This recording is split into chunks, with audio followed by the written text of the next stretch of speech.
Page the devils were using to transform the archons into...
Hi everyone, Aldbar here, and welcome to the live stream. Here you can ask your DDO questions, ask for DDO demonstrations, and ask for DDO advice. So please be my guests on my show, Ask Aldbar DDO Live. Enjoy. Well, it's been some time. I've been away from streaming. Yeah. Recently I just took enough items so I can do a PR, true reincarnation. So here we go. First, we got to buy some items.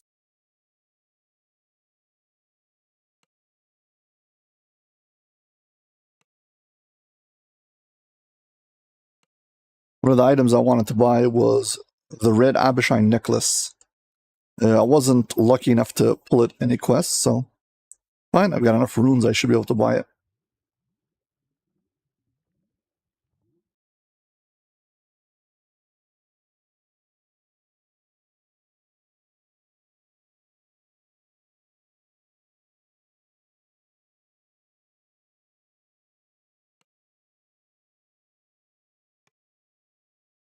There we go. Now we've got the red Abishai necklace or pendant and the red Abishai belt.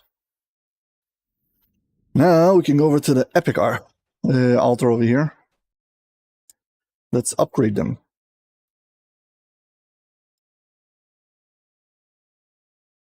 Here we go. So, red Abishai belt. Drop it in the altar. You gotta have slivers of time. And you got 5 tokens. So I had to collect a whole bunch of these greater tokens with the 12. Luckily, I had Axel help me. We got a raid group, and mostly everybody passed their tokens, so I didn't have to do multiple runs of it.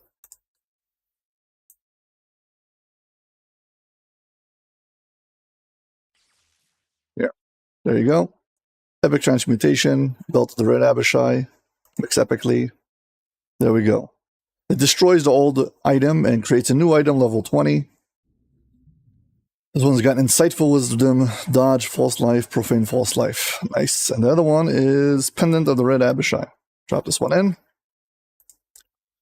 Once again, this one's going to give you Quality as Wisdom. Mix magically. Destroys it, creates a new one. Quality Wisdom, Fire Absorption, Insightful Combat Mastery, Enhanced Key. Nice.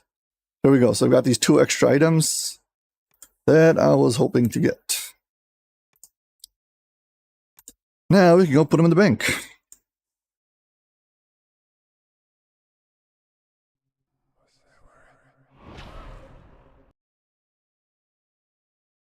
Before I reincarnate, I can run a raid or 2.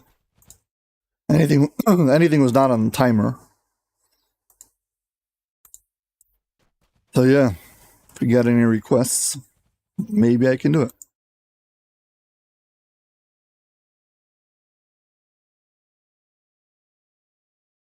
It's a level 20 gear. This, waiting for there we go. It's going to be dropped into the level 20 gear.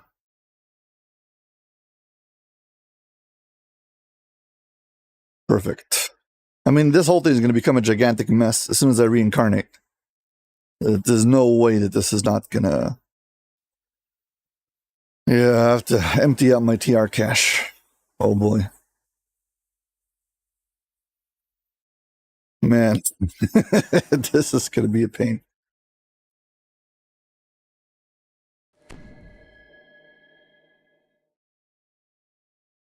It is why I'm saying I should probably do I'm going to do a raid run. I should do it now before this becomes a gigantic mess.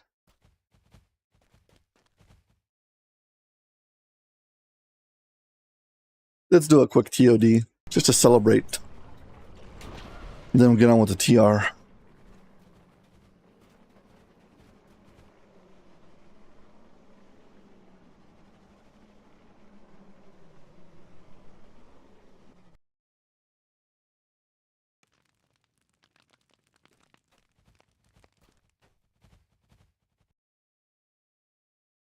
It's a shame because I just finally got my character fully flagged for every single raid. But we did a very good run of raids. Did all the unknown raids, I did all the known raids, basically, so guess we're good to go.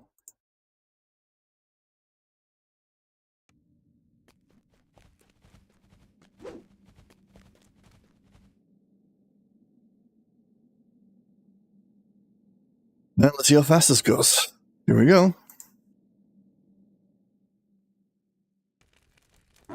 Dry heat and the stench of brimstone ravage your senses as you penetrate the warrens of tunnels beneath the mighty Tower of Despair. It seems that Devil Turncoat has cleared the way for you.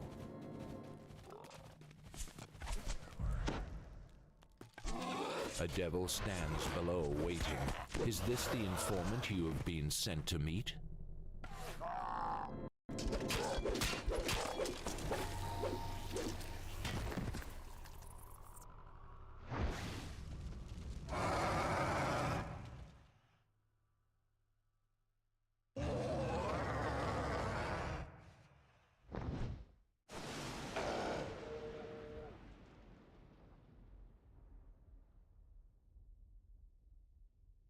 Yeah, now we wait for the show.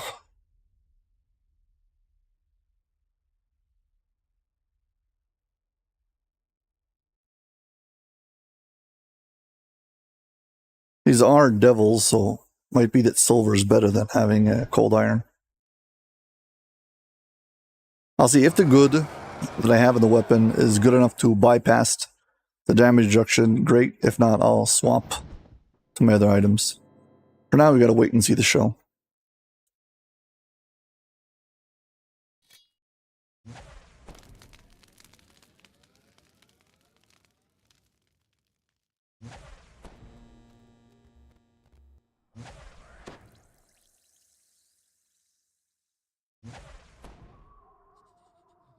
Yeah, for anyone joining now, we're trying to run a raid called Tower of Despair. The raid is a quest designed for 12 players rather than just 6. And I'm going to solo it because why not? Let's see how fast it goes.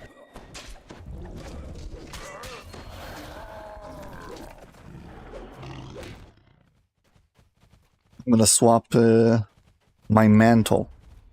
Something called a mantle is basically another word for it is a stance. Something you turn on and off, and it affects certain abilities. So the one I had previously was giving me passive healing, which I obviously don't need. I'm kind of above level over here. I mean, this is a raid, but I'm still above level, so let's go for more damage.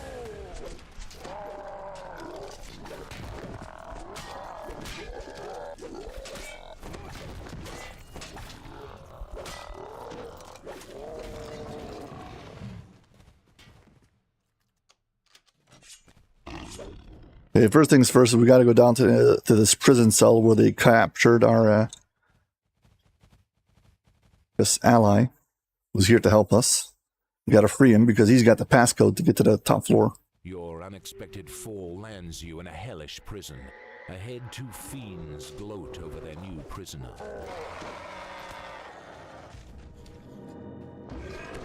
They'll stand someplace where they won't knock me around.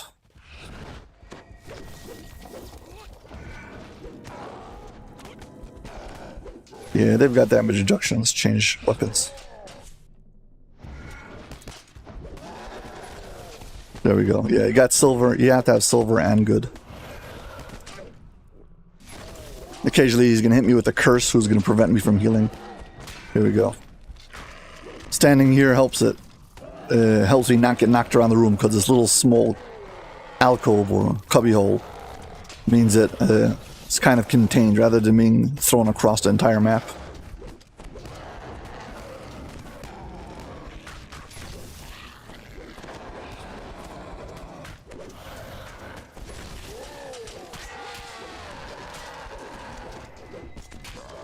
Got 250,000 hit points, this guy.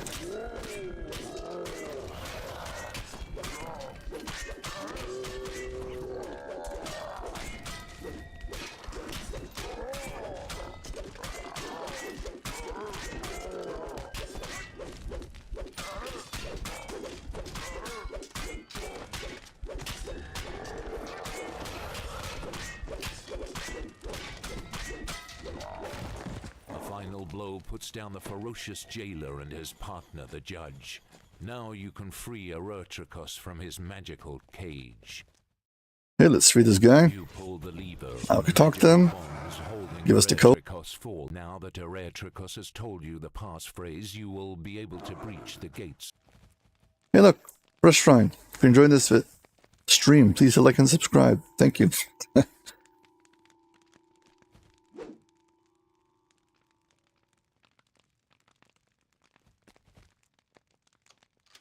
Go, just for the curiosity.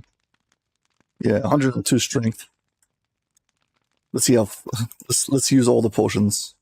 Let's make it higher.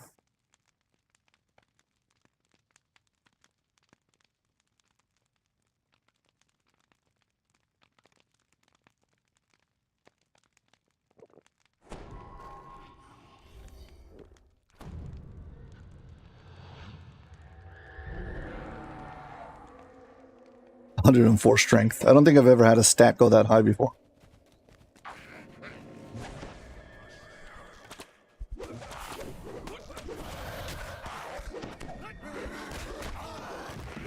I just realized it was probably hidden behind my base cam. There you go. Now you can see it too. 104 strength.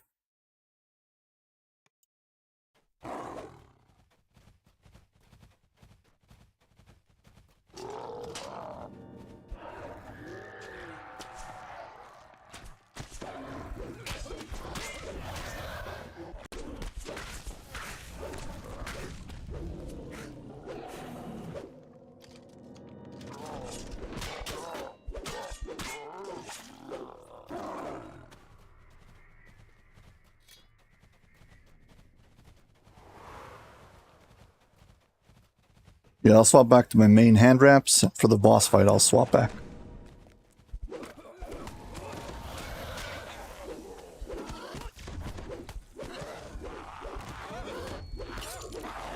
For the lesser enemies, all you need is good or silver. You don't need both.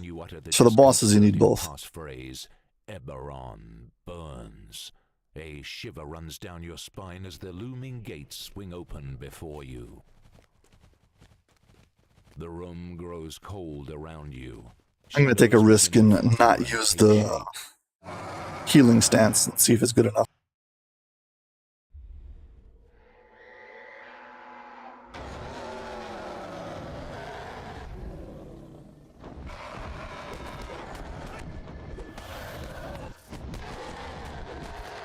Yeah, so for context, this specific boss, the Shadow, whatever he is, Pit Fiend, he summons these floating shadows who have a massive amount of cold damage, Ura. So when they get close to you, you take a bunch of cold damage. Thing is, as long as you're standing inside of it, you don't take damage again. It's basically like crossing the barrier. The barrier of the Ura is what does the damage. So as long as you stay in one place and they get right next to you, you won't be taking extra damage because they're touching you. So as long as they stay in one place, we can survive it. Not that that was an issue, but okay.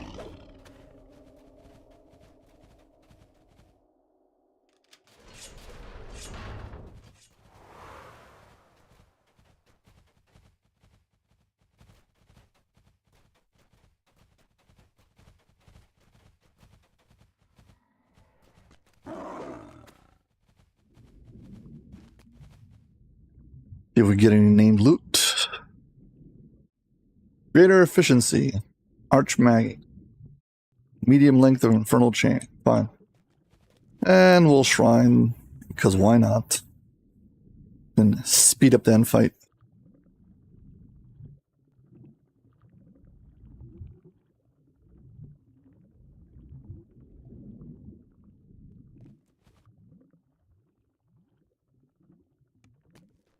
You burst into the great chamber of the Devil Council, apparently interrupting a heated argument.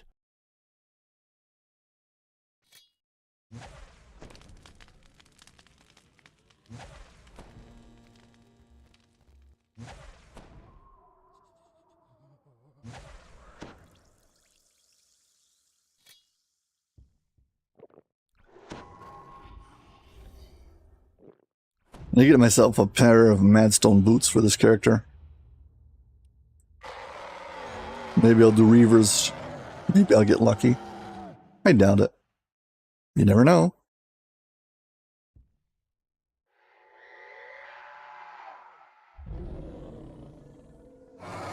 Yeah, all of his allies are going to betray him, leave him by himself.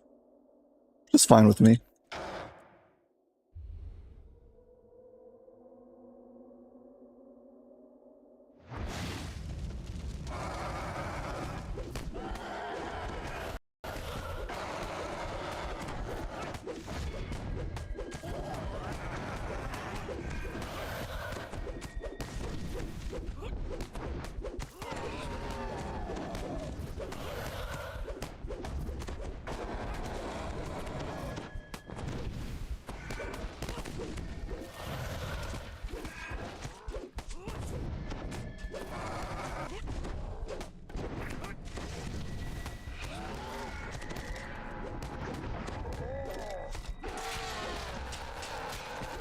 Sulamadi's barely showed up.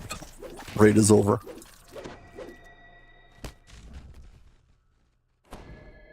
"10 minutes and 43 seconds. I think you can do it sub 10 if you're like on top of things. Well, that was quick.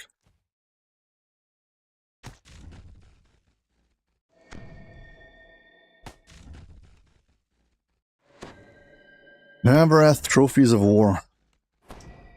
I used it to craft a ring. I don't have it on me right now.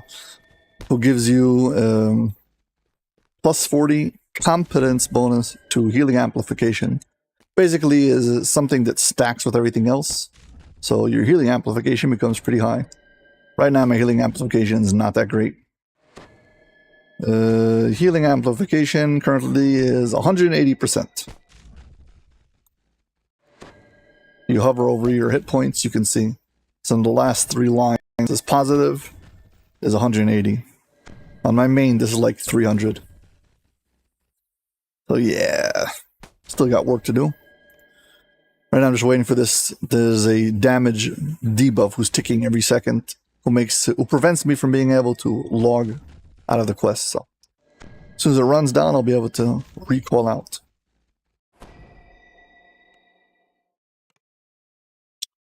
Recalling, as always, don't forget to turn in your raid. And yeah, I want to do a reincarnation, play a monk. And one past life of monk will allow me to access a feat who adds extra dice to my HandWraps. So, that is the goal. Okay, Reaver's Fate. Maybe I'll get lucky and get a pair of Madstones. Maybe. Go to the ship, get off a giant hold, take it from there.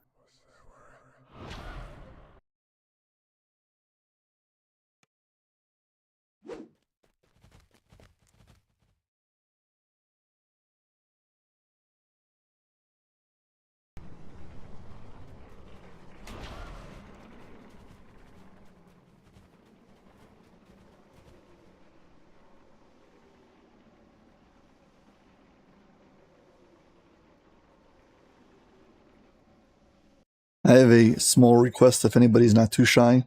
Please type something in the chat. I'm not sure if chat's working. It's been a few weeks since I've streamed, and when I came to stream today, there was a whole bunch of things that weren't working, and I had to reset up the chat and reset up whatever. So I am worried that it's not working. I hope it is. I have no way of knowing.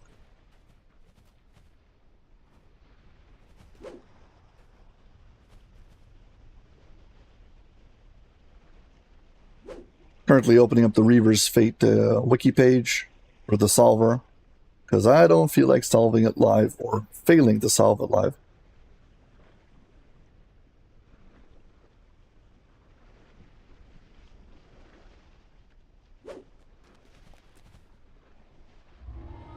So, Reaver's Fate, here you go.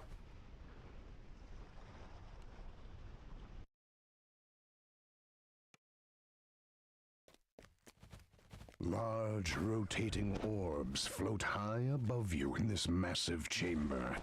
Mounted on the far wall is an ancient chronometer.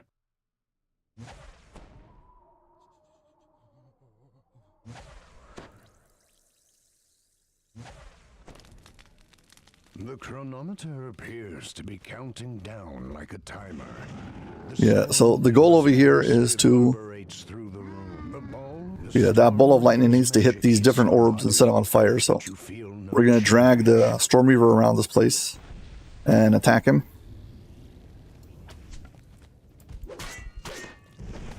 Hopefully get things to go fast. Kind of random though. He has to light all 9 orbs before the way will be open. Actually, before he'll give us a spell called Fly. Okay, let's see. The magic strikes a third time. You feel the ball of lightning Perfect. floating orb, igniting it with energy. The scariest thing about this raid right now is that I've got too much power and I can easily kill him. I don't want to do that.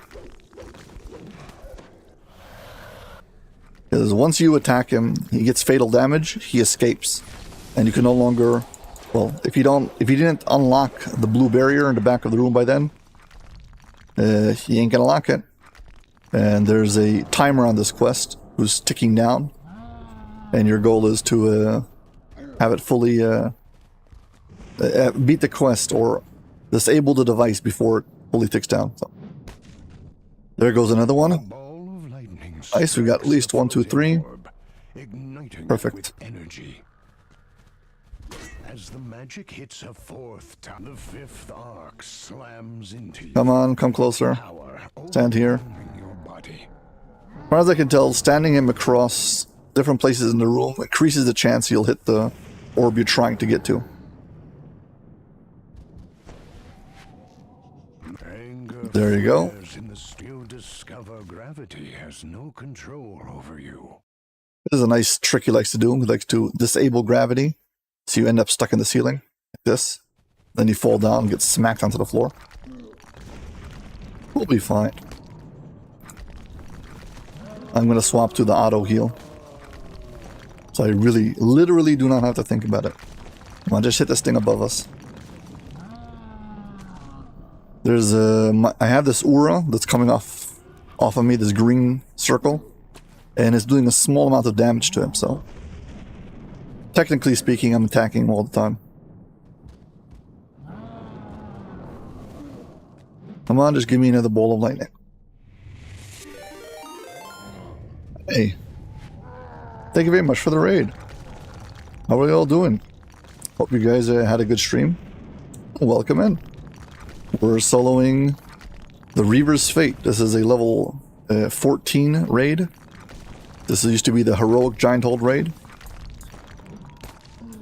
And now we're doing it on Elite, with the hopes of trying to get a pair of Madstone boots.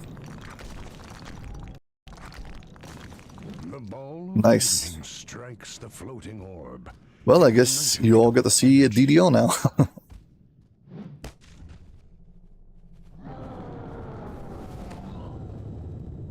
Thanks. I know that this raid is no longer as popular, but the funny thing is, even, I don't know, 10 years later, there's still an item over here who's unique. The Madstone boots have an ability who stacks with everything else. So for true raid users, Madstone boots are still good.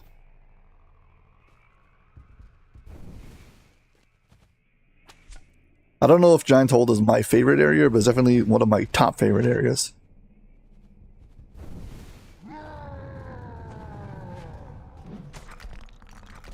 Don't get me wrong, I like it very much. It's just because it's so popular, kind of got ran into the ground too many times, maybe. Okay, fine. The ball of lightning strikes the floating orb, igniting it with energy. I mean, even if it was your favorite area, I would say that makes perfect sense.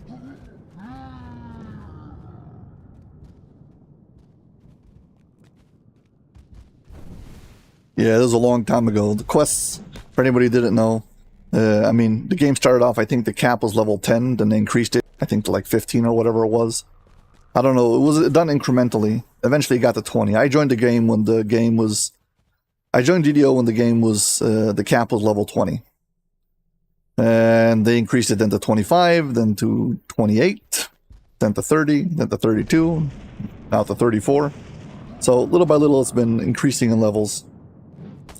So Giant Hold was a heroic area zone, and then once they introduced Epic, so eventually they made it into a Epic area. And that's what we're referring to. Basically, you had the same quest, but it had two versions of it. So completing it wouldn't give you more favor, but it would give you, well, epic experience, and epic items, and a whole bunch of epic stuff.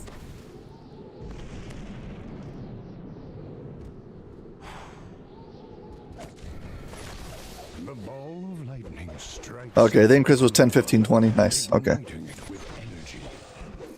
mean, this raid is level 14, so it's hard to tell.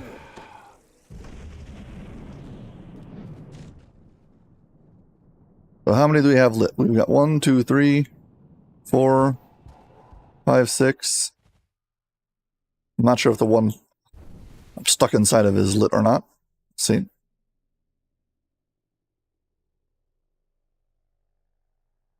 I mean, the game started like in 2006, and I joined like in 2009.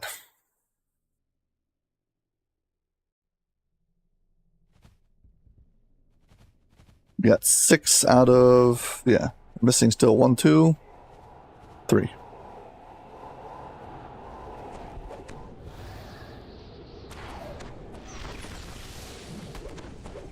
Yeah, that was like the first build of the game that you could play. But it didn't really like go live till 2006. Nice. So you're one of the you're one of the OG players, DDO, when it started.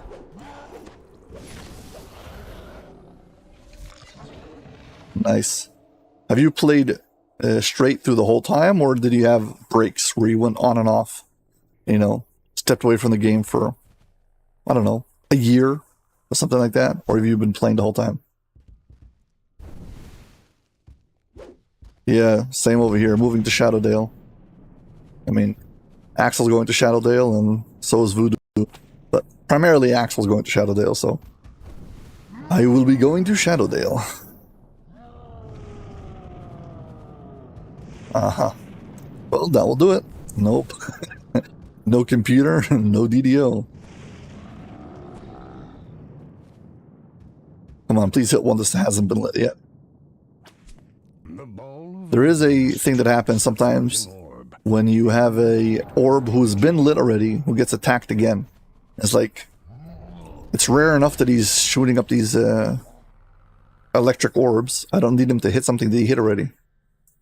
By the way, there's a big hole in the ceiling, and if you get thrown up into the ceiling, you get thrown through a whole bunch of spikes. You get all chopped up. Okay. I think that's the 8th one. Let's stand him underneath the 9th. Igniting it with energy.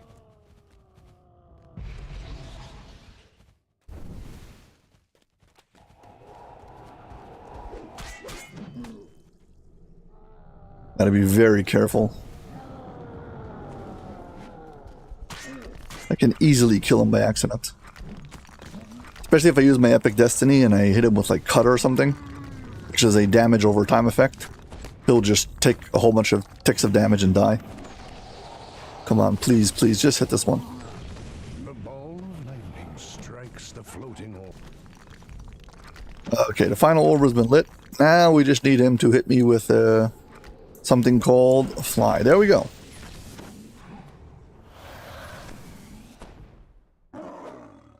The mostly flat ceiling conceals a hole you might be able to squeeze through. Okay, so basically I'm going to fly through the ceiling. I need this area of the map over the giantest device. We're going to go in over there and open up the barrier by pulling a switch. You got to be able to fly through this area. Navigate around all the spikes. Now we can pull this. This opens up the area above the giantest device. It opens up the staircase over there.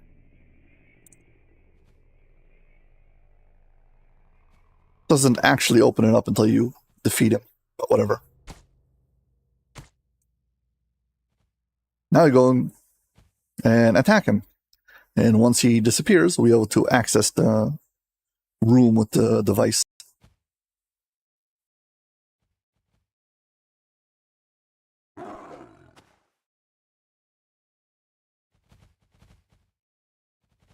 Okay, where is he? Here he goes.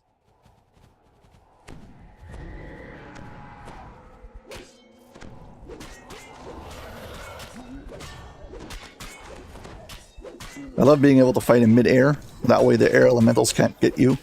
It's great. Staggering and bloody, a haze of madness flickers and then vanishes. Now we gotta go and do this puzzle. So I've got the solver opened up on the side. I don't mind doing this puzzle without a solver, but because it's like 10 minutes until you get to try it again, I don't feel like failing it. So we're just going to use an algorithm to solve it for us. Okay, so 1122, and we pull to see what we get. 1 white, 0 black.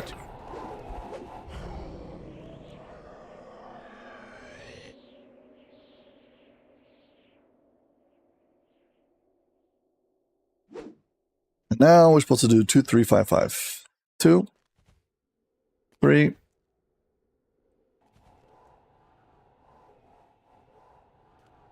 2, 3, 5, 5. And let's see what we get.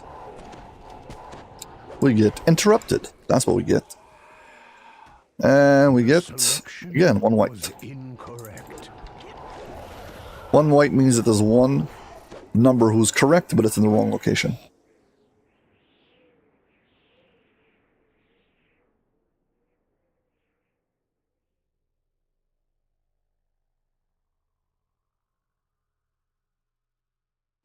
Now it's 2616.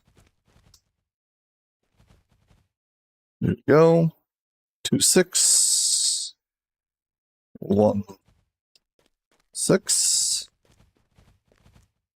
See what we get. The selection 2 is black. Incorrect.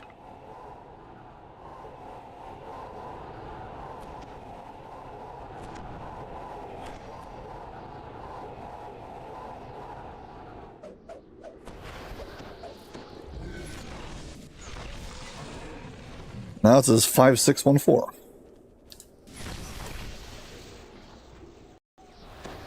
Get rid of this guy. 56. Whoops. No. 5614. Okay, 5614. The selection was incorrect. 1 black.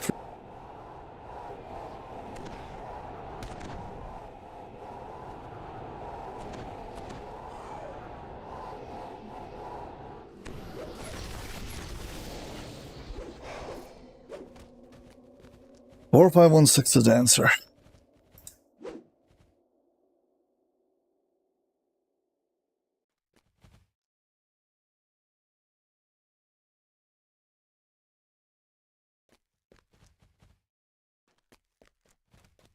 One 516. The selection was correct. The device has been disabled. Yeah, 14 minutes. You see, that's like kind of on the edge. If you go a little bit too slow, then the device explodes and you fail the raid. So I really did not want to fail this raid. And so I opted for having the solver open. These 3 chests only have junk loot. Not just loot that is appropriate for the level, but it's nothing special. There's the name chest. Come on, boots. And nothing.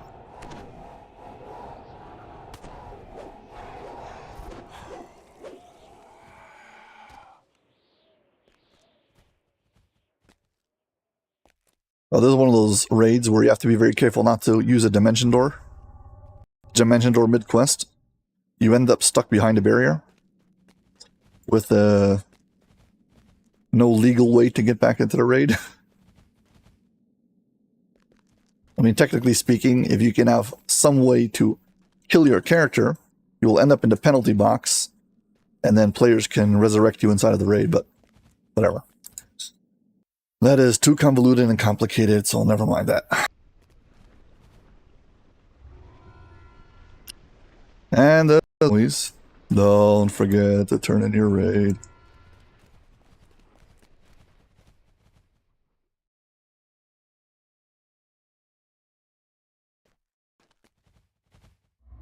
Very curious if I can do this on Epic Elite without dying, but I don't have, what's it called? I don't have absorption, so let's see what happens. Also, the mid part with the whatever it's called, the artifact you're supposed to destroy. Probably not going to go.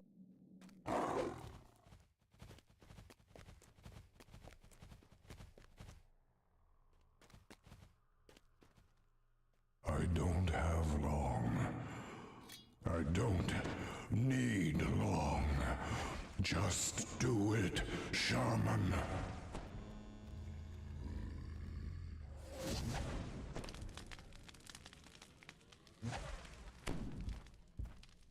Go, seal the chamber, and warn the others.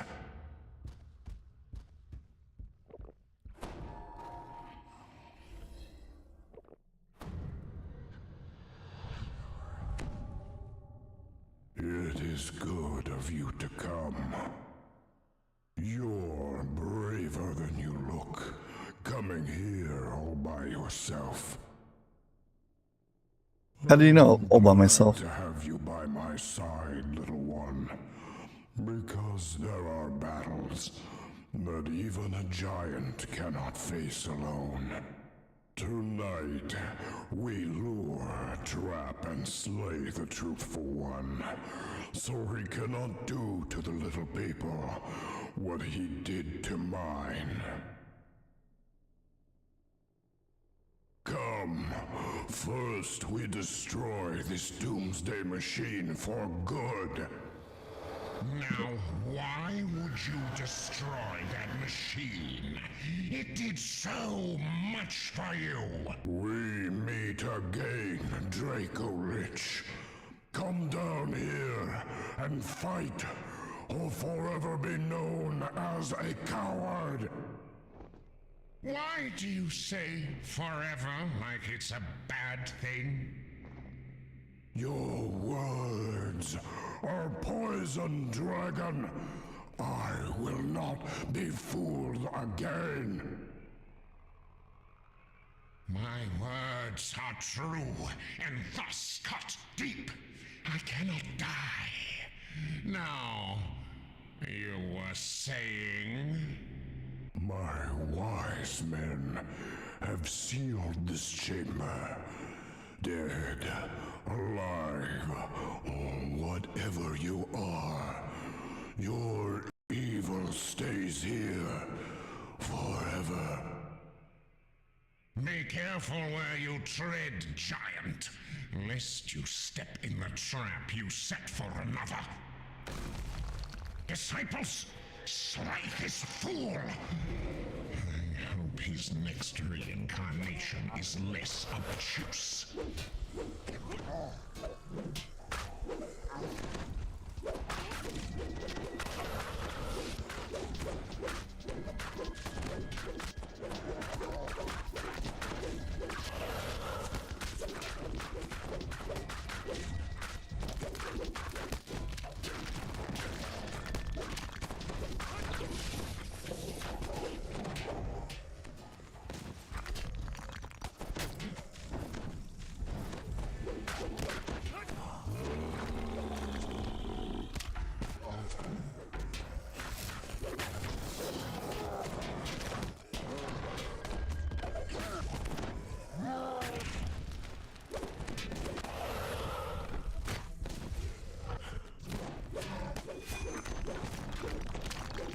Come on, stop knocking me over every second.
Come on, Rust.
What I'm trying to do is trying to kill pairs of dragons and their giants.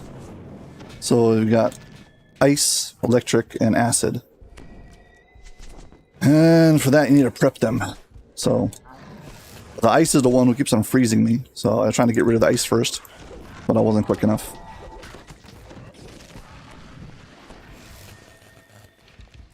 Let's go attack this ice dragon again.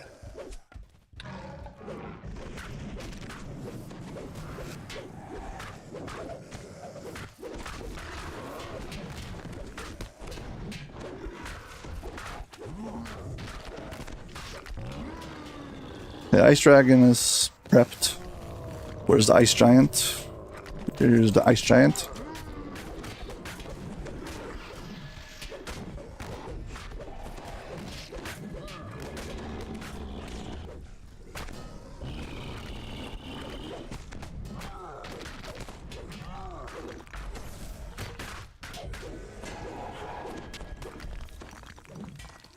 I accidentally killed the ice giant, so never mind. He's scooting around. Maybe I should prep the giant first.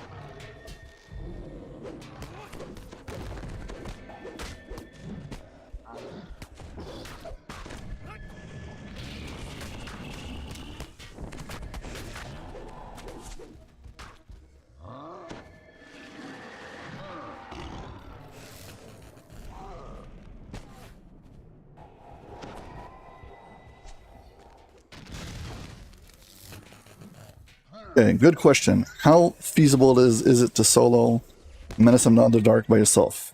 It is very feasible if you have certain requirements. So the problem with the Menace of the Underdark quest is that you get hit with things that reduce all of your spell points. So healing is a major issue if you use spell points for healing. So if you can bypass that problem, and there's many ways to do that, but as long as your build can bypass that problem, you'll be able to solo it. Another particular problem you'll have is melee is not very easy to hit the main boss with, but there's ways around that, so you'll just have to find out where to stand, but that's not an inherent problem. So mainly the spell points, and I've soloed it on Elite many times. So yes, it's totally doable.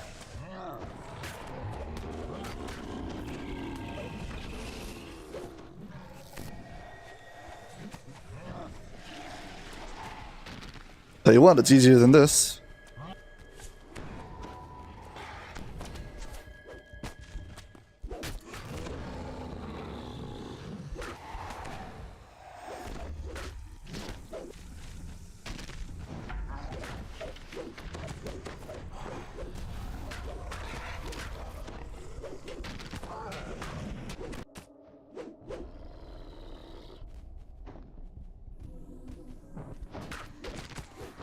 Watch a guide though, because there are some tricky parts in it. It's not like very, very simple, but it's definitely doable.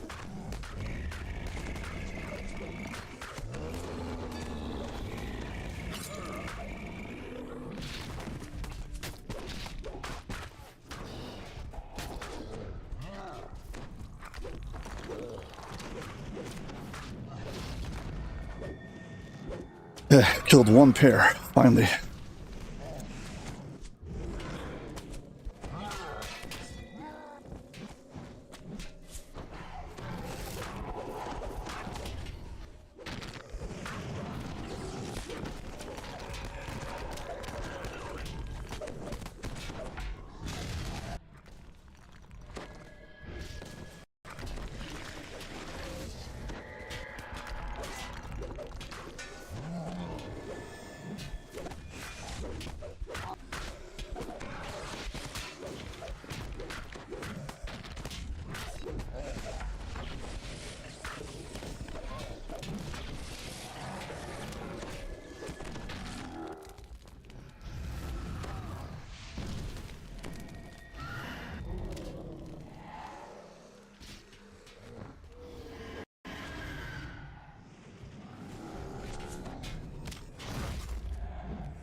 destroy this old doomsday device so badly. Fine. Here it is. Do what you will.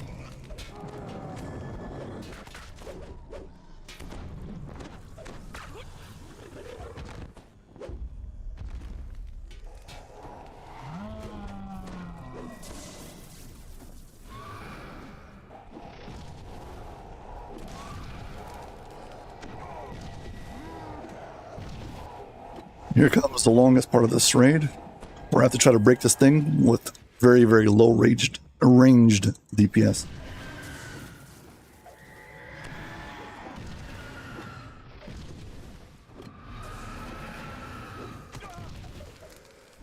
Yeah, I turn it on auto attack and now we wait. It should let it do it itself.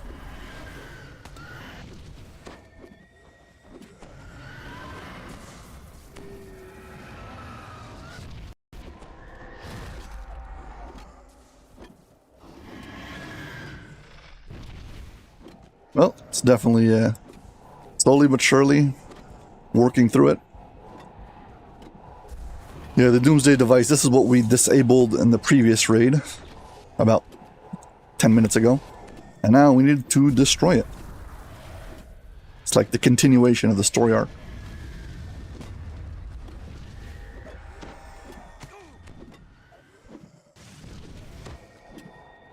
Almost about down to 50%.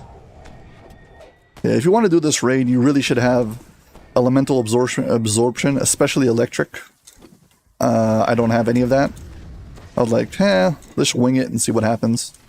And now we see what's happening. Also, my healing amplification is not really where I want it to be at.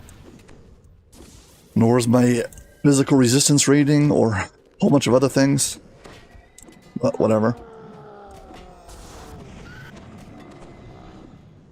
Let's make do with what we have.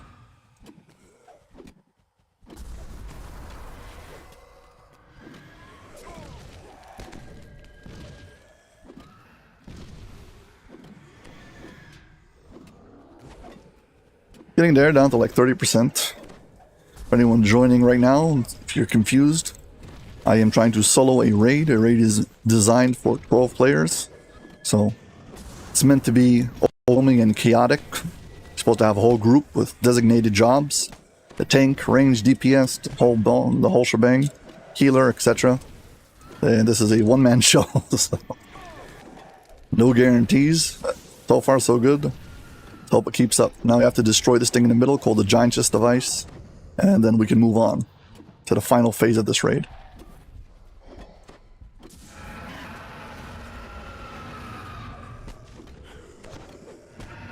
Come on, just break already.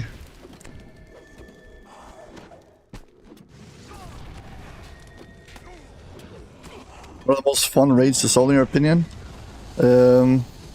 Well, there's different reasons why to solo raid, so it's not really cut and dry.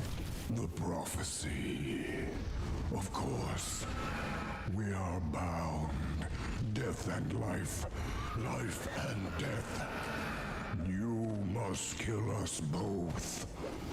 I think the ones when you're overpowered and you can just like slam your way through the raid, there's something very fun and satisfying about that. The ones where you're on the edge of your seat the entire time, I don't find as fun, so it might be the same raid. Sometimes I'll enjoy it, I'll love it, sometimes I'll hate it, depending on what level my character is. So this character is just fun, just at the point where this raid seems to be like it's kind of fun. But any worse, not enough, I would have hated it.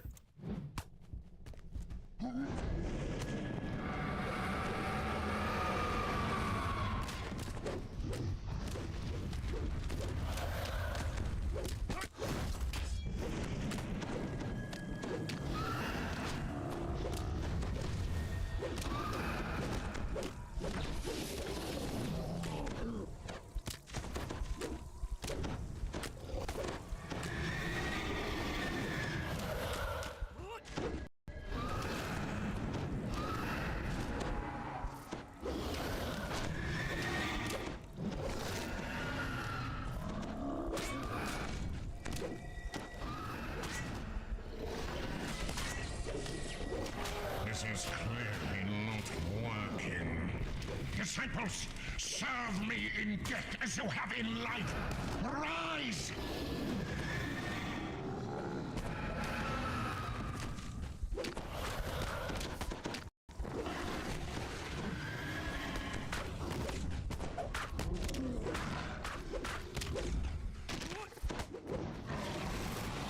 He calls back the disciples, these 3 dragons from before.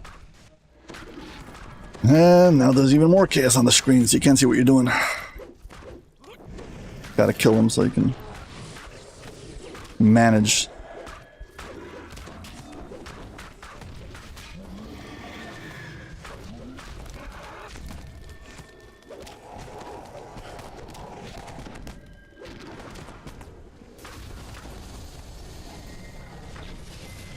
And I died.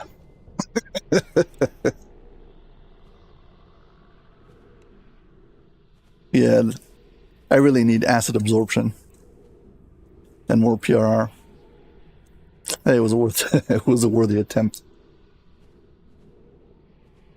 And no, this character does not have a cursed blade of jackers, which is a shame. I might have been able to pull off a magical recovery.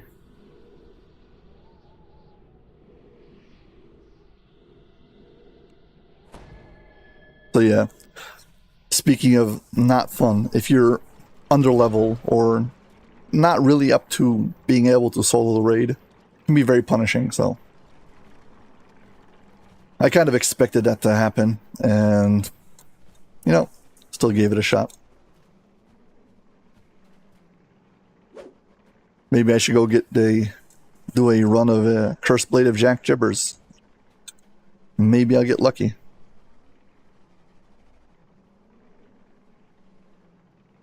I've so far pulled the Jibbers like once.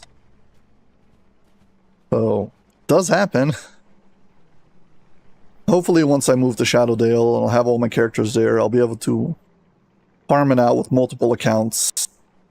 So having 6 hands on each chest every time you pull it is much better than just having one. I'll do a few runs till I ransack it. Eventually I'll get it. But this character, but specifically right now in Thelanis, doesn't have a lot of backup help.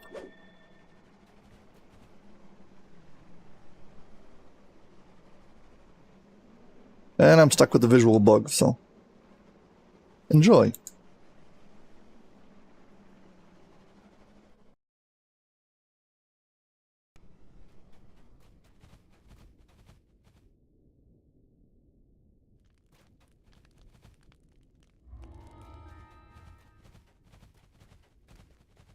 Let's do a quick legend of Two-Toed Tobias. Yeah, the plan for today is to do a TR. A iconic TR. We're gonna go for, I need 1 past life of Monk. And most of the gear I'm using now is compatible with Monk. So I just created the 2 last pieces I needed. Because rather than being strength based, it's gonna be wisdom based. The Weeping Cove is rumored to be a resting place of Two-Toed Tobias, an ancient 3-barrel legend. Yeah, I mean, I played on Orion for so many years, You are not so I get the first sentiment. to visit since the days of Two-Toed Tobias. The magic runes indicate that a small, fetid creatures shuffle about in the gloom as if they were looking for something. A hole in the ground leads to another part of the cave.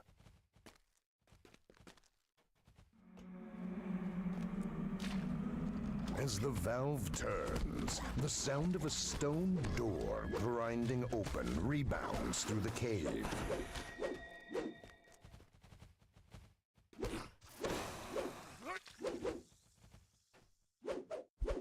You are on Thelanis now. Where are you planning to move to later?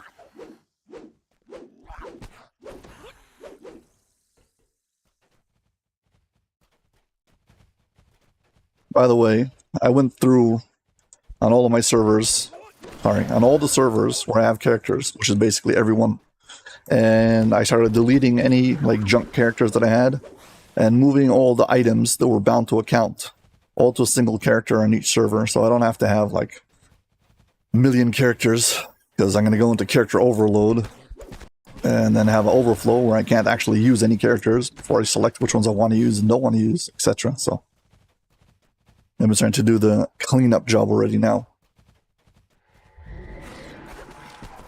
And I recommend you do that too.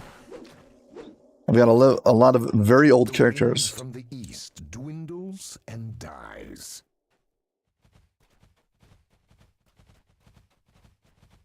Okay, nice. So Shadowdale. I think Shadowdale is going to end up being crowded, but okay. I mean, I'm coming from Orion, so I can't complain. When they did the free server transfers, Orion got the biggest amount of people moving to it, so we've been crowded ever since.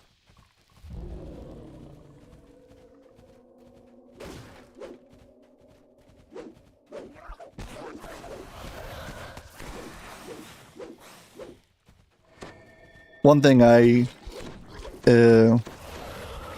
intend to take full advantage of is during every character who moves, one free name change. So it's going to be time for me to fix up my naming scheme for my characters, because right now it's a mess.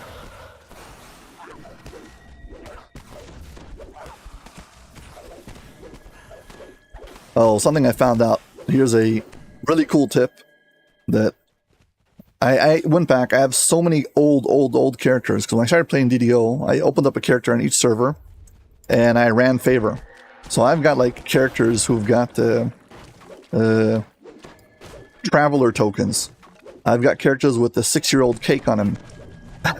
I've got characters with Raiders loot box, the original one.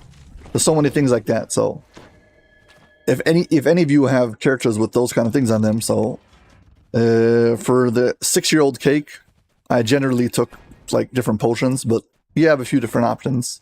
The guild pots are not that great. The Slayer pots are okay. There's XP pots who are for crafting or regular XP. I don't think they don't have. I think it's just for crafting, or like fine. I wouldn't take those. You can take 4 Cyber Spirit cakes that are bound to account. So yeah, there's a few different options. For the Raiders loot box, all of the items are bound to character. So unless you want a specific cosmetic, and you have a cosmetic Mirror of Glamoring to do it right then and there, so you can pass the cosmetic on. The other option, which is going to be overlooked by most players, is you can take 5 Accommodations of Heroism. And you're like, what am I going to do with that? Those are bound to character. True. But if you go to Lahar, who's the big fiery earth elemental in the 12, you can swap Accommodations of Heroism for 4 greater tokens of the 12. And those are bound to account. So, yep, something to do with it.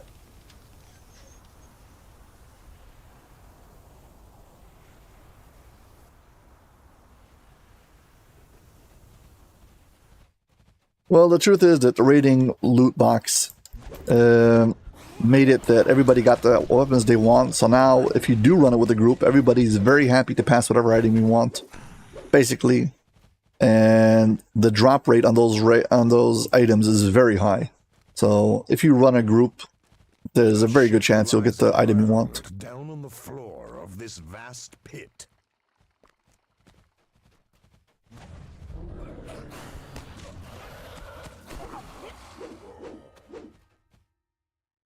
Pipes groan as the second valve triggers another door deeper inside the cave.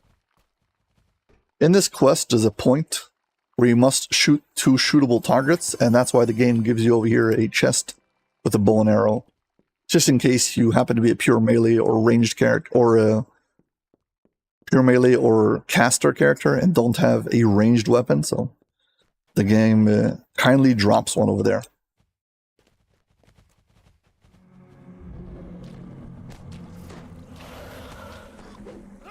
Yeah, they don't have any spear weapons in the game.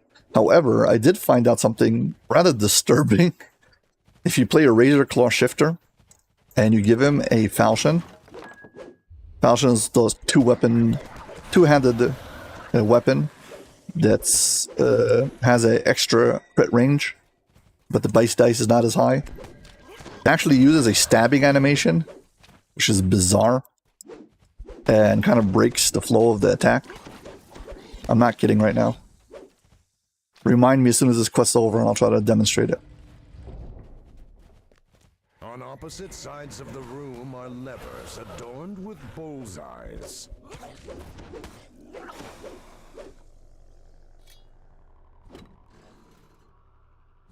The floor slides open, revealing dark waters. I'm mentioning it because you bring up the spear-like abilities, but also like rapiers. They just use slashing animations, which is appropriate for swords, but rapiers are more The door before you what's it called? is Jack Are more a stabby kind of an item. Cash. Madam, the blood tide. The undead pirate hisses. It is said that they hide a priceless treasure here.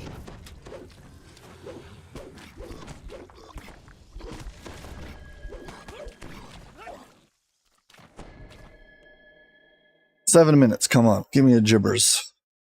Inside the chest, you find a piece of Aratsri's This is like map, this is along like with some the other cheapest version of. items. It's crazy. Okay, never mind.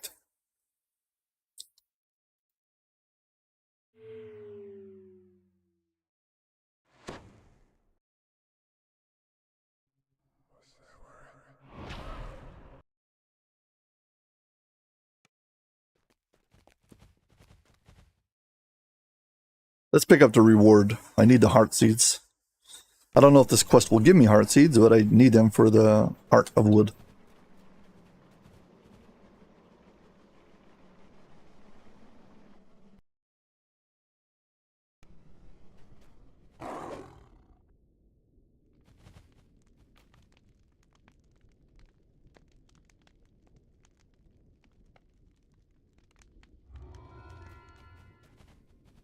Yeah, there we go. So I think we need an iconic Heart of Wood.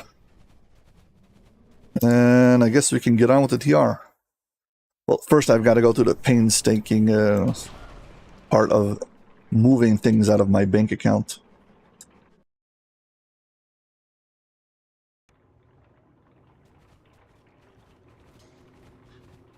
Anything who I don't need has got to go.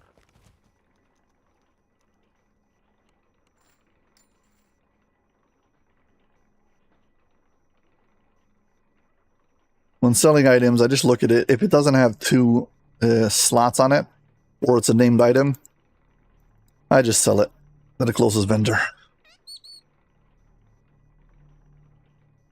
I could sell it to a broker and gain more. If you want to, here's the short answer to how haggling works in DDO. You got a skill. Should be able to see it now. And where's haggle?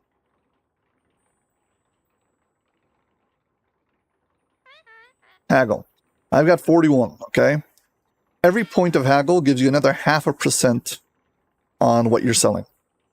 Okay?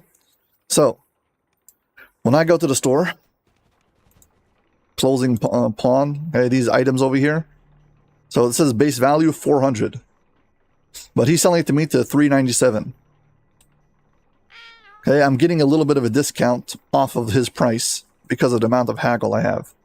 41, half of that's like 20. I guess like 20%. Should be less than that.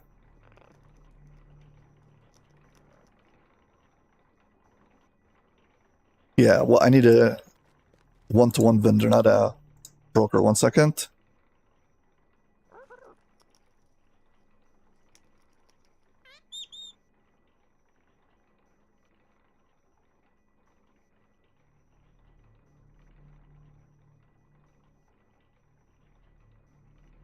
Yeah. 5%.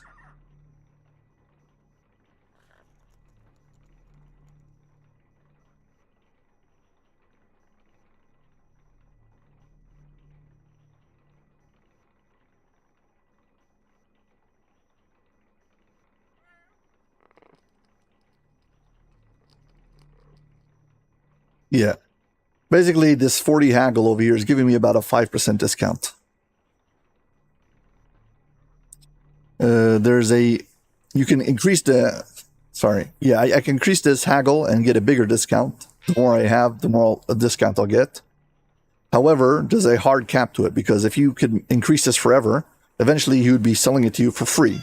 So there's like a hard cap on how much they'll allow you to have it, and that is, he'll never sell you anything for less than 50% of its base price. Okay, that's like the hard cap on it. So that's when it comes to buying. When it comes to selling, so they give you 10% of the base item if you had 0 haggle, and then it increases based on your haggle. And brokers start off with an extra 10%, so they start off with giving you 20% of the base of the item. That's basically how it works.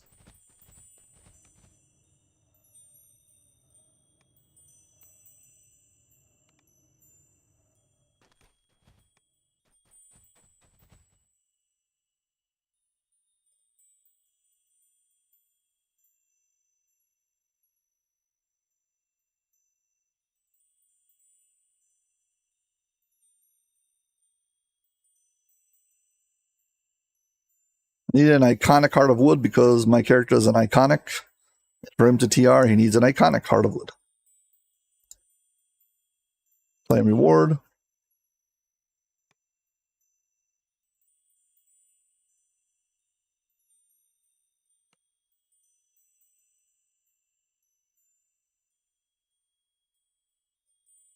When you undergo something called reincarnation, the game effectively goes and restarts your character from level 1 and gives you a bonus feat based on your past life. Okay? And it takes all of your items and dumps in something called a reincarnation cache. And these items you can only take them out of this cache, and they all just stick here until, well, you take them out. And before I can reincarnate again, I first have to get rid of all these items. So now, any item that I do not have to have on my character right now is going.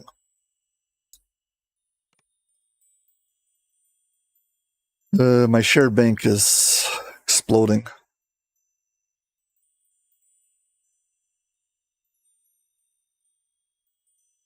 I've got 98 items to take out. I've got 55 spaces. I've got 45 spaces in my bank and 48. 45, 48. Well, it's just enough to cram all the rest of the items in, so. DR cache emptying. Here we go.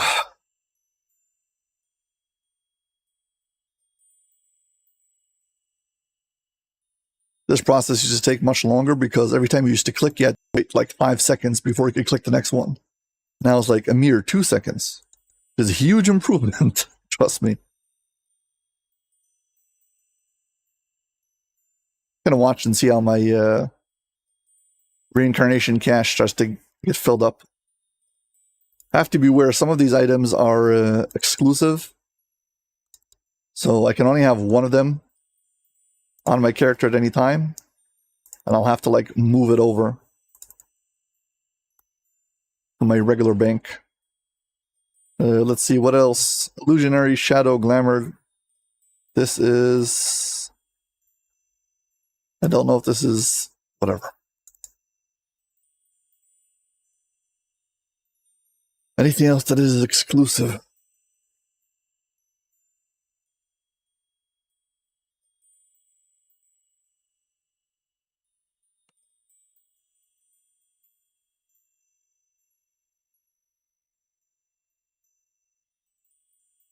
We got way too many gems of many facets.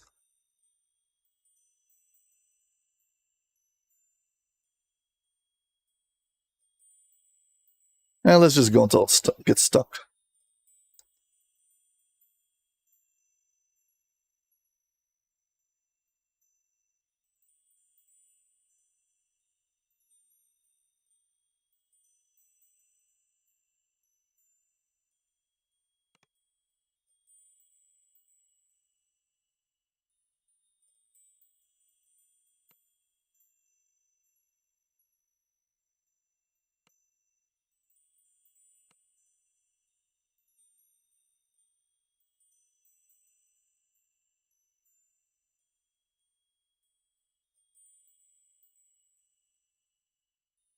all these hireling contracts, I can go pick them up again from the quest givers, but I don't feel like it.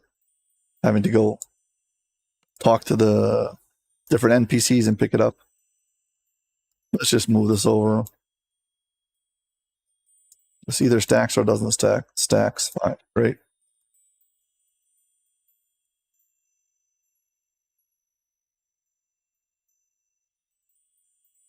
Once this fills up, I'll be able to just double click on my character and just on the TR cache and move everything in. Yeah, so anyone joining right now, we're about to restart this character from level 34. We're going to drop him down to level 15 as a new race and a new character and build him up again. But before that, we have to take everything out of our storage. That's what we're doing right now.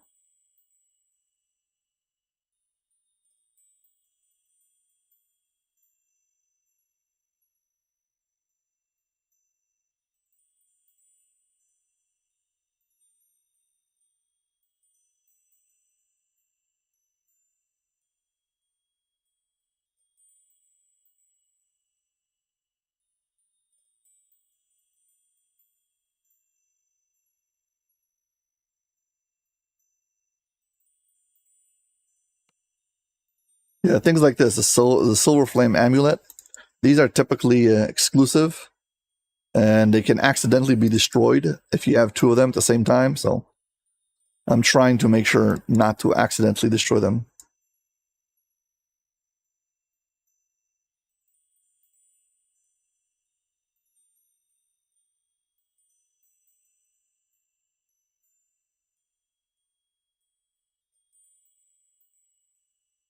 Yeah, anything that says exclusive on it. You see this? Blue Fire Necklace. So towards the top, and the description it says exclusive. If I will double click from my inventory and pull out another one exactly the same, so the game would give me an error. And as far as I can tell, there is a chance that the game will just delete one of them if you try to pull it out of your inventory. If you have it in a chest, it won't allow you to loot it, but if you double click on it from the reincarnation cache, it might delete it. And to avoid any such disasters, I'm first moving it into my bank. You can have as many as you want in your bank, so as long as we're careful, we should be fine. I don't spot anything else over here who's, I guess, exclusive.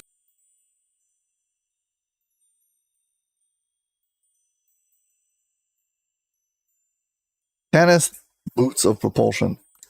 These are exclusive. Do I have another one of them in my inventory already? Nope.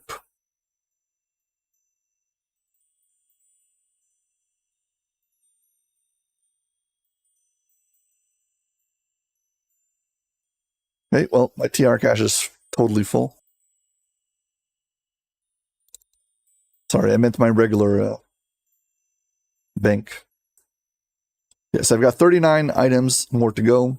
I've got 37 items, 37 spaces in my character bank, so should fit.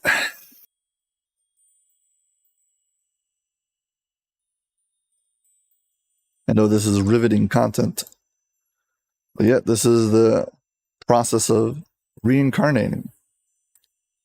Oh boy, this is exclusive. I don't see another one, so hope for the best.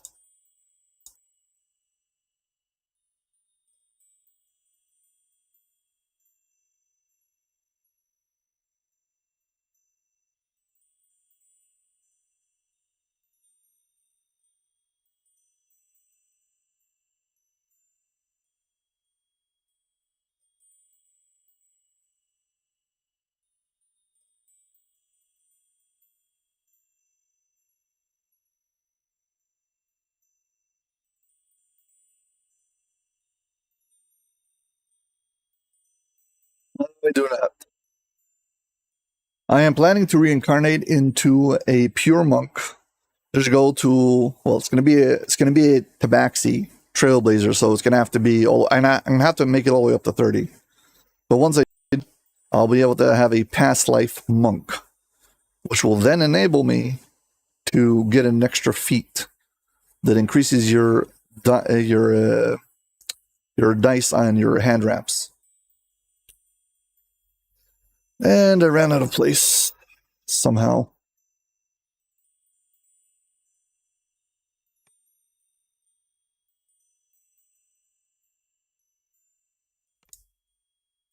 Well, Axel's going to Shadowdale, so I guess I'm going to Shadowdale.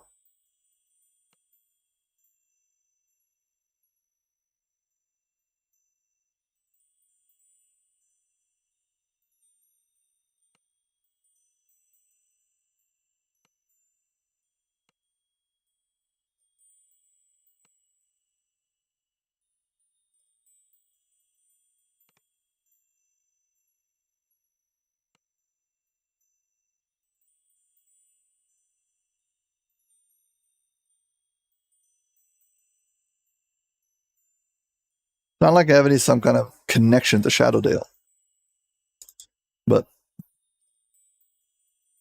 it's only raiding guild I have.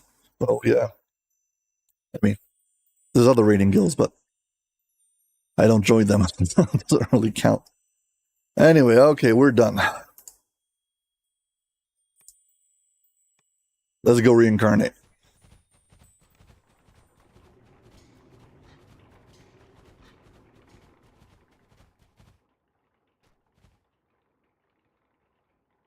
Nice. Well, hopefully you get more soon. Are you going for a second-hand computer? Are you going to do... I mean, are you tech savvy at all? Can you do like Facebook Marketplace, etc., and get yourself a good deal, or you need it to be pre-built?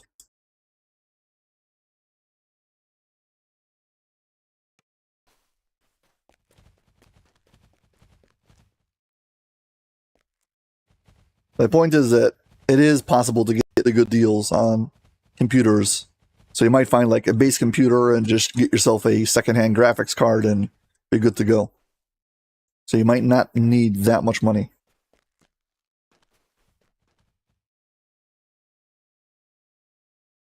Anyway, we shall proceed with the TR.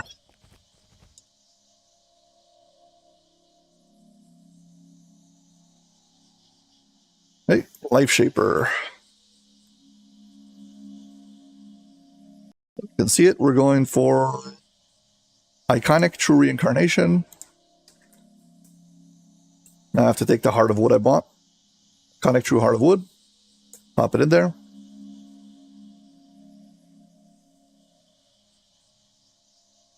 Yeah, you can definitely get very good stuff on Facebook Marketplace. And if you have some friend who can help you search for things, you can spot like good deals and like, oh, this is like good motherboard with good power supply and 2 sticks of RAM, but we need a new graphics card for it, or we can update some kind of, maybe everything else is good, but we just need to update the RAM, etc., etc. There's a whole bunch of things. Yeah, $300 for a good computer is very reasonable. I mean, definitely a computer is good enough to run DDO. I'll tell you that much. Anyway, we've put our Heart of Wood, our kind of wood in here, and now we can move on.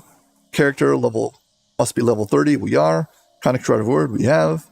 We get a new life plus 2 build points. We already 36. We'll get a past life barbarian, which is 10 extra hit points, and Razor Claw Shifter, which is very nice. Hey, good. Well, you're on the right path.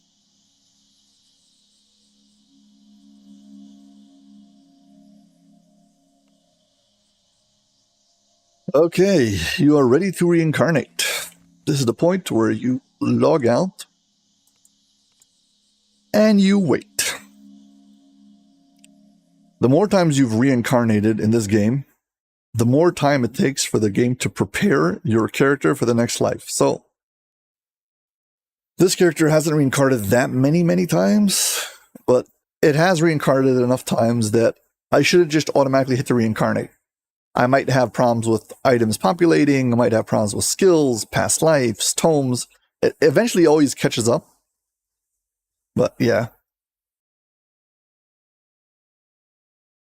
The thing about Barbarian Past Life is it gives you 10 hit points, which is good for everything. So at low levels, plus 30 hit points is just crazy. I mean, that's basically what you start off with. So, yeah. Barbarian past life. Also, playing a barbarian as a first life is very, very, very easy.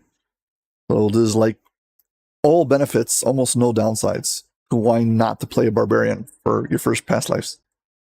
Except for the fact that you might not like playing melee, which is a serious downside.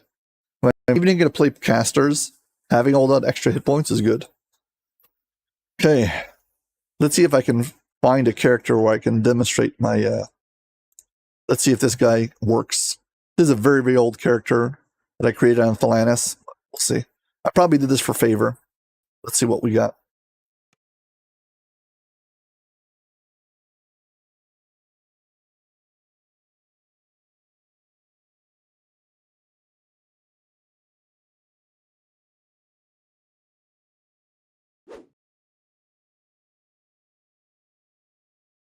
Here we go. Perfect. Let's demonstrate the different abilities and things you can do with this.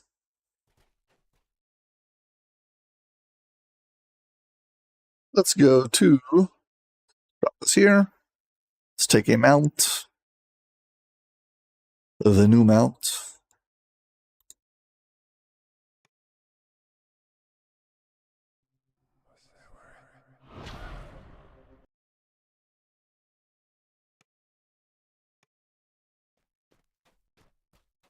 Yeah, so this character I made a million years ago. Check out this. This is like how old this character is. Do you know the DDO used to send you in the mail the Chronicles of Stormreach? Stormreach Chronicles? To send you these letters you could read. Stormreach Chronicles Special Edition. Missing and... I don't know. Also making... etc. etc. And it goes on a whole long list. If you're wondering, I'm a little bit out of range of my computer, and because I'm wearing effectively sunglasses inside, I can't actually read the small text very far away. So unless I've read it before and I can memorize it and tell you what it says, I'll have to like push my forehead towards the screen to be able to read it.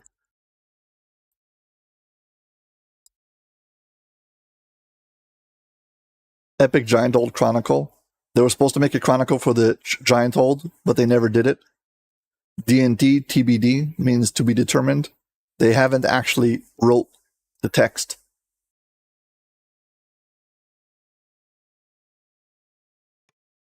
Well, Axel said he probably wasn't going to be doing raids.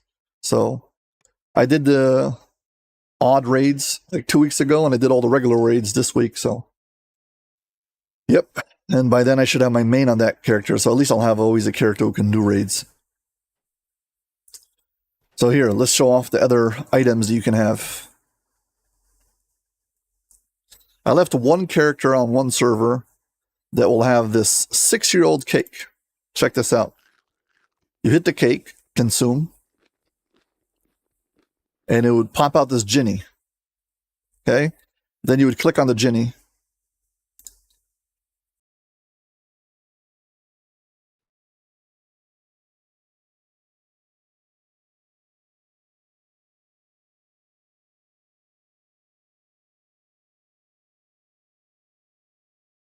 You can go through the list of the different things. Pork barrel. This basically is a barrel, explosive barrel, that if you shoot it, it blows up and drops 50 pieces of whatever, ham.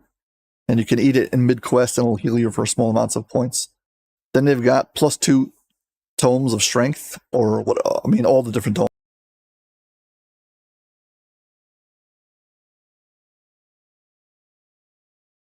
Yeah, the problem with these tomes is they're all bound to character. So if I pick a tome, I'm not going to be able to pass it. I can pick a tome and then turn it into purified Eberron fragments if I want to use it later for crafting. So that's also an option.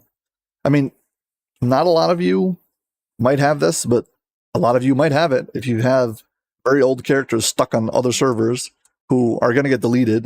So, yeah. Greater Slayer Count boost, there is 200%, but these are 150%, so not bad at all. Major spell potions, you get 25 of these, or spell potions, you get 100 of these. Heal serious wounds, please don't take this. Heal light wounds, please don't take this. Cyber Spirit Cake, Reincarnate. These are Resurrection. These are not true Resurrection. So this, I think, gives you to like 50%. It's not bad.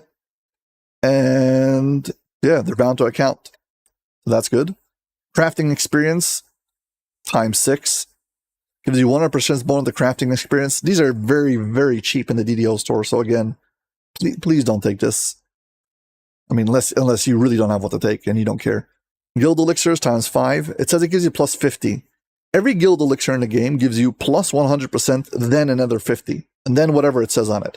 So if for every 100 guild bonus, if you have a Guild Elixir, that's plus 50, it'll give you plus another 150. So you'll be getting 250 now, suddenly, when you pick up that guild renown. So keep that in mind. So yeah, if you've got an elixir, it says plus 200. So for every 100, you'll get 400. And Eternal Rest Shrine. Again, I don't recommend using these. They're nice, occasionally. But like, usually you would like to have a Resurrection Shrine. This is just a rest shrine. You can drop it out in the middle of the quest and you can rest. Really worth it. For me, I was either taking the Cyber Spirit Cakes or the Greater Elixirs, the Greater Slayer count bonus. Those are like the two main that I was collecting. Here's the other options. This Birthday Party Invitation. Probably none of you know what this is, but you have to have Crystal Cove to be activated for this to work. And I don't have Crystal Cove activated. Basically allowed you to get a pirate hat, depending on how old you were, how long before the event you started the game, you would get a different level of pirate hat. Again, it's useless because you can just buy those same pirate hats for doubloons and if you want the cosmetic. So, oh well. The other one is the Blessing of the Traveler. You know what? Could be the Traveler is actually here. Tokens of the Traveler. Let's see if the Traveler Trader actually works. I'm curious now. I know that the Traveler is always there, but I don't think the Festive... Yeah, I don't think the Festival works. Marketplace North. Where is it? Festive Egg Collector.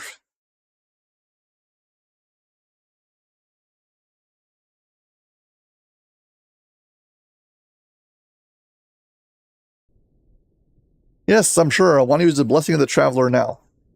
For this, you have to have good movement speed. This is a public area. I can use a mount. I got a Cyber Spirit Cake. So yeah, if you got a Blessing of the Traveler, you can just go here and trade it in. I don't know if I can use the tokens of the Traveler. Yeah, tokens of the Traveler do not work unless you have a... What's it called? I can't think now. Yeah, tokens of the Traveler don't work unless you're during the festival, which is not on. But yeah, you can just talk to this guy and you get one of these free Cyber Spirit Cakes. So if I take the 6-year-old cake now and we consume it and we trade it, we should get another 4 of these.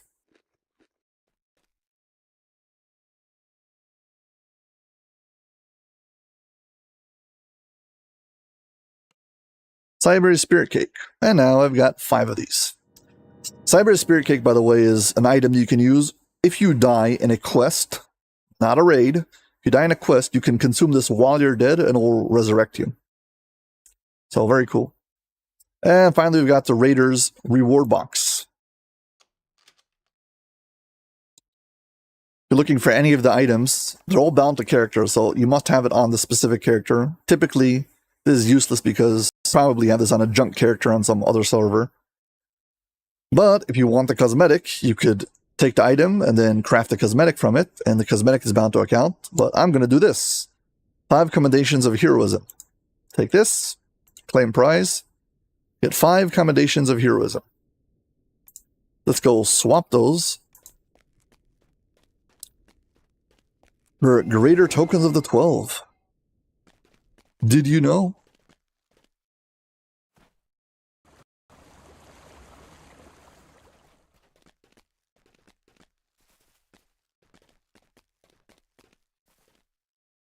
Yeah, this lion gargoyle mount is from the pre-purchase for Lamordia.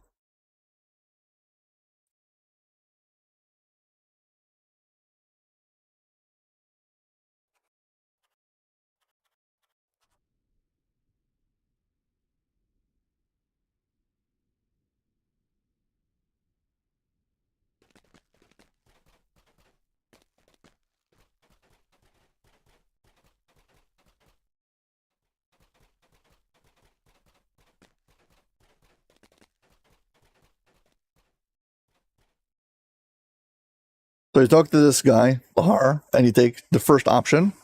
Then you take your 5 commendations of heroism and you pop them in here. Greater token of the 12. I'm going to put 5 because we're trading all of them. And they'll trade them all. And there you go. Greater token of the 12 bound to account. Let's go drop them in the bank.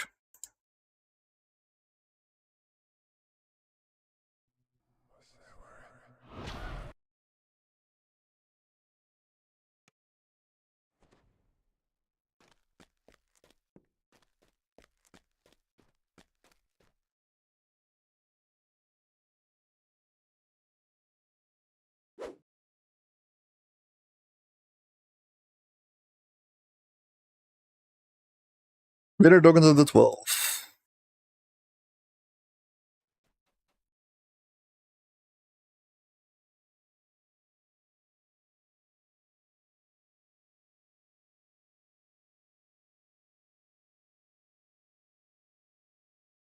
Golden Blade Forged cosmetic armor. Yeah, I'm the one I want is from Hardcore Season 2. They had for the pre-purchase, you got the season pass, you would get the silver dragon scale. I wish they had some way to add them to the DDO store. I don't care. Just sell them to the same price you sold them for the season pass. Just sell me the season pass now. It's useless just for the items. People still buy it. So I don't know what to tell you. I feel your pain.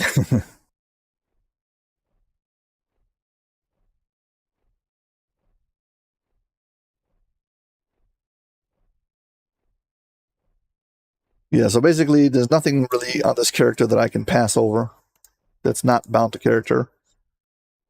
Spirit cakes, I passed over the tokens of the 12. And all the rest of this is, well, junk. So let's delete this character.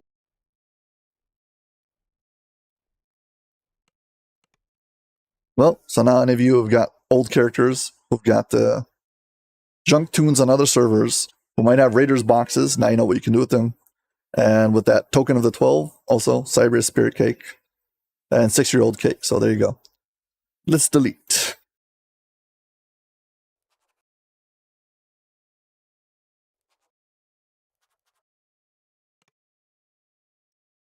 And now that we've waited long enough, we can actually reincarnate. Let's go for it.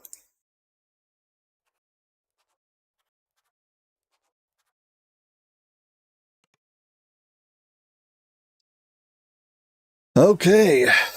Iconic. And we're using Tabaxi Trailblazer. And of course, it's going to be custom. We need enough dex to take all the 2-weapon fighting, but this has a +8 tome on it, so I don't need that much.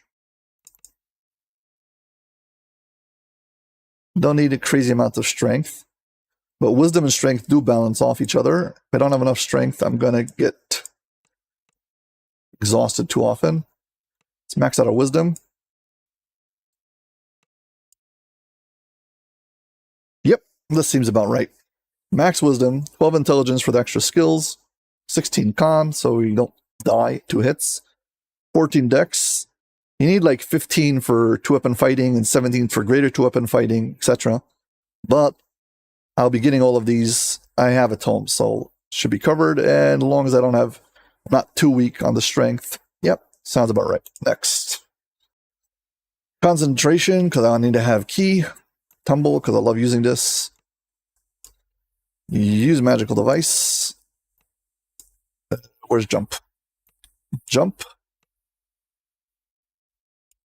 I don't like having skills that I cannot use.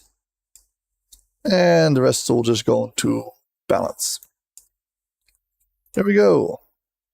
Class feat. I need dodge, mobility, spring attack. Does it allow me to take two-handed fighting yet? Nope. Fine. Dodge. And mobility. Next. Okay, skin color. As dark as can be. Lip color.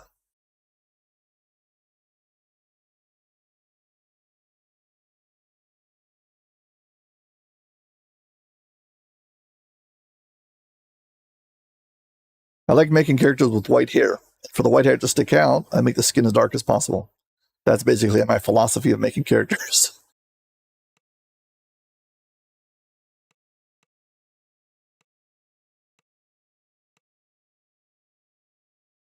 There you go. Puffy hair. Lock that in. Lock this in. Eyes.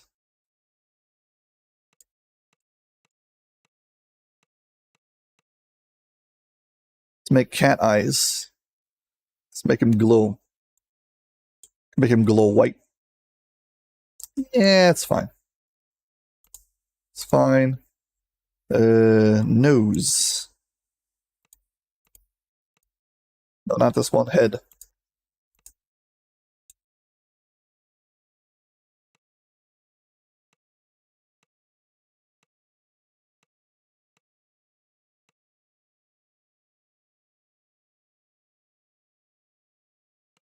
I want the one that looks most like a lion, least like a cat, least like a tiger, I guess.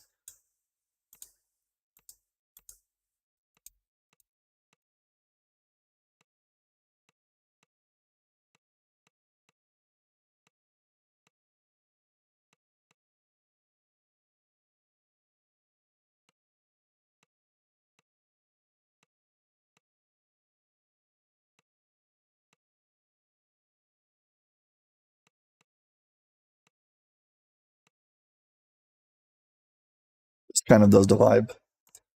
And let's see, facial hair.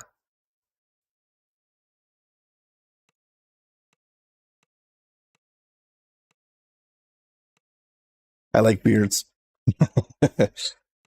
There we go. Ears.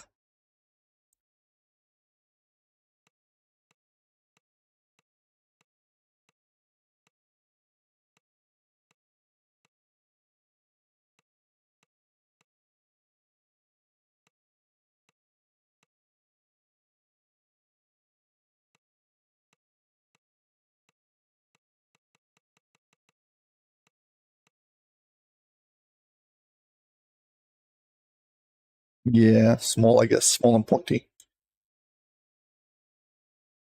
And tail.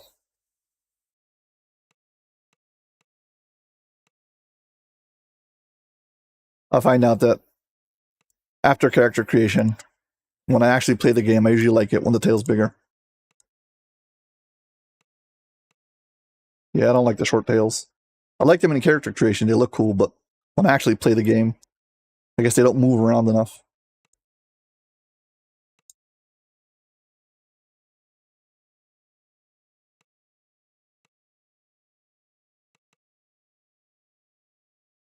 Beefy tail. Skin color locked in. Lip color.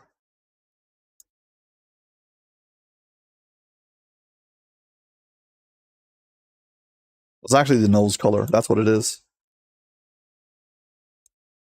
They don't have white. Ah, whatever.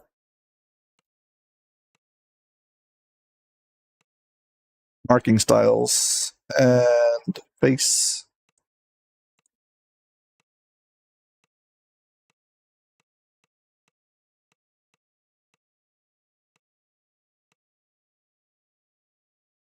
Let's go to this one. Scar style.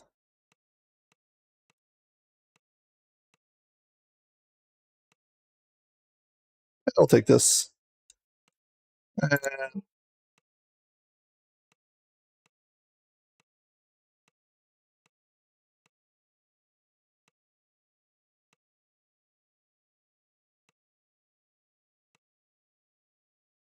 This one it is. Lawful good, Aldbar. Create.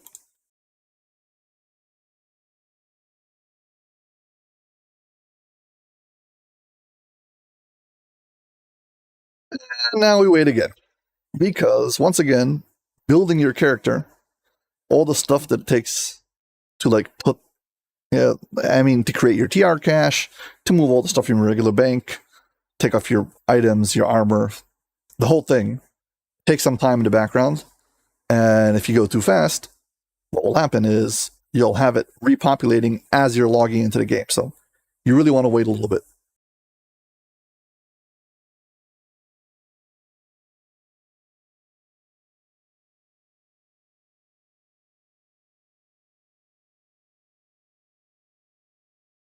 Free mount roll. I made a character on every server called free mount roll, and we're giving out gold daily dice. So basically on every server I went in and I rolled every day a gold dice, just with the hope that maybe I'll get the what's it called? Get that mount, the flaming mount. You call lawful. Yeah, I mean, I like playing chaotic.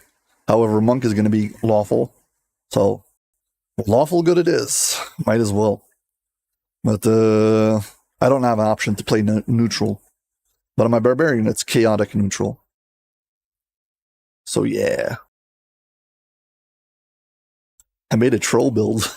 The whole point of this build is to be able to cast annoying spells like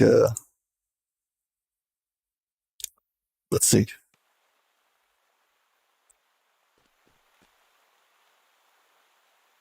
Yeah, so it was a wizard. It's supposed to be a Pale Master wizard. So if you happen to die, I can resurrect you as a wraith, which is something that players find very annoying. And I want to be able to cast grease. And also wanted to have the undead aura that goes around. And also have a skeleton knight that clunks after you. Etc. Basically, this was it was meant to be a troll. Oh, also it uses a repeating crossbow. So the entire time you're playing with a group, all you hear is click, click, click, click, click, click, click, click, click, click, click, click. Here, I'll demonstrate. Let's turn on my rune arm. Do I have a rune arm? Should have. Feats.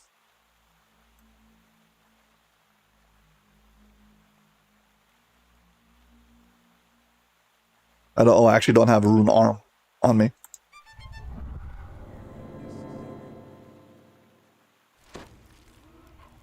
There's my skeletal knight.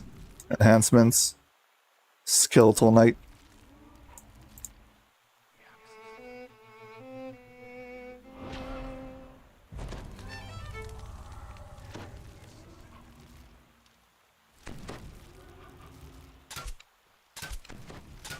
Yeah, so this is what you'd hear if I play with you. Wherever you would go, this is what you would hear. And of course I have Sleet Storm. Because what other terrible spell can you cast after you cast what's it called? Grease. Sleet Storm. So everybody falls over if they don't have what's it called? Freedom of movement. Of course I'm kidding. I didn't actually play this character. It's still standing literally at character creation. But I did have fun with the idea, so yeah, that's how this character came to be. I was like, what if I decided I wanted to make the most annoying character possible? This was my take of it. And this character does not have anything useful on it. I guess we can delete it.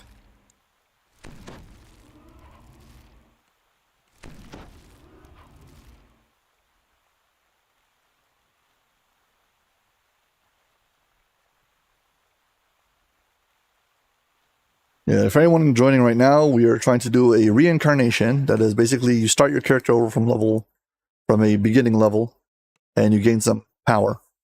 But while we're waiting for the game in the background to rebuild my character properly, I am using a bit of time to do some maintenance on my server over here. Way too many characters. I don't need all of them. They need to go. And I don't want to have to transfer all of them. So, troll build. Delete.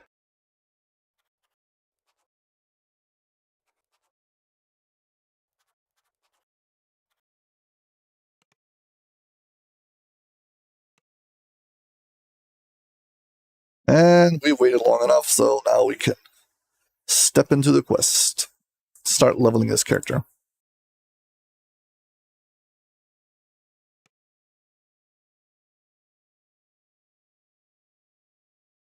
It says it has overflow. That was for the first few seconds. It's still moving things. Let's wait for it. Inventory space empty. Got rid of everything. Okay, let's set up my overall.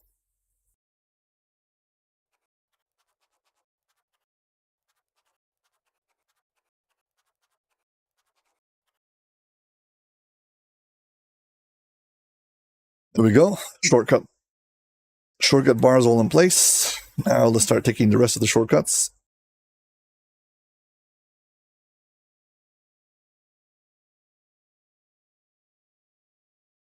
Okay, main menu.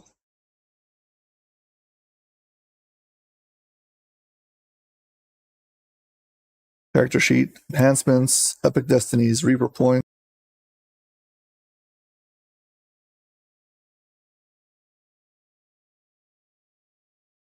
Then we do a quest journal. No, sorry. Adventure Compendium, quest journal, and social.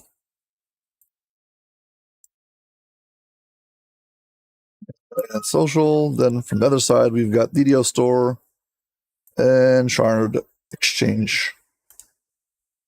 Come on, shard exchange. Yeah, it is my shortcut setup. Let's go level up. Oh, also Control F, and I can put the FPS counter over here on the side. FPS is frames per second. We're going to be using these. Not going to be using this. Going to be using this. Yeah, this will drop here. We don't need the other stances.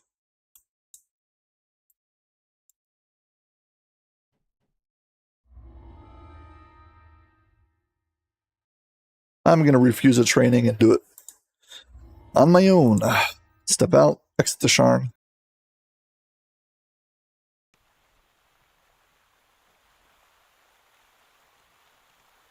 Every time I do an iconic, I like logging out and just transporting to Eberron and going to the center of the marketplace, working from there.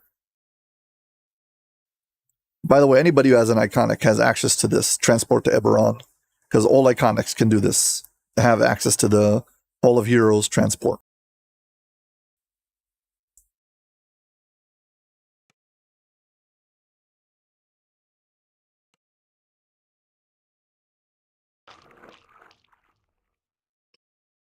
There we go, repopulated my mounts.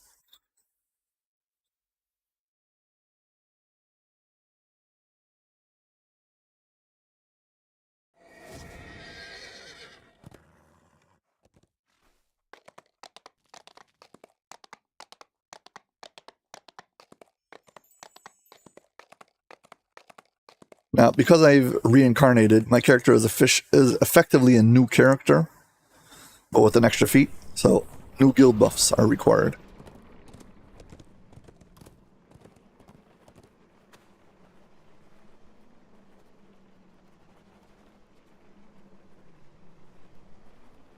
It also resets all of my quest timers. I was pretty sure, but I want to confirm.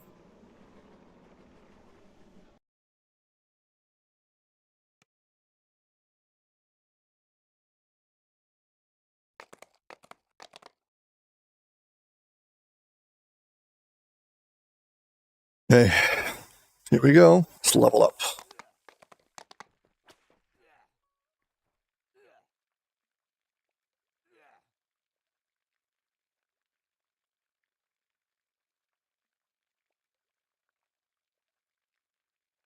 Basically, concentration, jump, tumble, use magical device, and then I guess balance.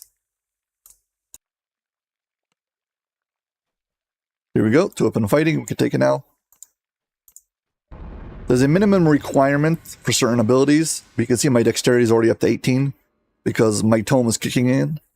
As I level up, more and more of it will kick in. Eventually, it'll be a total of +8 to my main stat, which is plenty because I only need 17 to get the different feats for the 2-handed fighting.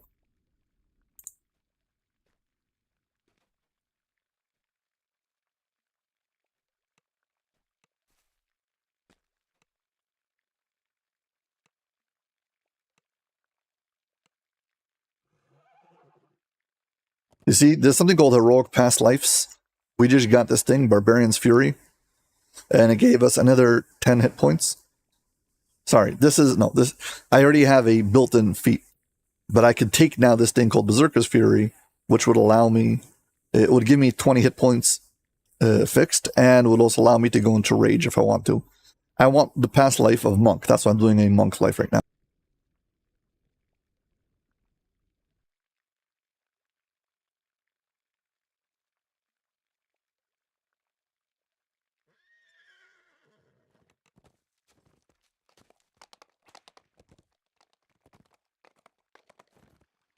You have to take a philosophy light or dark when it comes to Monk.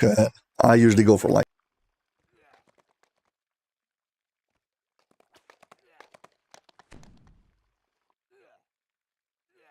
I can pick if I want to go for power attack or for precision. I did power attack last life. I think I'll go for precision this time. See, precision doesn't work while you're raged and as a barbarian, so can't use it. I like it.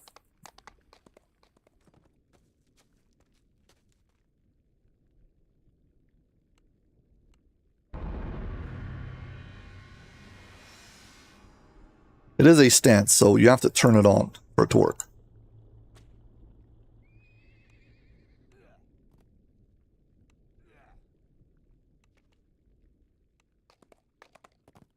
Okay, now I've got another point.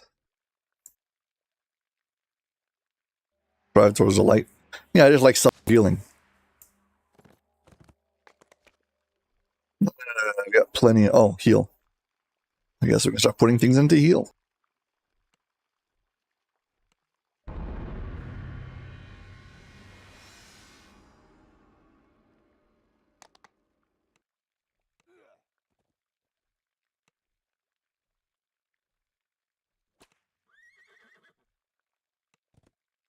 And as I level up, my intelligence tome that I have, also +8, will also kick in. So I'll have more and more skill points every level.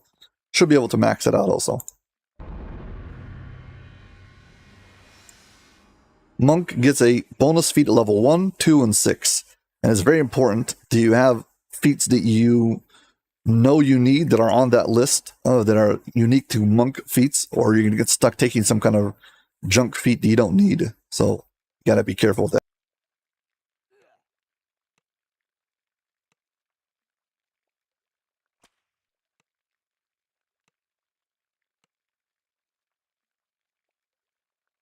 So here we go. We need a feat that I can take from Monk.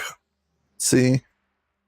Anything that's in yellow, like this, Die Hard, Great Fortitude, Toughness, Deflect Arrows.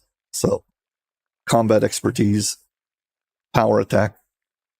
Swords to Plowshares. I need this one. Also, I need Spring Attack. So, right, let's take both. Swords to Plowshares.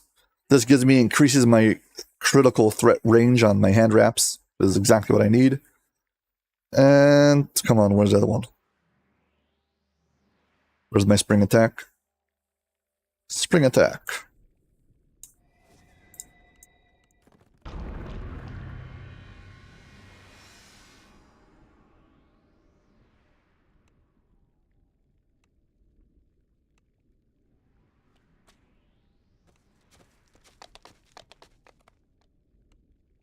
Something strange has been sighted off the coast of Stormreach, the mysterious Isle of Dread.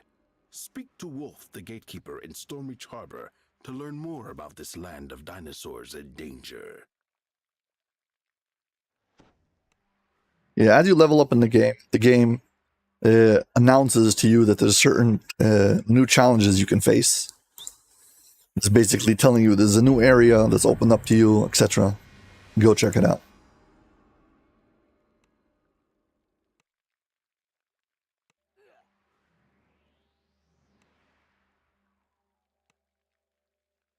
Okay, we've maxed out heal. Now we can go back to dumping things in balance.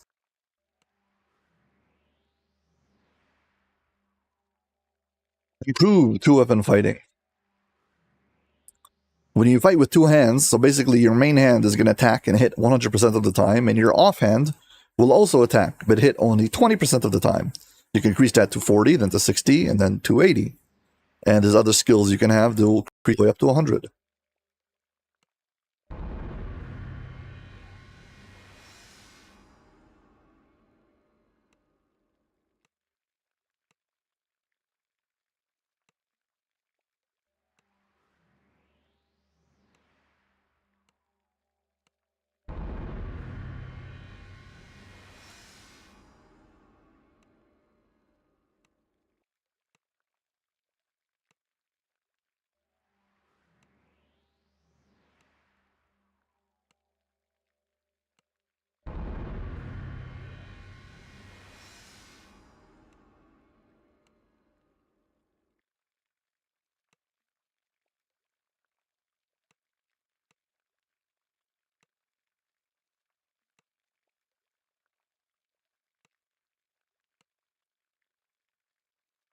Okay.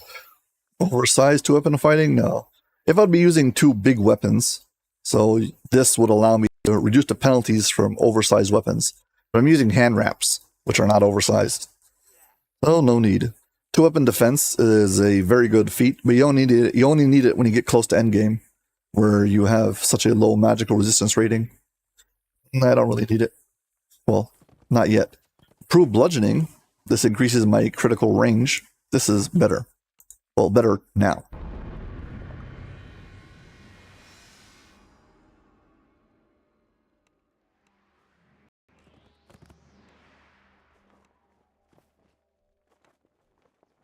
And I've maxed out all of these stats, and I've got another point.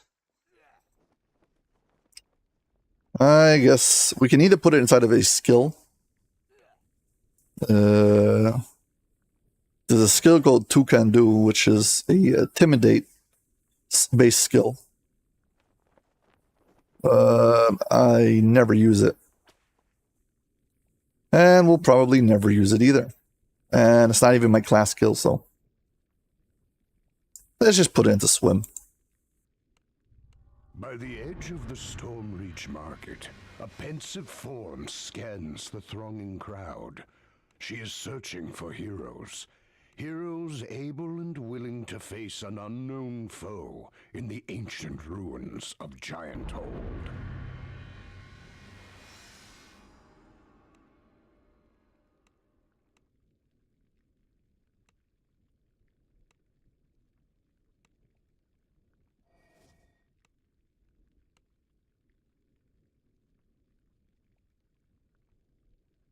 Greater two-weapon fighting or whirlwind attack? Honestly, at this level, whirlwind attack's probably better. It will go faster. The city of Storm Okay, and now we get to spend all of our ships points. arrive to ferry passengers to Sharn, the city of towers. The ship's captain seeks heroes looking for a grand adventure in the clouds. Speak to Captain Aldbar Dranmore in the Stormreach harbor to set sail for Sharn.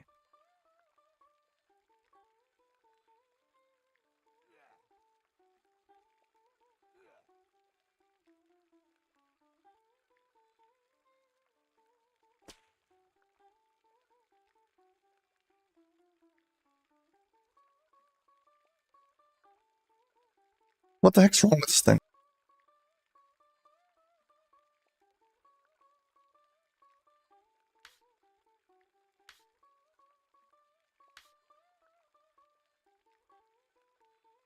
Gotta like force it.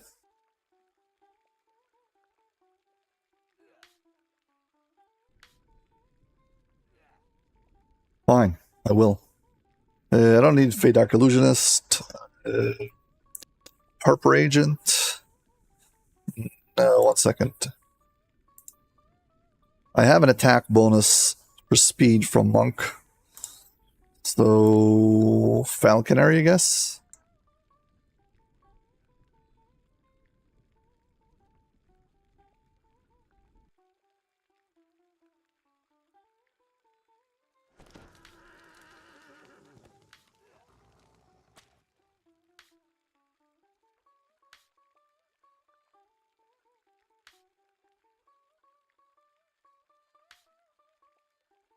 Fine, I don't know what's wrong with this thing. Fine. Okay, Monk. HandWrap Monk all the way. See, over here I can take another 10% to my offhand striking chance.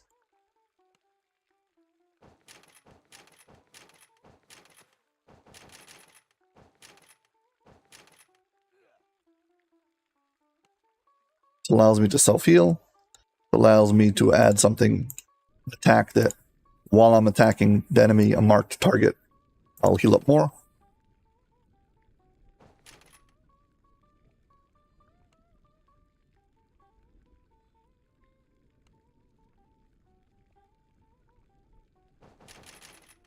It's a cool attack for a strike through. The Jade Strike. I don't know if I'm going to use it or not. Probably will. Tomb of the Jade, probably not. Jade Strike, probably yes.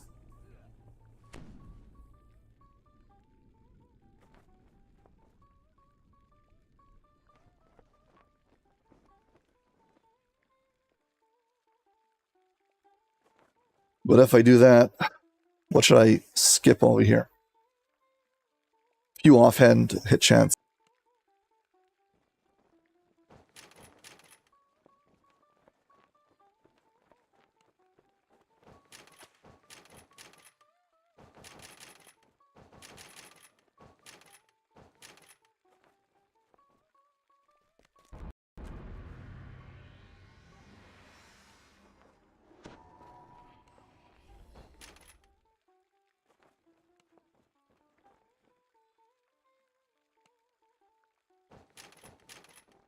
There, 30 points. This one's good. It's very good.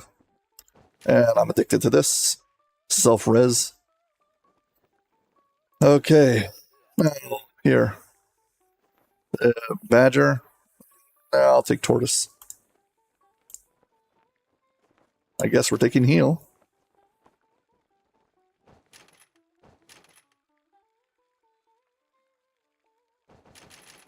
Passive heat regeneration. Oh. And I need, of course, this and this, this. 11 points. I guess we're going to take the attack speed.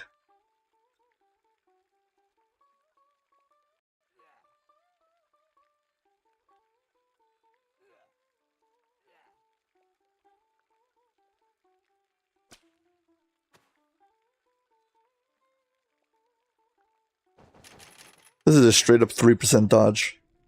Threat generation. Oh well, whatever. Attack speed. Only one of them. I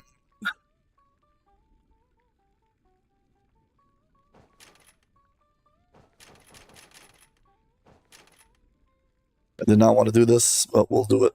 Standing knife fighter.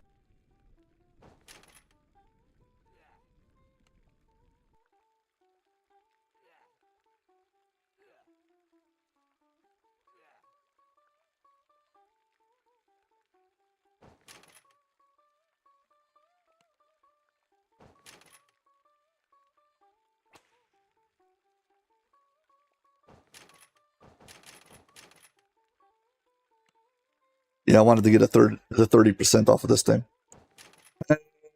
Either I can take wisdom. Don't take falling damage. I'll take that.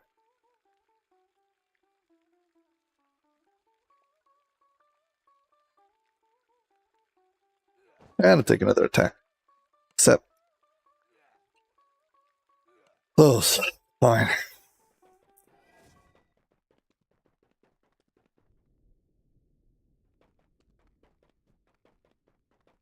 Go to the bank, get dressed, let's get things started. Feats. These are my past life feats. Turn this on. Turn this on. Razor Claw will give me +1 attack and damage. This will give me 2 double strike per attack, per stack. I'll take the attack and damage. And what else do I need from here? This is my auto attack, if I need it on. Cosmetics. I'll take Treasure Follows You. Forget all the rest. Precision. Turn this on. Spring attack. Goes here. Trip and Sunder we've got. This is Whirlwind attack. Abundant Step. This goes here. It's my long jump. Forms. Here's a meditation. Quivering Palm. 6 seconds. I am probably never going to use this. Slow Fall. Turn this on. All of the different stances. We already had Wholeness of Body. Drop this here. Feline Agility. This works automatically. Sneak. I already have on my shortcut bar. Fine. Spells I don't have. Enhancements. Elemental. Let's just turn them on. Cold. Fire. Ice. Fist of Light. Drop that here. Healing Hand. Over here. This attack. It's my speed attack. Meditation of War. Turn that on. Let's see. I need Quick Strike.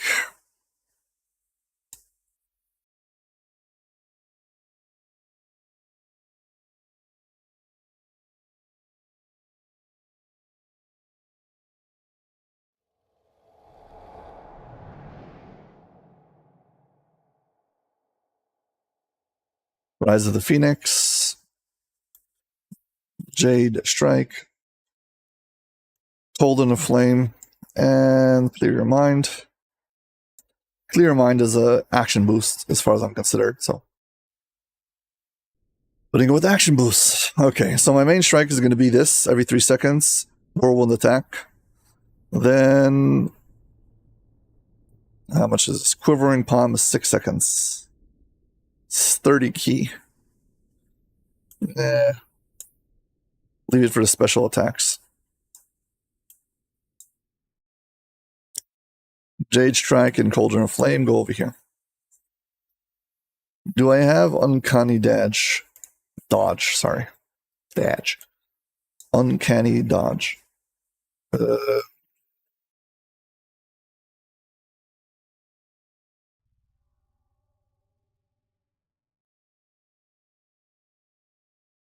Uncanny Dodge, I do not have.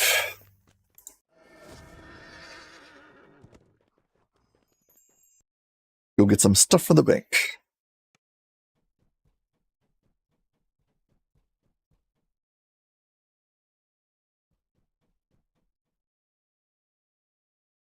Let's see my account. Hey, I kept my tabs. Nice. 250 items on my TR cache. Now I've got to wait for it to all populate.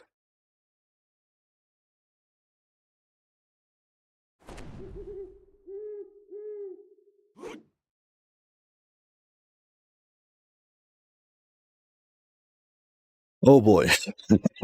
This again. Okay, let's do it like this. 1-to-1. Let's take out things that have no minimum level. Drop on the back.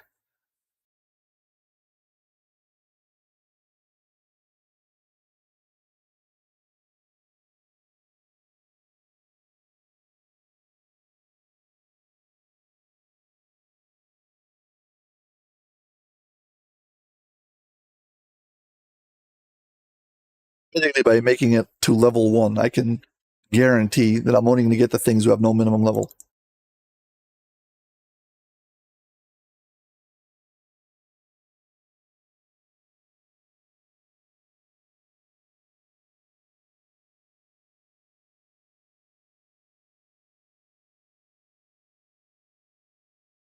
Anything else I need over here?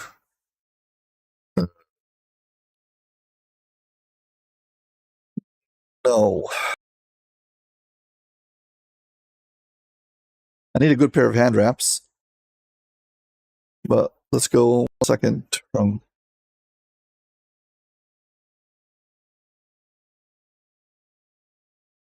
Let's take out all the epic items for level 20.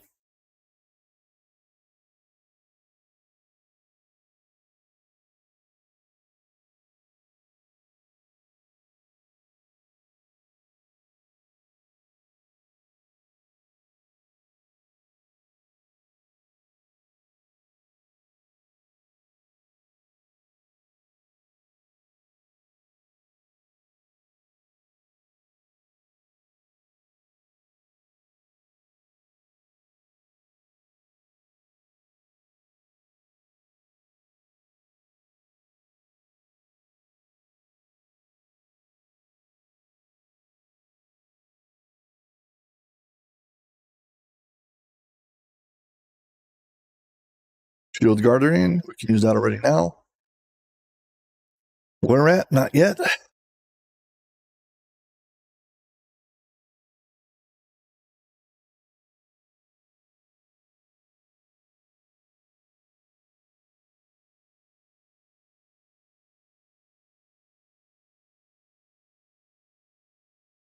These adamantine knuckles will be very useful very soon.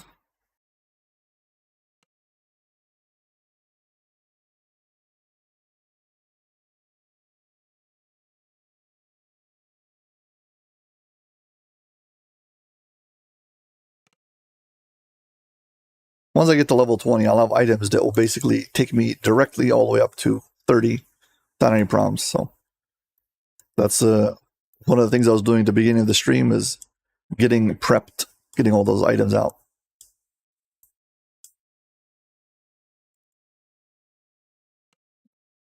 This goes here. This will be used in 1 level from now, so we'll keep this in the bag. This will be used soon. This I can use now. I should go get myself the level 14 hireling. Truth is, I probably have him in the bank. 1 second.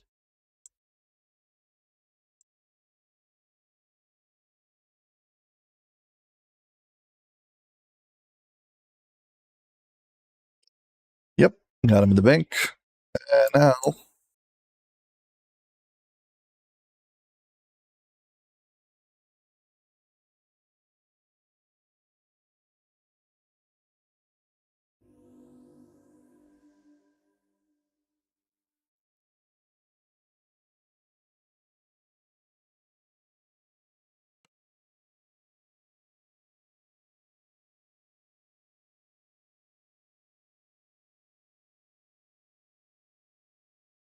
okay, got all the items. Let's quickly check now from I have a nice pair of hand wraps that I've been saving. 34 all weapon.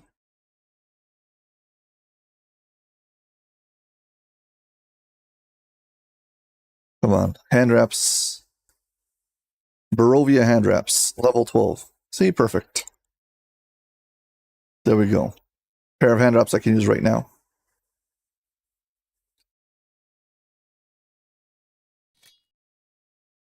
Hand wraps acquired. And what else do I need? Nothing. Got everything?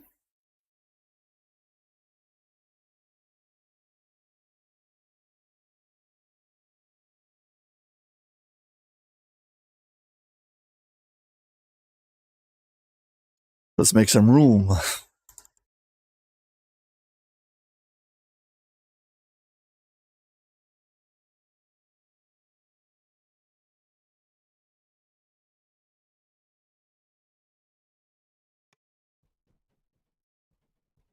Okay, here we go.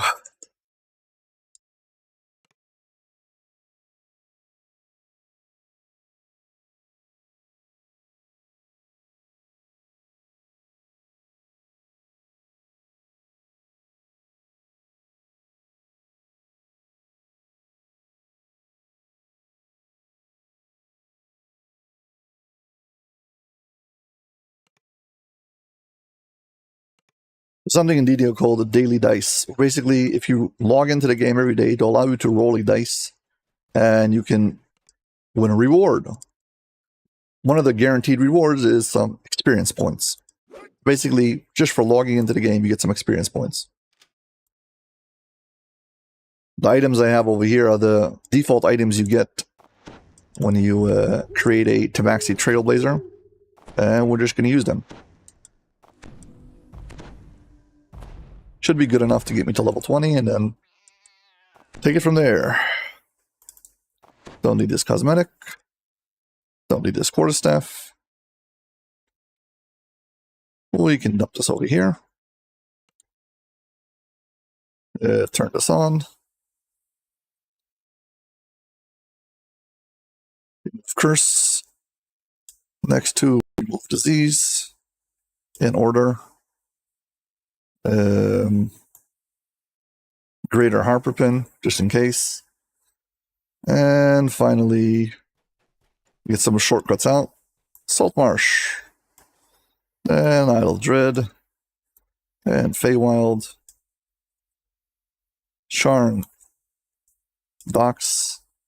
Myth Janor. Upper Moorgrave.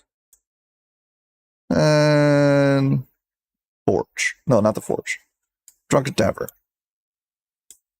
And then we can dump Evening Star at the end of this. HandWraps. Go here.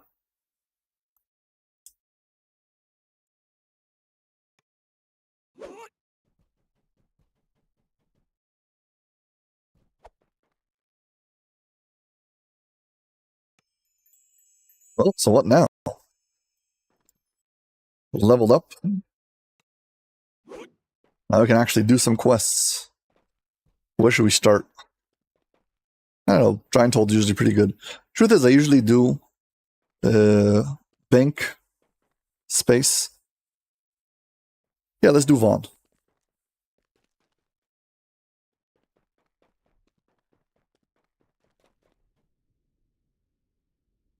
Vaughn is a short for Vault of Night. It's a chain. And I'm trying to get something called Favor. Favor is when you complete a quest. The different factions in the game will give you favor for completing that quest. And if you gain enough favor with that specific faction, you can get specific rewards. And one of them is I want to increase my inventory space, and the other one is I want to increase my bank space. So that's what we're going to be doing.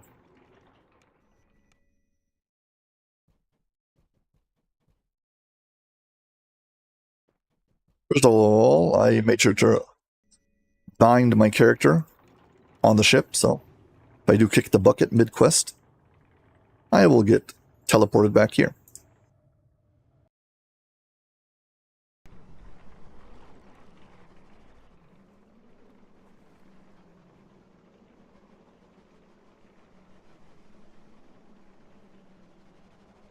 So, Vault of Night, here we go.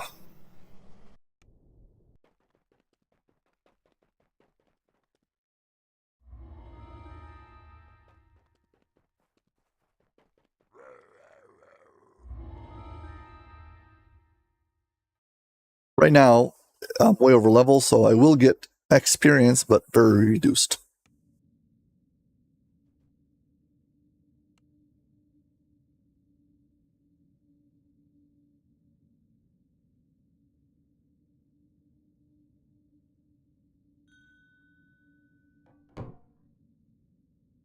See if it keeps the positions of my hirelings. Nope. Gotta move them. Like this. You see in the bottom of my screen, there's like the keyboard. It's not accidental that the space in the bottom is perfect just for a hireling shortcut bar. You should realize by now that this is a kind of obsessive. This looks like the underground highway to Tharask Arena. If you search for Dirge's contact, keep your guard up. The spectators may not be friendly.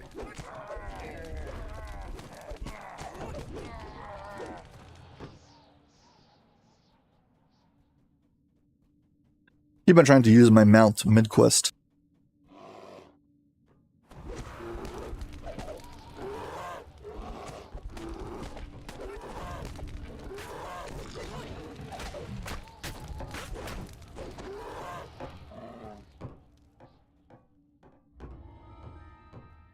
Talk to that guy and we bribe him. He'll give us the code for entering the arena.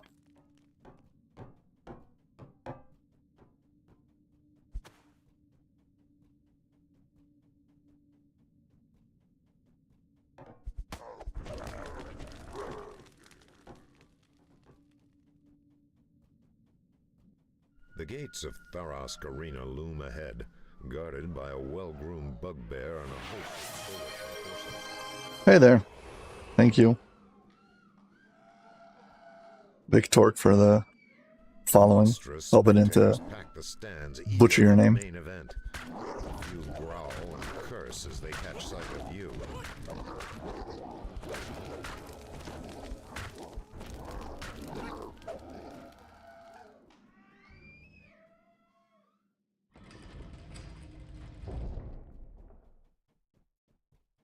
Sadly, I don't have a speed boost yet.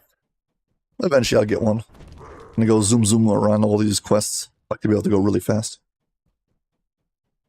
Thank you.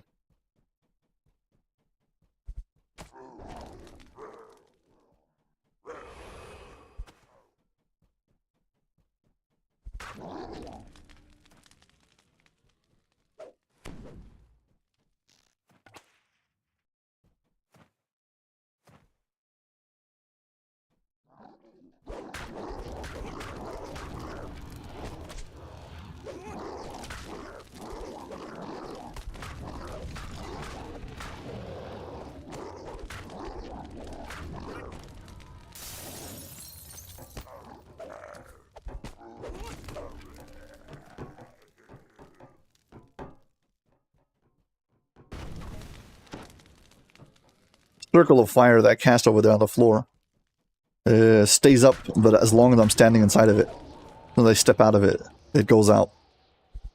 Also, I mean, it times out after a few seconds, but if I step out before it's up, it times out even faster. So collecting everyone to one spot and then setting them all ablaze. Kind of the way of going about it.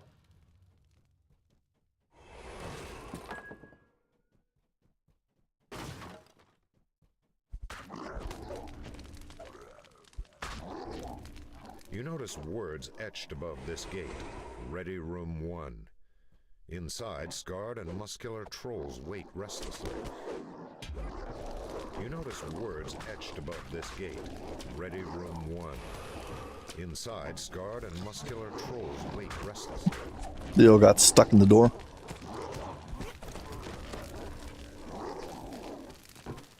You notice words etched above this gate. Ready Room 1.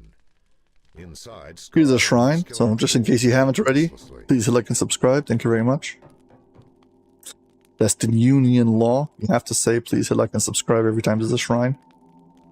I am the union. I made up the law.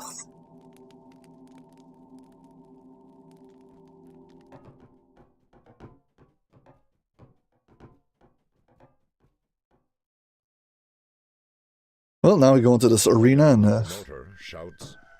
Here for a fight. Last-minute team for today's bloodbath, all the way from Stormreach. Angry howls erupt from the crowd. No reason to worry. Crusher's kobolds and the Mudwallow ogres are hungry for blood, and they're joining forces against the Stormreach team.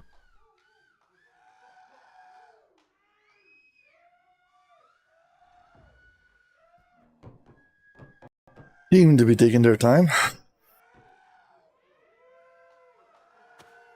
I have this ability called meditation, who basically scoots me up and gives me a lot of key very fast.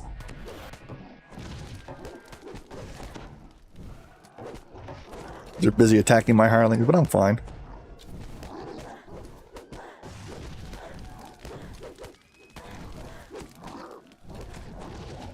Divinity now.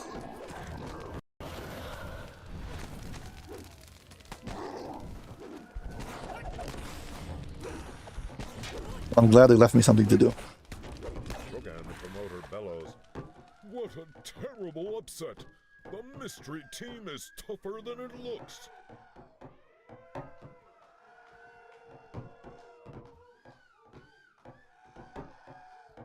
Their luck has run out. The Horns of Fury and the Maelstrom Princes have slain hundreds of their kind. Yeah, get on with it. This should be the shortest fight we've ever seen. Let the slaughter begin.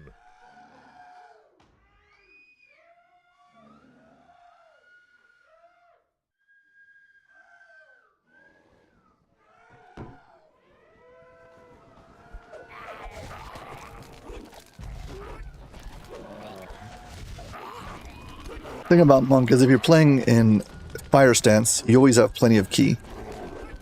If you're playing in other stances, not so much.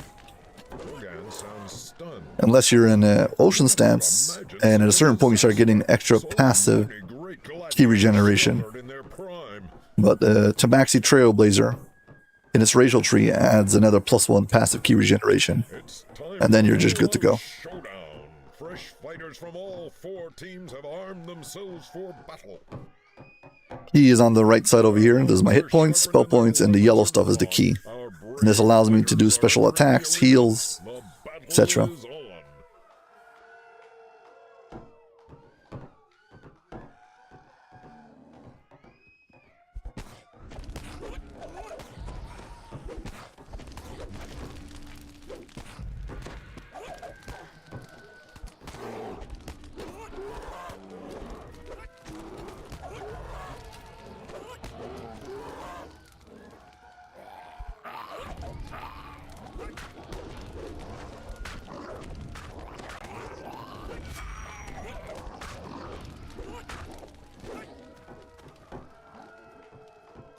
Rogan's voice is hushed. The Stormreach team has spilled a sea of blood today, but it has not yet sailed to victory.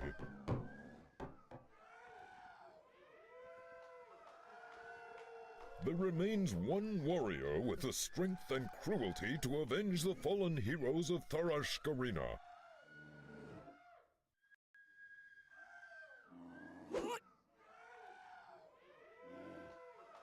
I give you the king of killers, the merciless murderer, the terror in the night, Deadheart the unbeaten.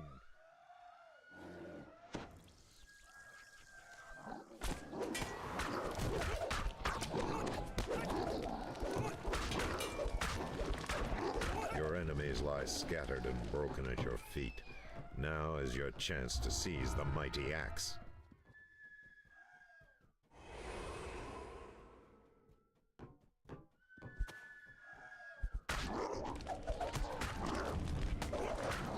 We can get rid of these jokers.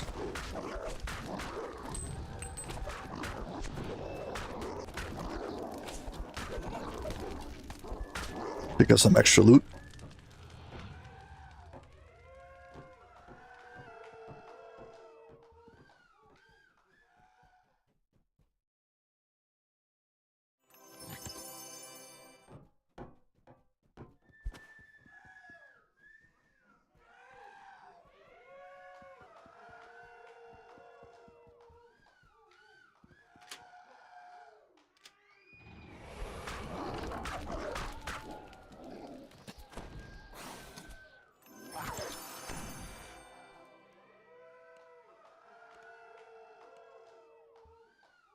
Nine minutes.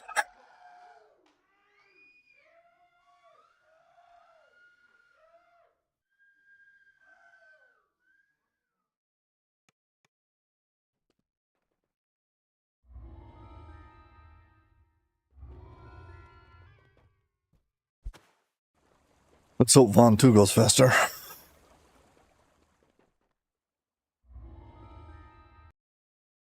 Kind of worried about Vaughn 3 because of all the beholders.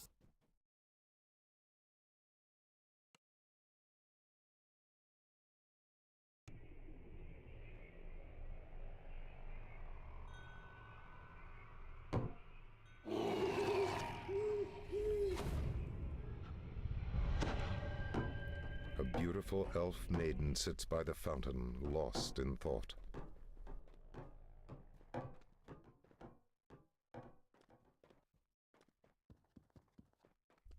beholder roars, hungry for slaughter and ready for a fight. Well, survived one beholder without any negative levels.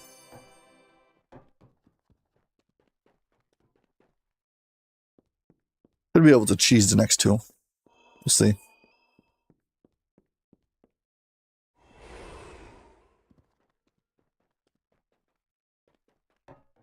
I don't need to find runes, this is not epic, but I do want to find all the collectibles.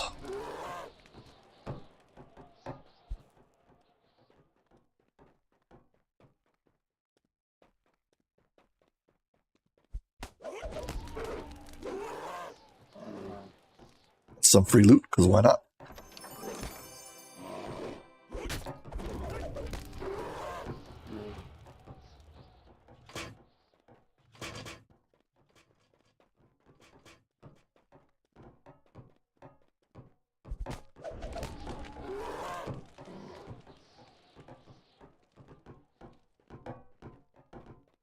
What's going on here? No collectibles?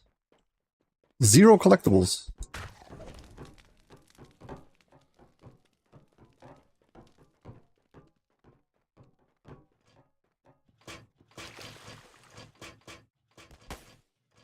Okay, we found one.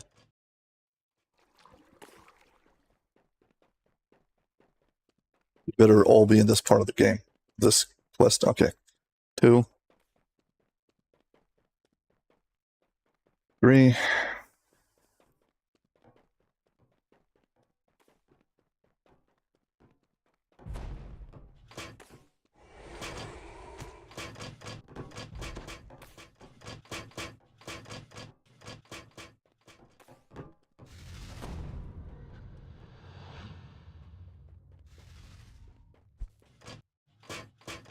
Three collectibles, that's it. Not a very good haul.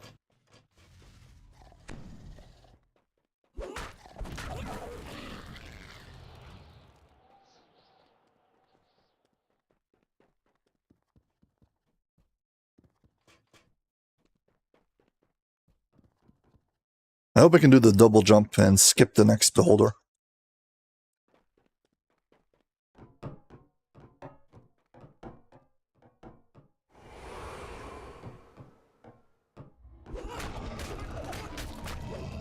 The ground shudders as the fearsome giant is laid low.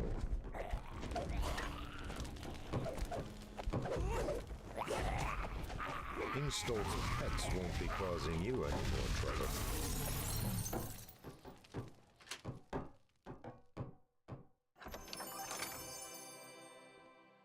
I'll wait here for another like 10 seconds. The last 4 of these will spawn in. I'll get a bit more XP. We shall do that. How much is my XP penalty? 75%. Yikes.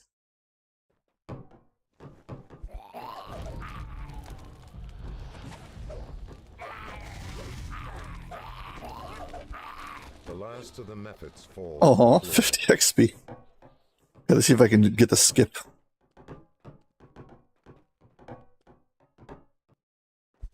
Made it. Almost. That wasn't fair, I lagged out. Mindless chattering like 100. Well, at least I skipped the beholder, so that's good. Evil from the plain of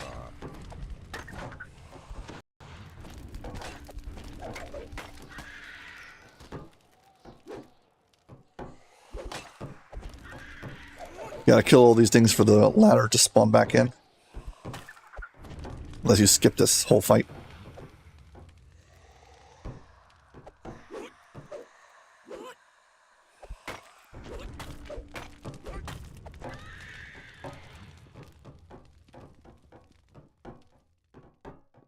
Okay, here we go. Second collectible we already picked up. It's third one now. I mean, third quest objective. Let's try to skip this beholder fight.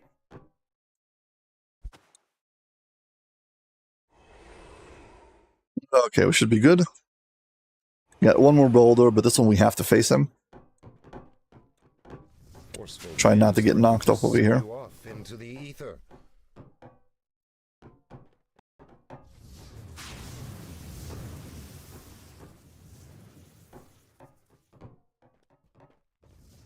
Got a little greedy on that last one. A beholder roars, hungry for slaughter and ready for a fight. Well, it was uneventful. Went over fast.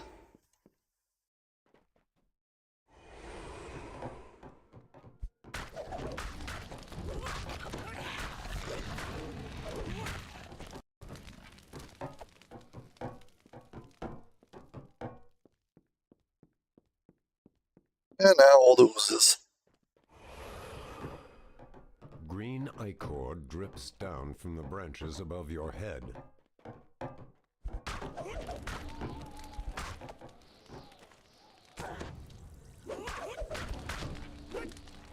These arcane oozes heal from acid, so I swapped over to electricity instead.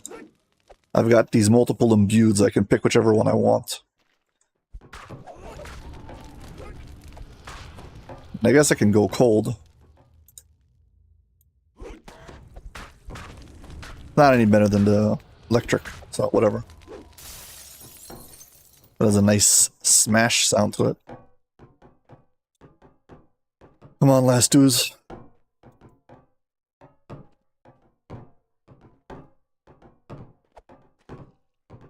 Yeah, for anyone joining right now, we just did something called reincarnation. Restarted our character. Went from level 34 back down to level 15, which is one of the starting points of the game. And I got a past life, increased my power overall. And now I am slowly working my way back up. And on my list of priorities, first thing is to gain favor by a faction called House Kundra, and they give you as a reward extra bank space, which I will need. And since I would like to get some experience while I'm doing these quests, I'm doing them now. If I wait till later, I'll be way over level, won't get any experience.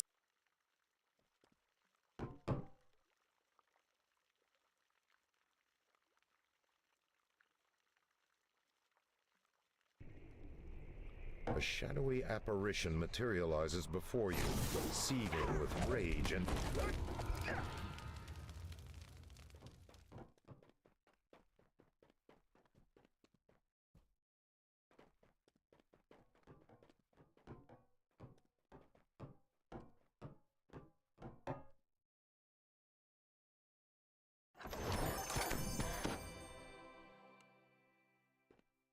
But that was fine. We got improved evasion, so all is good. Finished. This took 7 minutes. 7 and 52. Less waiting around for the beholders. I mean, less waiting around for the... whatever they're called. The fight in the arena.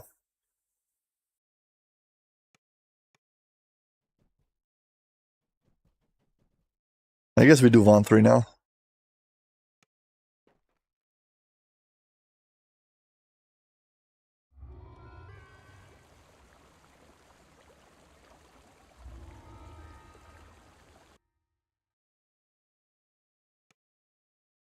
Let's do a reckless run through this place and see what happens. The stone bridge ahead has collapsed into a gulch. You must finish your journey into Vale's homelands on foot.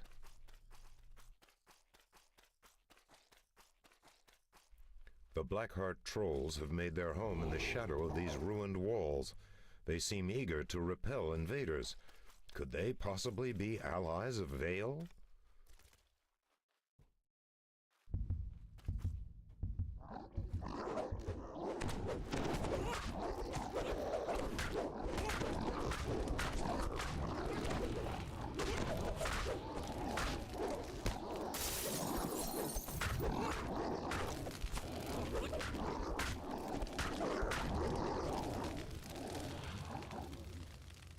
My troll campfire. It's a nice troll.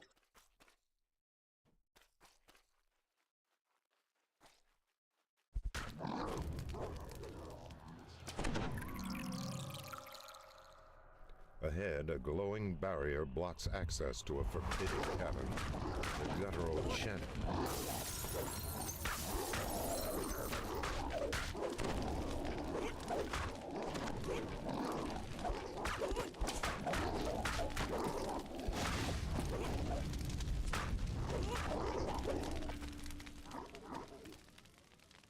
Hey, we've exterminated enough of these.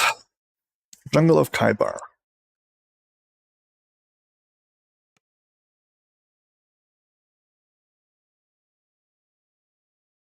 Too bad I can't do the traps. This would have been a serious increase to my overall HP.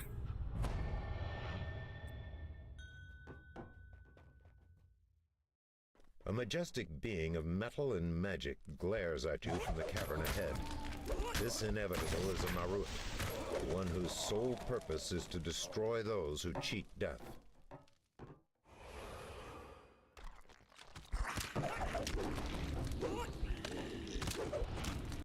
Did you know there's a collectible over here underwater?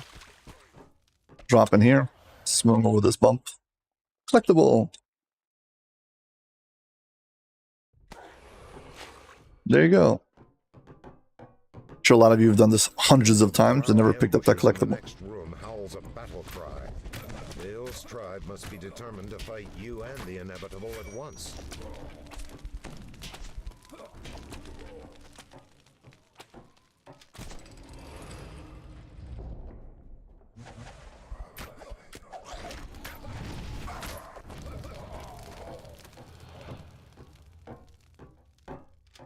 The stench of trolls once again reaches your nostrils. It is Every time we find one of these bosses who's a named boss, we get some extra XP for killing him. And a trap chest.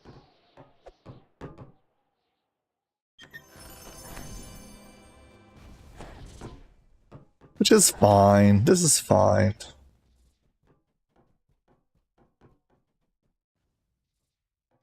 As the gate grinds open, a drow scorpion screams a command. An answering chorus of shrieks erupts from behind you.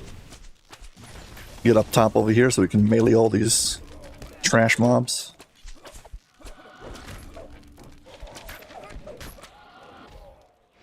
The inevitable's footsteps thunder across a stone bridge ahead. Check this out. You can get this cutscene. You can go and stand next to the Marut during the cutscene. You gotta have a double jump for it, but it's not too outlandish to get a double jump. You stand up over here, jump to this.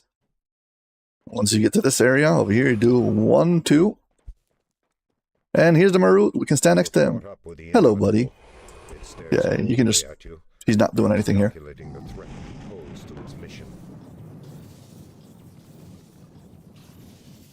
Now he's gonna walk off.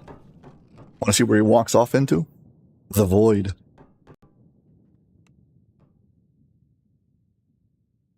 Come on, do it. Don't just stand there.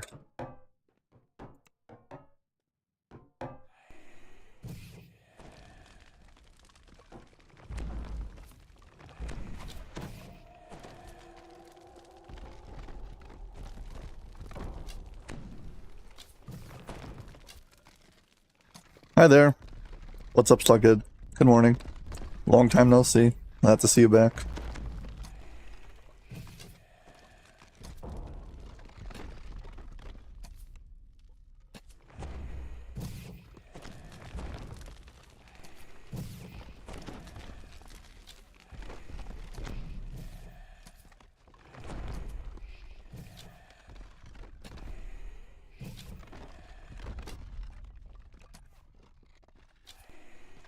We got to get myself a ranged weapon for this character.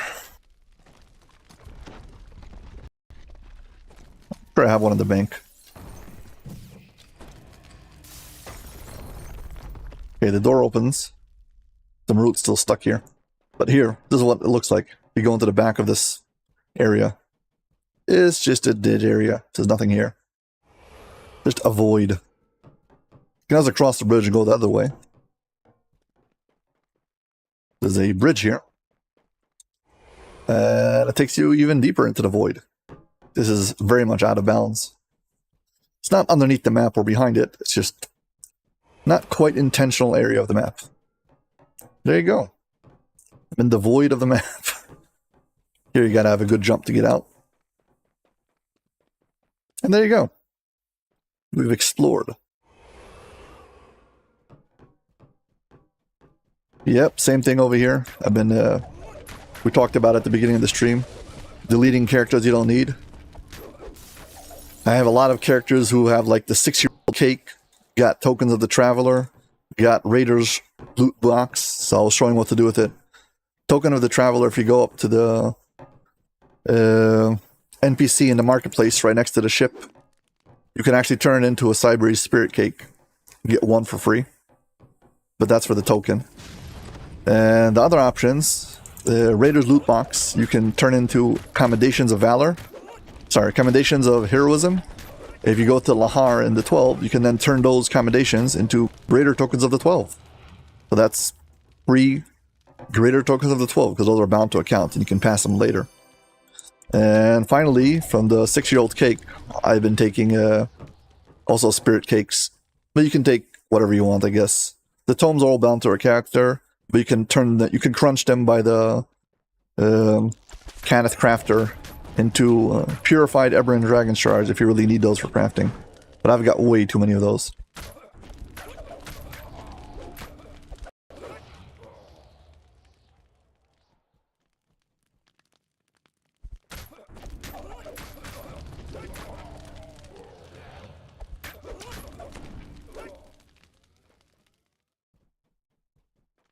You stand amidst a scene of terrible slaughter. The inevitable has already passed this way.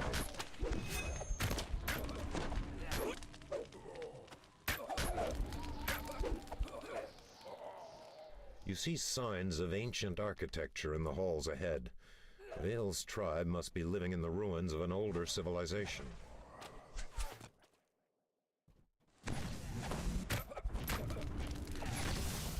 Come on, everyone. Join.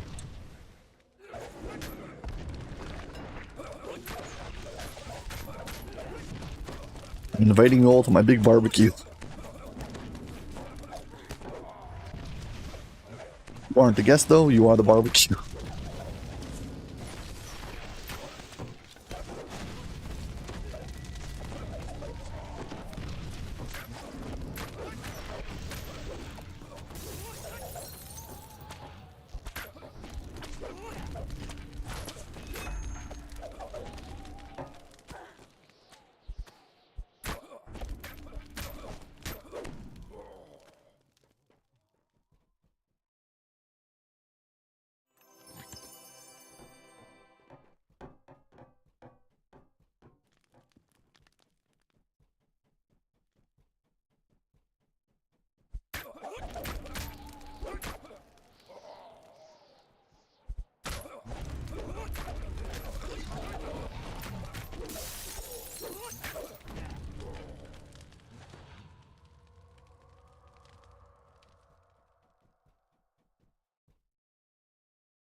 There's another boss down here.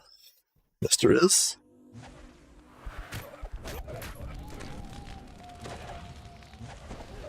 Ouch, they stunned me.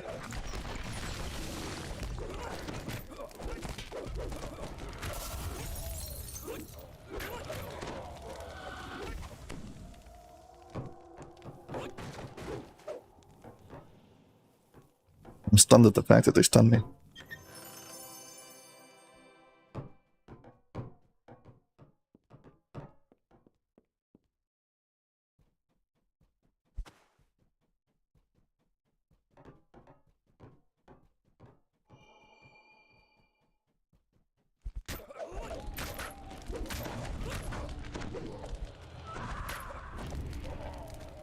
Oh.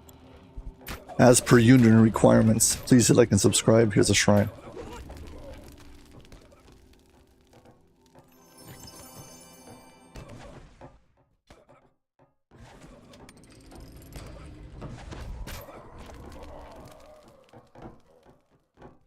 The Marut stalks down the hall to your right, relentlessly focused on its target. The locked gate ahead marks the outer boundaries of the Drow encampment.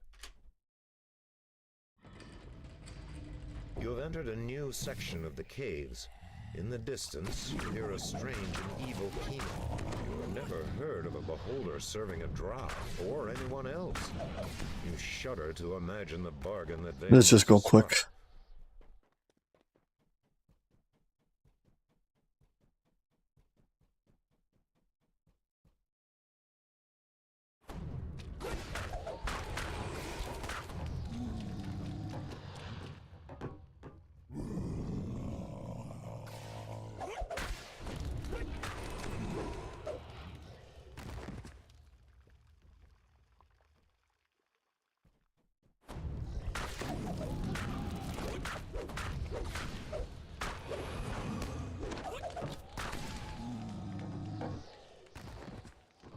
course, we had to have a boss.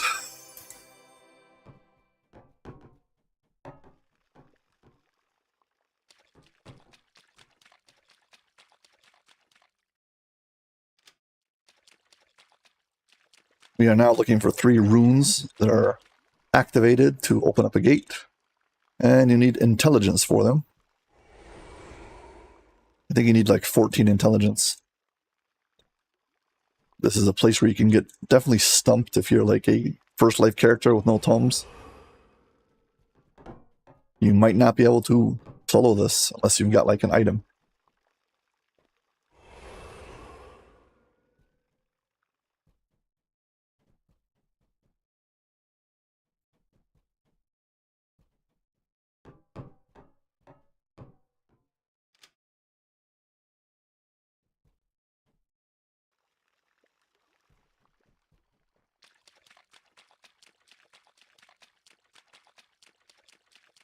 Okay, where's the last one?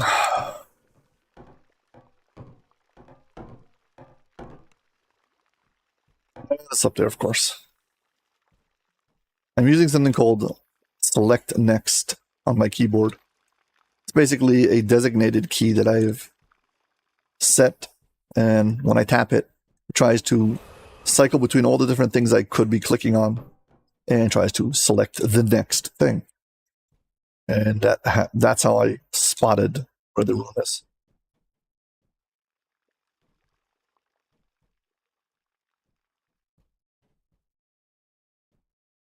Yes, anyone who's might not be aware of it, sometime I think going to be like next week, DDO are moving officially all of their characters from the 32 servers to 64-bit servers. 32-bit servers to the 64-bit servers. They've got like 8 servers, and they're going to be condensed down into 4. There'll be 3 in America, I guess USA, and then 1 in Europe someplace. And you're going to have a certain amount of time to move your character, and then all the servers are going to be turned off, and sometime later they'll be turned back on for another 2 years where they'll be in ghost mode. So basically you can only log in and move your stuff. You can't actually play. So yeah, everybody's getting ready for the migration.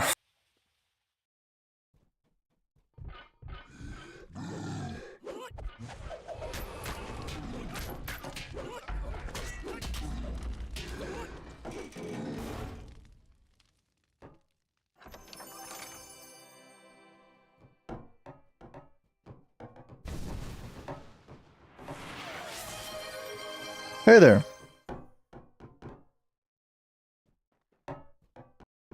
Thank you very much for the follow.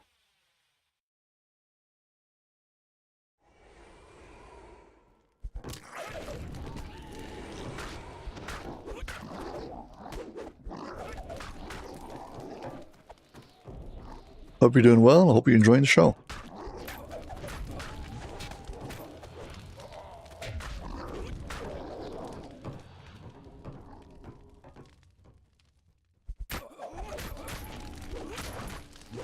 Oh, you're welcome.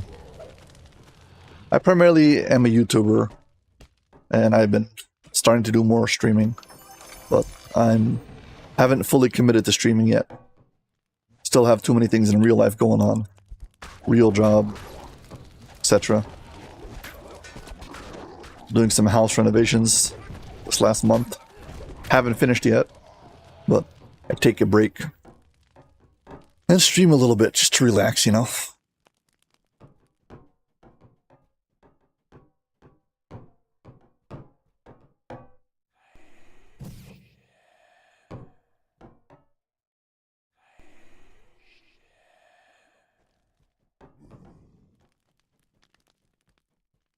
Not like I'm suffering in real life, but I can't manage too many things all at the same time.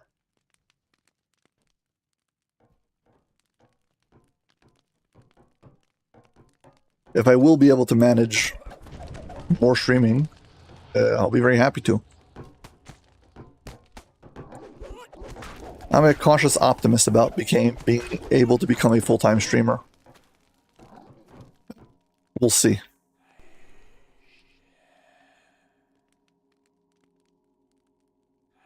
I can cheese this fight from here.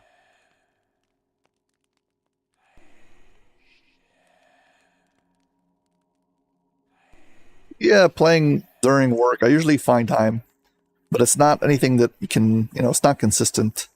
It's not a fixed time. I can't like have a static rule. I can't always be available for raids and stuff, so it's not very simple. Definitely not straightforward.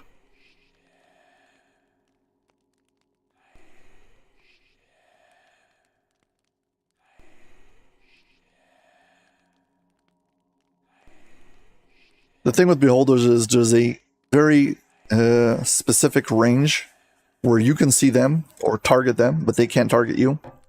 So as long as you can get the beholder to stay at that range, you can easily cheese them. I mean, you can put on auto attack, use your throwing weapon, go make a coffee and come back. Like, even if you're doing basically no damage, you don't have to worry about it. Eventually they'll die. That's it. The hall is flanked by towering statues from a lost age. Vale chose a dramatic battleground for her last stand against the inevitable.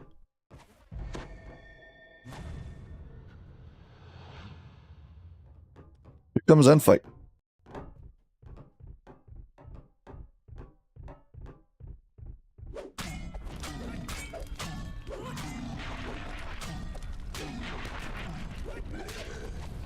Make sure I've got him inside the bonfire. And we win. I find it very odd that there's no chest on heroic. But whatever. I mean, nothing at the end. I guess the 3 champions give you the chest. Oh well. How about with the penalty? 50% penalty. Yikes.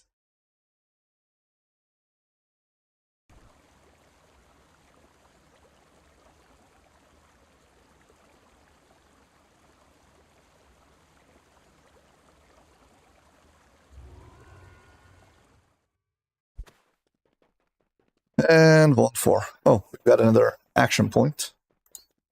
What would we like to use it on? I got the stuff I need out of here. The important things. We've got this.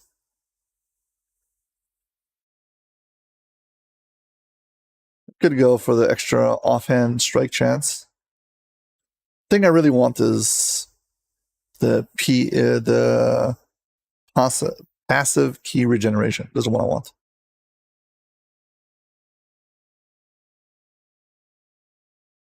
I think I'll take the offhand strike chance. This is something I need. I'm going to use it.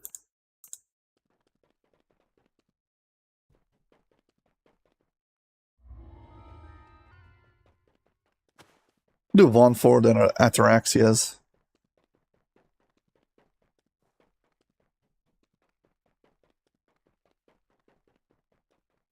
I'd rather first do things that still give me some kind of experience while I'm doing it, rather than, I mean, if I'm going to do it anyway, eventually, I might as well do it now and get experience for it. Elite.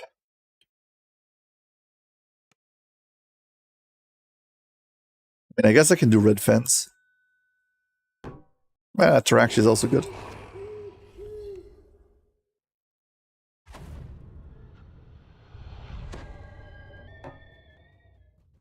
The sweltering heat in these tunnels is almost unbearable.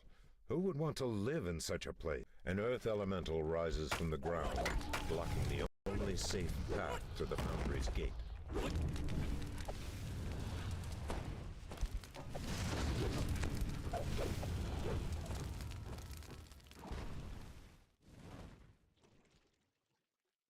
The lever locks into place, and a warforged worker beckons to you from inside the foundry. By any chance, I drop down and fall in the center room. There's no way to get past this gate. Haywire spared no expense in keeping his secrets. So this is why sometimes it's a good idea to just leave an extra hireling here. RC2 stops abruptly and rocks back and forth in a daze. It's quite obvious something is wrong.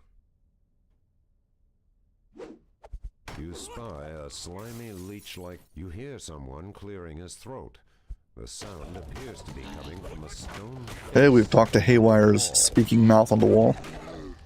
I gotta clear out this way so we can go find him.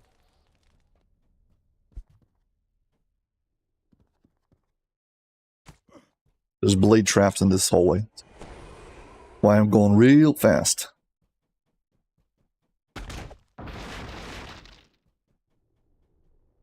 Open up the shortcut.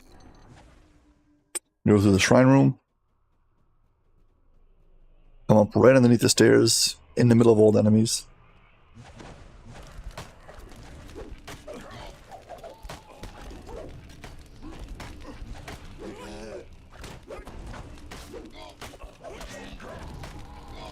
Someone please remind me to spend my Reaper points when I'm out of this quest, because I'm going to forget if not.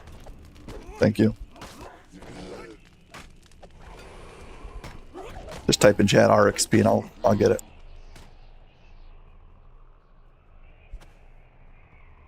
I always remember things at the worst times. So yeah. I can't spend it now, so now I remember.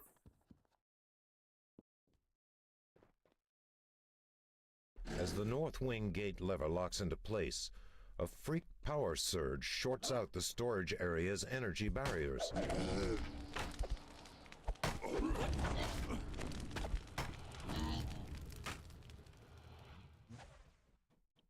Get the collectible up here.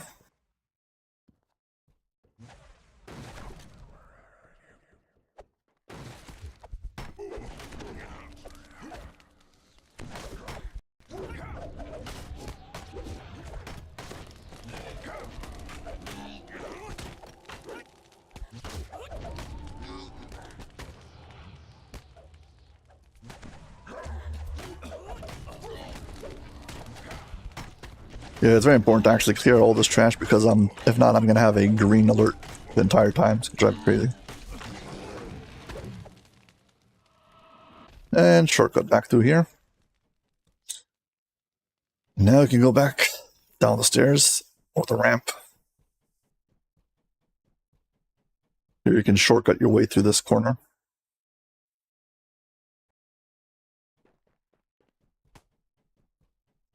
Back to the main intersection. This time I'm going to go right.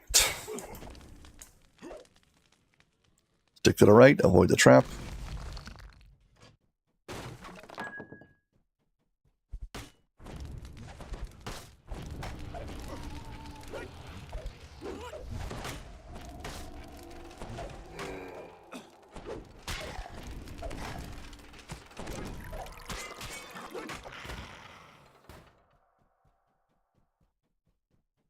Here comes a trap. Your clothing and armor, you can feel the floor grow warmer.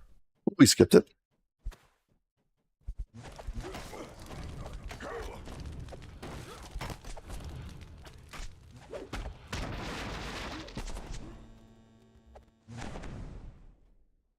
Hit the switch, please. Ow. Okay, fine, I'm fine. I'll kill everyone.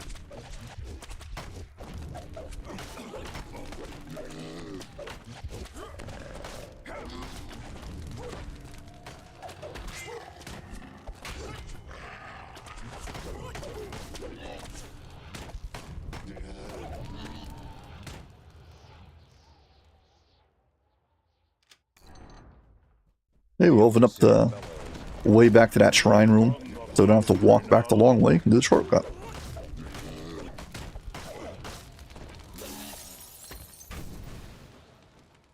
Do the skip.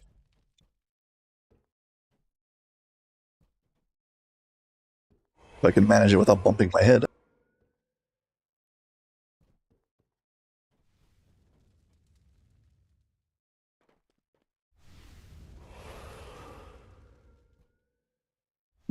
Skip has been managed.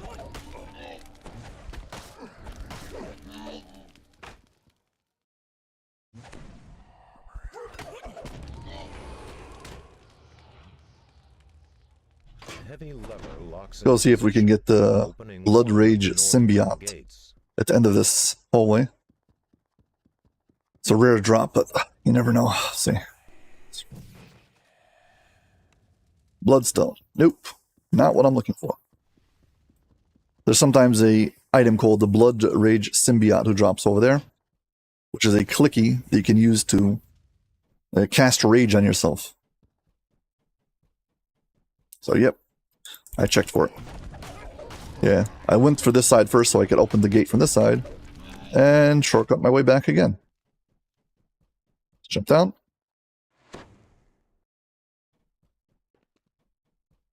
Back to center intersection, but this time the way is open.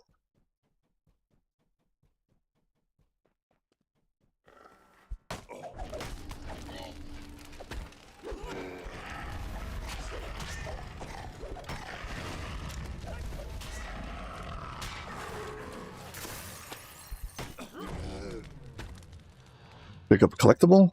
Got it.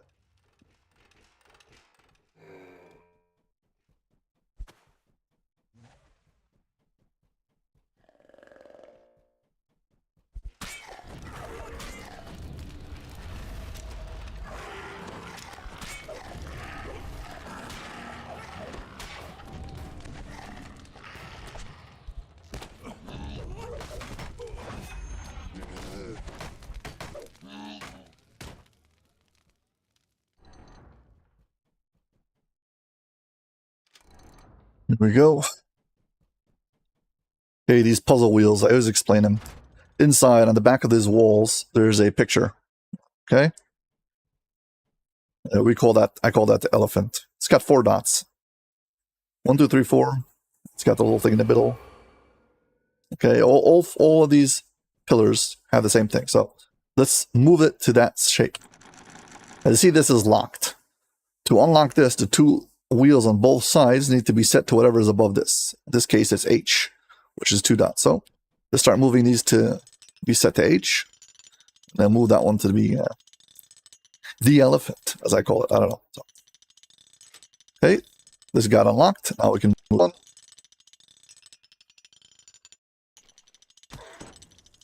And this one's solved. Next one. This one needs to be those 2 little hands. Fine. So move this one to the 2 little hands. Come on. And now this one's unlocked. We can move this to the proper one. There we go. And finally this one needs a spike. So this. And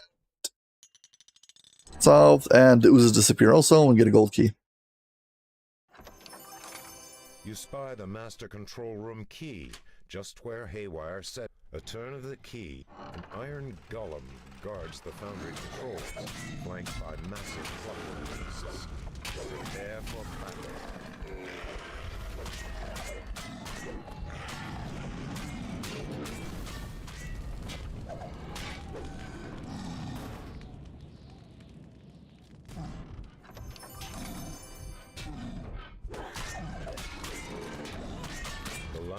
Guards falls in a heap of battered metal. Now it's time to end. Okay, once we click this lever, everything's going to start counting down. It's going to explode. So now we've got to go fast. Through the foundry. This complex will self-destruct in 5 minutes. Please evacuate immediately.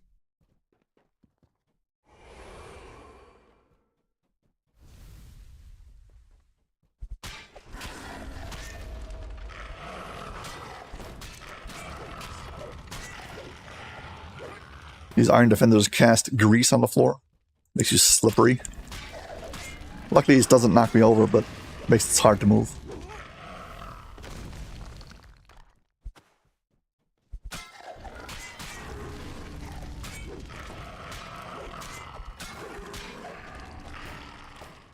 Here comes the floor to break.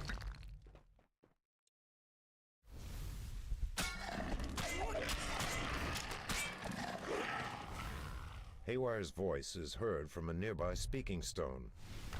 I know you're running for your life. 4 minutes until self-destruct. Haywire continues. There's a blast door up ahead. Keep running until you reach the exit, and hurry. I don't actually have to kill all this trash. It's gonna get incinerated.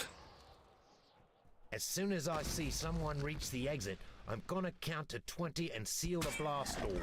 There ain't time to wait for stragglers.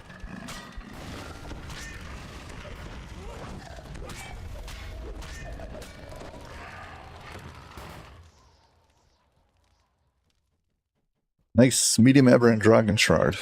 And we've made it. Deep within the factory, Be very careful over here not to fall down. stay clear. You fall down to the center room where we started. Unless there's somebody left at the entrance that can open the gate for you, you are blocked from finishing the quest. 3 minutes until self-destruct. Here comes the explosion. Yeah, and this bridge is notoriously bugged. Wait until it lands to be sure. And then I still skip it because I don't trust it. Haywire gestures to the... You feel powerful elemental energy course through your hands. A spellcaster might be able to channel this power. There you go. You jump down over here. There's a collectible. And now let's demonstrate what would happen if I would have fallen. Thanks for reminding me for the RXP. Yeah, I would come to this area over here, and I wouldn't be able to get past this gate, because you can pull this. Oh, rats, it's locked. Never mind.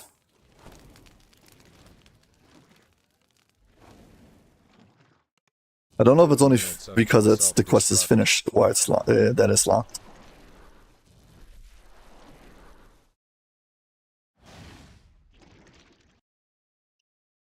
So 1 second, RXP before I forget myself again. Reaper XP. Take this, and we take extra dodge, and then we take PRR. Physical resistance rating.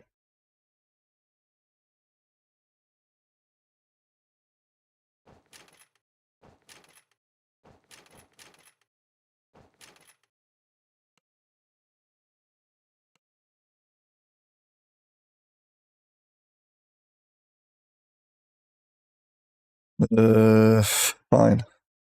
I'll take a wisdom point over here.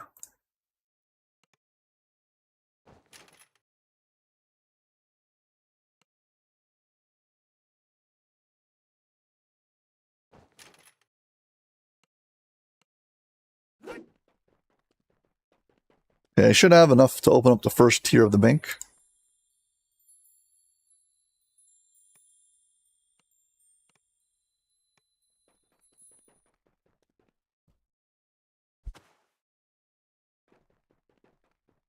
They could do the rest of the House K quests.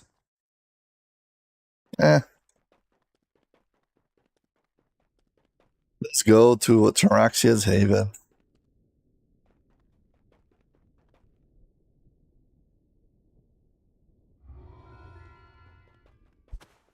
Go back to the NPC at the beginning.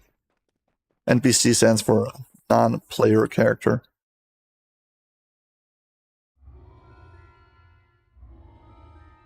It doesn't give me anything. The banker over here. Yep. I can now upgrade my...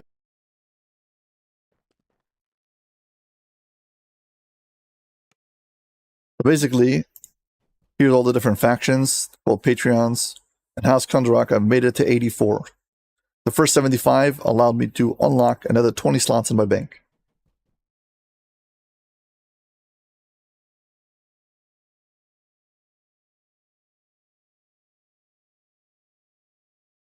If I look at my bank, now I have an option that says over here, upgrade 2,000 platinum pieces.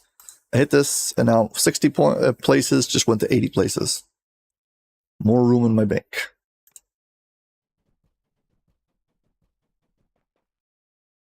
But we can get another 20, and we're going to need it.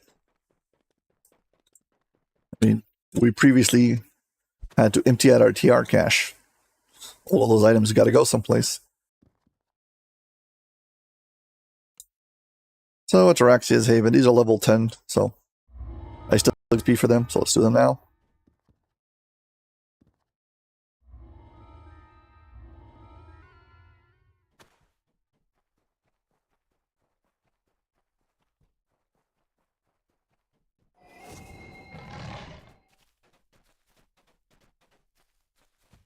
The only reason why I'm using this chunky boy green dragon is because, well, he's green. And the rest of my outfit's also green. So it kind of looks right. That's it, that's the reason. This area is of high value to the Duergar.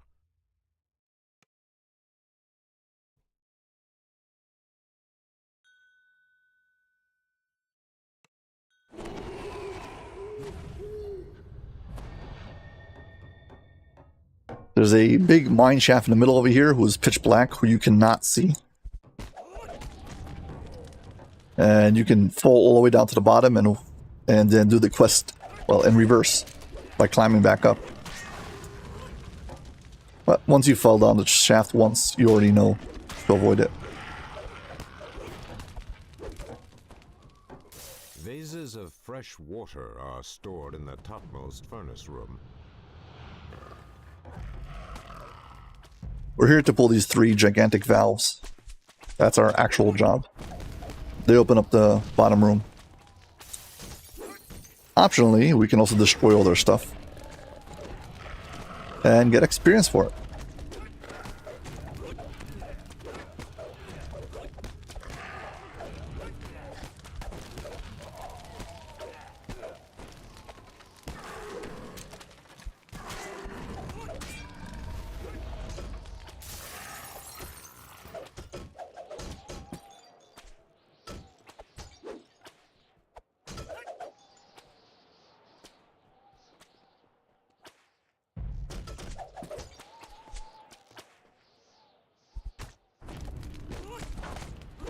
Didn't feel like climbing that ladder, so jumped around it instead.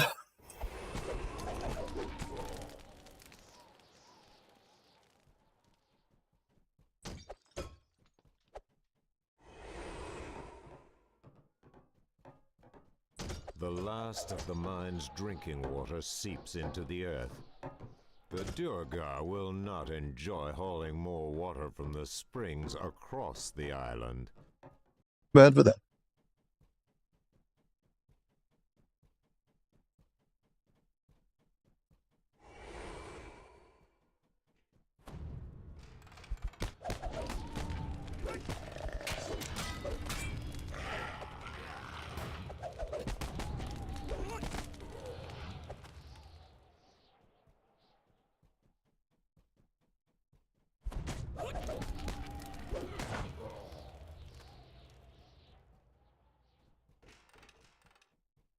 Stay away from the edge, you don't want to fall in.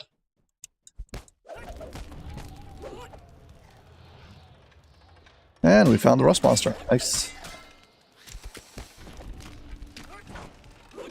Playing as a monk with hand wraps. You're not wearing armor or a metal what's it called? Weapon, so it's basically does nothing to you.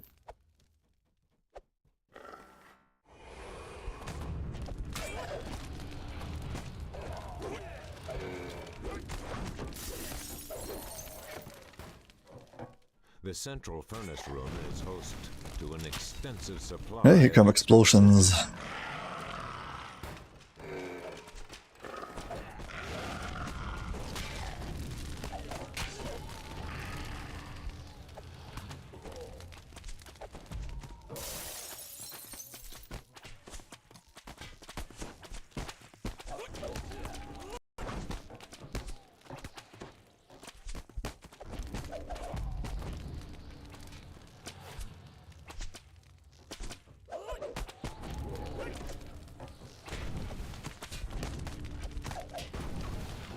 Some of these Durgar are very good at blending in with the background.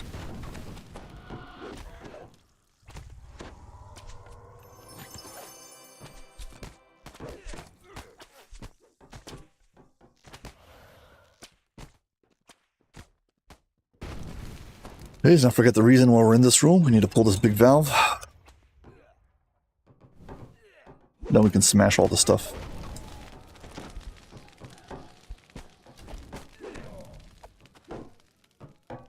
Okay, enough stuff smashed. Let's get out.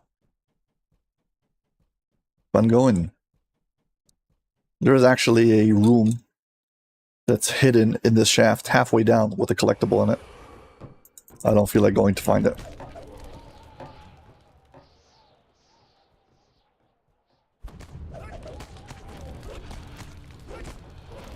And the truth is, it was a room that I didn't know about for many years, and the only reason I know about it is because during one of the hardcore seasons, they had a illithid, sorry, not the hardcore season, during the illithid invasion, one of the illithids was located in that little place. Oh yeah. That's why I know about it.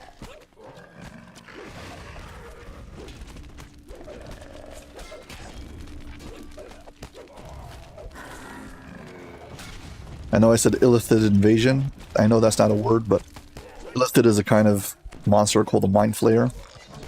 And DDO had this event called the illithid invasion, where basically the entire game was taken over by this specific event. And the goal was to find these invaders that were hiding inside of quests. And after a certain amount of them were found and killed, it would open up a quest on the server. And then next week, or whatever it was, it would happen again. This was done 4 times, until all 4 quests were open up on all servers. This was the illithid invasion. And they made it so you have to be on Reaper mode in order to participate. Which means I hate it with a passion. Hey, look at that. Thank you very much for the raid. Hope you're all doing well. Thank you very much for joining us. Hope your day's doing good. We just TR'd. Just did a reincarnation to this character. And we are now quickly reopening at the back.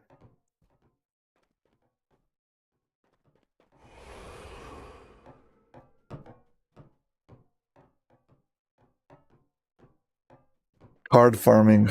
Well, the card farming, they made it so you can complete sagas and get a pack of 120. So technically, you can enchant 10 items by completing 4 sagas. Yeah, we're having a great stream. It's been some time since I've streamed. I've been on doing some renovations in the house, and I'm not finished yet, but I took a break from the renovations to, you know, get back to streaming a bit. A rusty squeal echoes from the base. So yeah, we're doing okay. About the card farming. So basically, the quests that they added from the illithid invasion all drop cards at the end. These cursed cards, deck of many curses, or whatever it's called, and you need 12 of each kind of 4 different cards to add a curse to an item. You can add 1 curse on any item. Almost any item. I think not like quivers and stuff like that, but basically any item, and the curse is completely random and you have no control over it. But the curses stack with everything else and they're very powerful. Of course, that means that they're very controversial and a lot of people can't stand them, including me. But if you do for some reason want to farm them out, the way to go is to complete a saga and pick up a stack of 120 of them. Yeah, and you'll be able to enchant like your gear. You'll have 10 different items. I mean, you have 12 items on.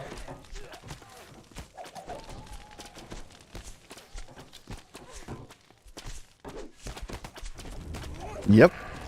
I think the way it goes with curses is you put curses on items and you're like, okay, I guess this is the kind of build I'm going to play now.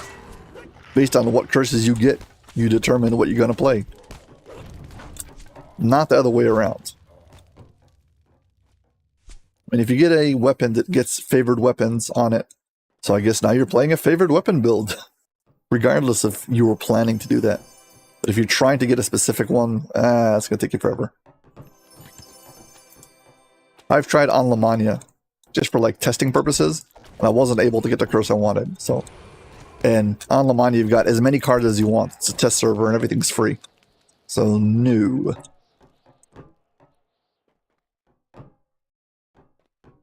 Yeah.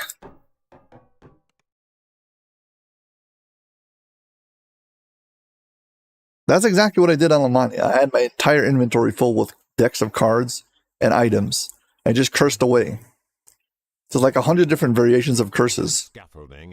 So you can be there for hours trying to get it. Making it in real life completely unpractical.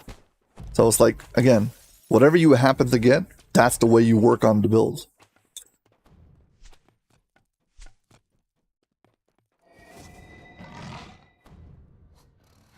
I was so disappointed when they added it. They didn't make like a card case where basically every time you roll a bunch of cards, you get a specific new type of curse, and you can add it to your collection, and then you can always use it. Large rock formations resembling the fingers of giants line the sand of this beach. Sure, no problem. Enjoy. Take care. Have a good day.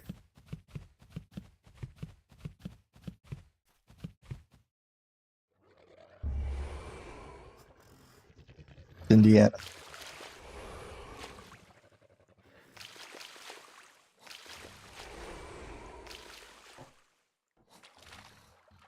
Do you know that this Ataraxia's Haven has a dragon in it?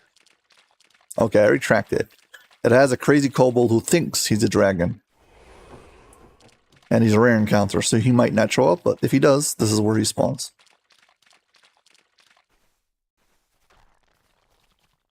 The ruins here look like the remnants of an outdoor arena. Nope, not here. We can check after we finish the quest, see if he shows up.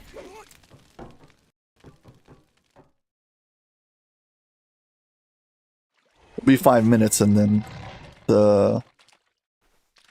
this wilderness area will reset itself.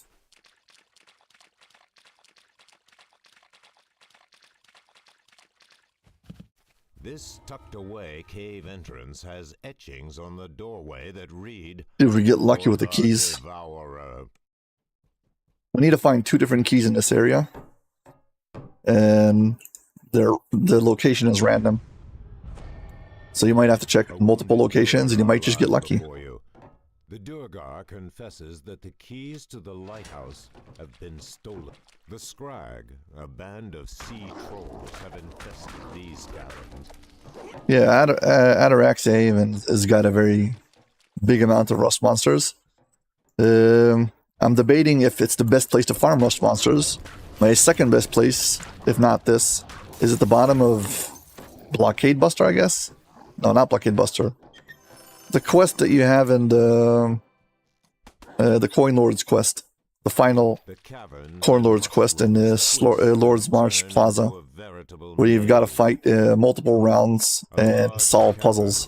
So at the end, if you don't solve the final puzzle, they keep on spawning in these ogres that are riding rust monsters. And you can just kill endless amounts of them. Literally endless amounts.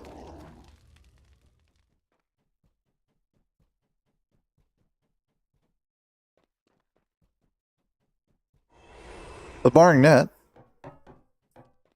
yeah, Ataraxia's Haven might have the most rust monsters. Rainbow in the Dark also has sometimes a lot of rust monsters. You get either rust monsters or earth elementals, and it's random. So you might get no rust monsters.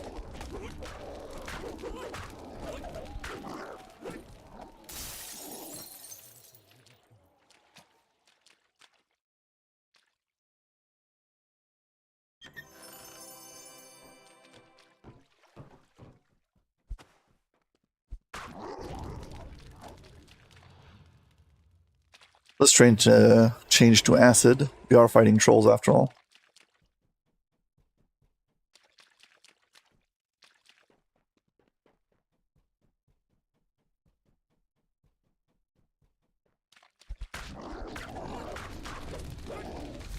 I should say scrags, water trolls.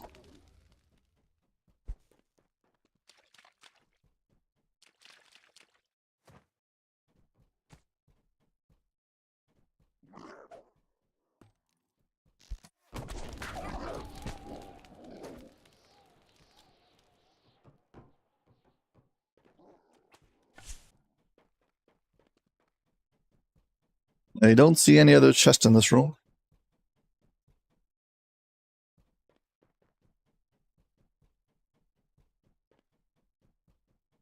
Yes, we're heading out.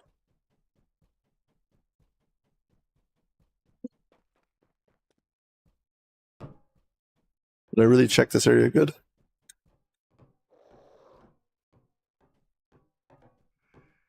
Yeah, I guess we're heading out.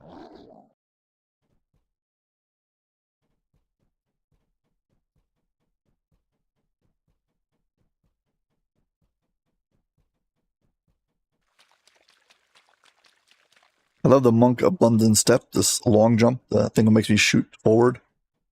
because it's key dependent. That means as long as you've got tons of key, you can do it as many times as you want. And the cooldown's only 3 seconds. If you have some way to generate a lot of key, it's by far the most powerful.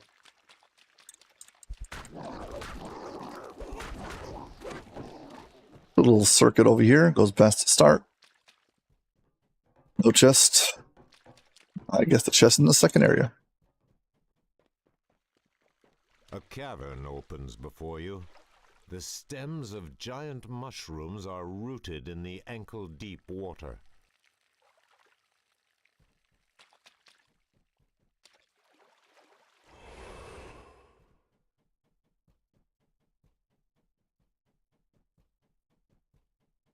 Nope. Still haven't found the key. Gotta find it first.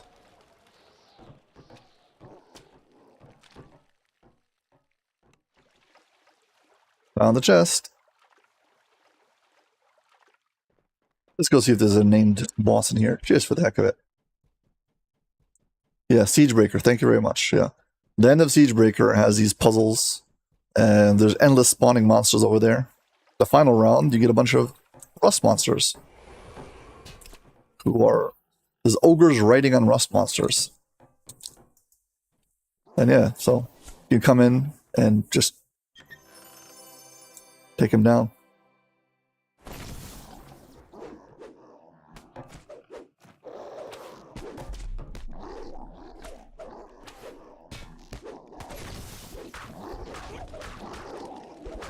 Yeah, after I get my bank space, I'm going to need my character space. But I'm probably going to do the coin lords for that. And that's going to be, whatever it's called, Lord's March.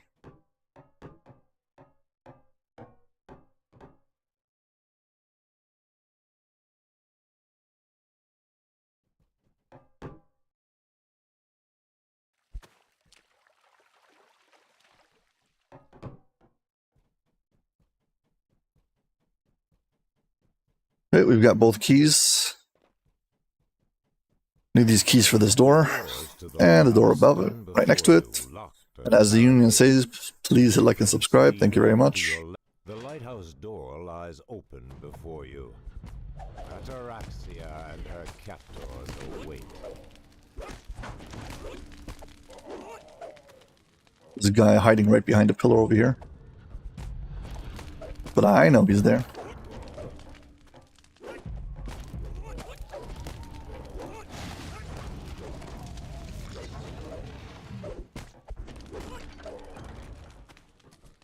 Go kill the named spider.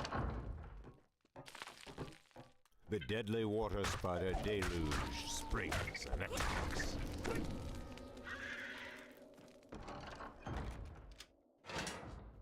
Deluge. Doesn't have a chest over here? Nope.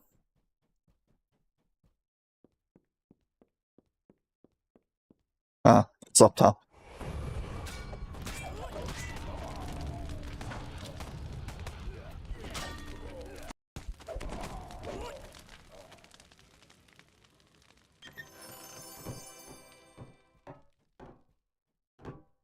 I gotta stop and sell things.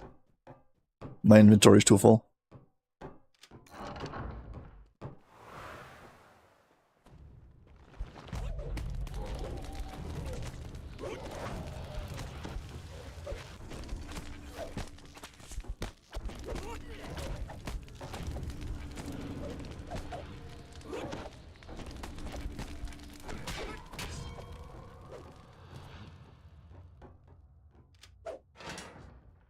With Ataraxia freed, Bring Ataraxia, will which is the no quest. longer be subject to Duergar blackmail.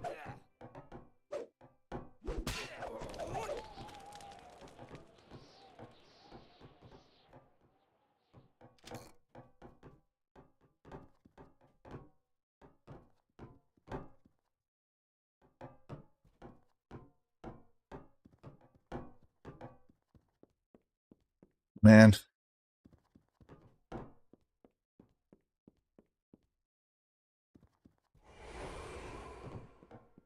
Quest is over. I don't have to do this.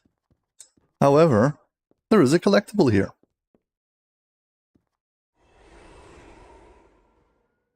And a cool exit from this quest. You end up on top. Let's go with the crazy kobold dragon. Still there.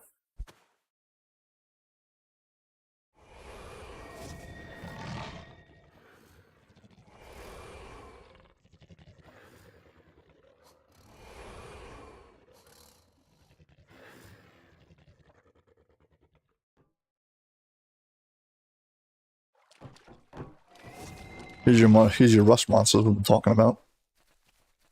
The ruins here look like the remnants of And here we an go. outdoor arena. So before I get any flack, the game titles him as Crazy Kobold.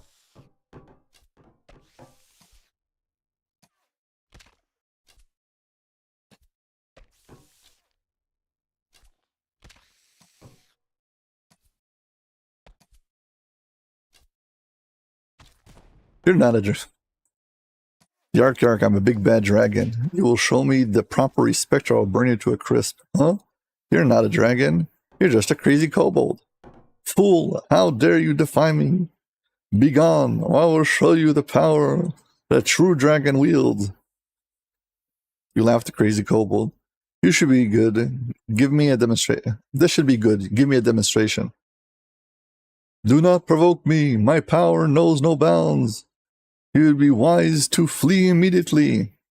You stand there, chuckling at the kobold. I'm waiting. The kobold scrunches his face, staring intently at you as he tries really hard. You will feel my destructive power, and then now you hold back your laughter long enough to make out a sentence. Sorry, nothing. The kobold sighs. Bah, you are far too intelligent for me to continue this facade. How do you know I'm not a real dragon? Well, it could be to the fact you are a kobold. Yeah. A lonely kobold the rest of my poor life. Okay, whatever. So that's the crazy kobold.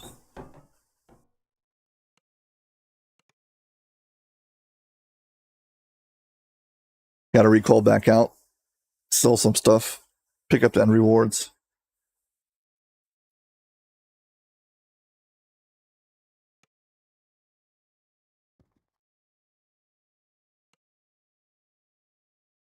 Jump into the tavern over here.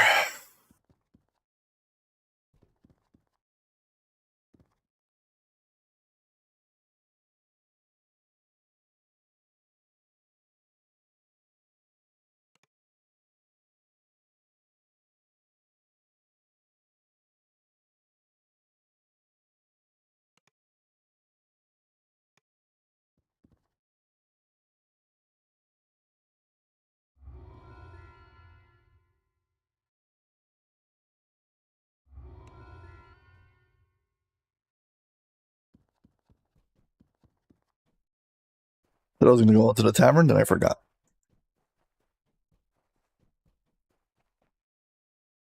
Here we go. And I Dream of Jeets, or whatever that name of the quest is. This tavern is featured there.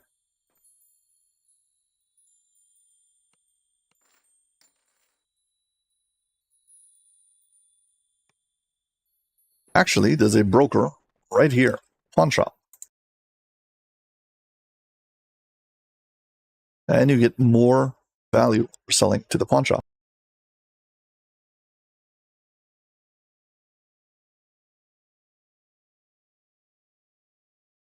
Named items I can use as sentient XP. So even though it's just 8 points, still better than nothing.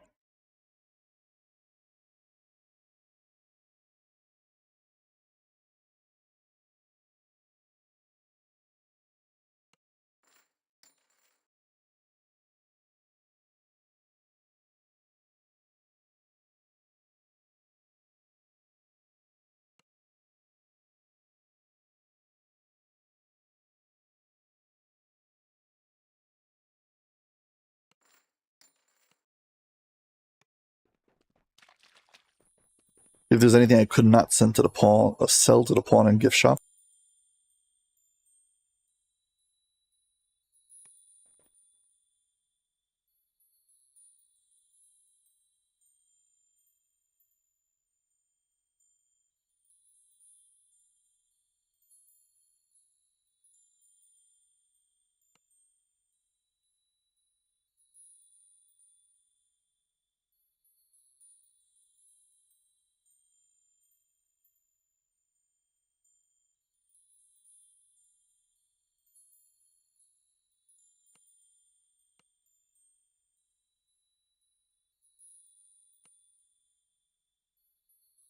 I should have another bag in here.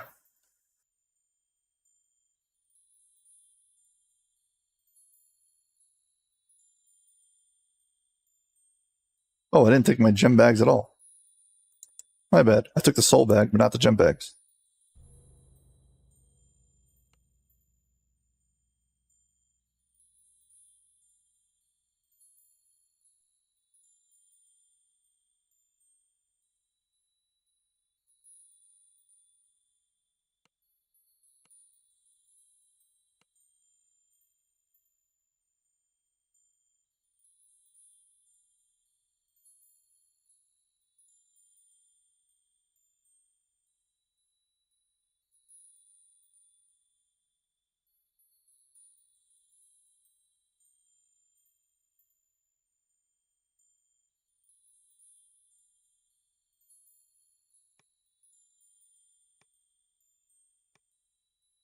Okay.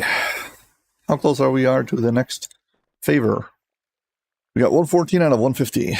Still got some more to do. I guess House K is the best option. You can run House K.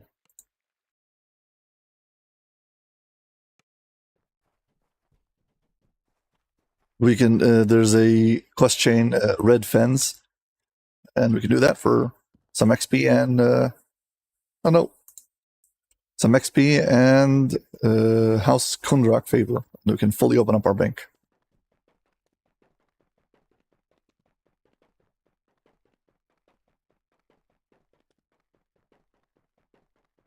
Probably unlock some total favor. Then we need Coin Lord favor.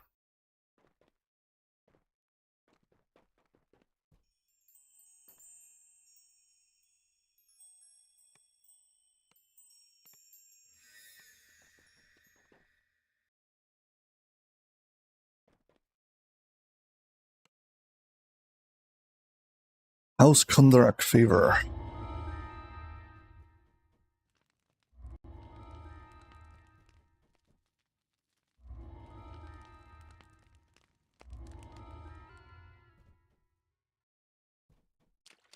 Yeah, so these are level 9 quests that on our elite considered level 11. So still should be getting some experience for them. A great red tree grows out of the ruins of a crumbling altar. A sense of ancient evil hangs heavy in the air.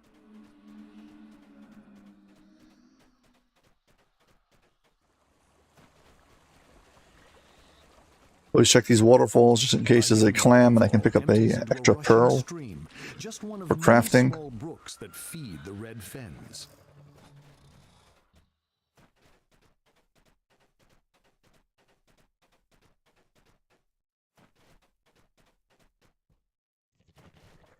Collectible over here, unfortunately. Flickering braziers now show that this marks the beginning of the fire giant's territory.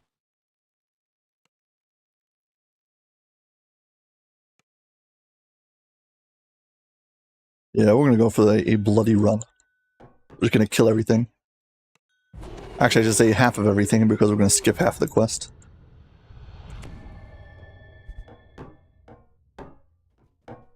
Speak to Iona, though you step up to the giant, and we've got to wait for this thing to play out.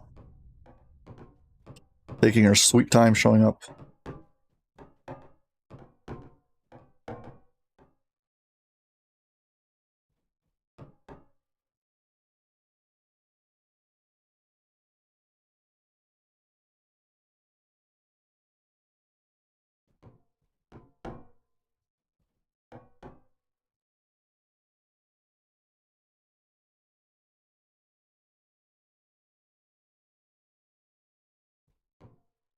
these two finish with their yapping and their showdown. Let's get turn her into a scorpion. Brian bellows, Silence, slaves!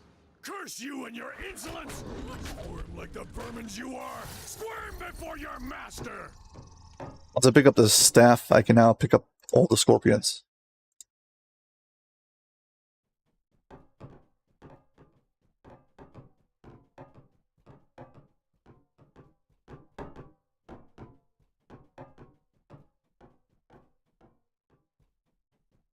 Still missing one. Where did it go?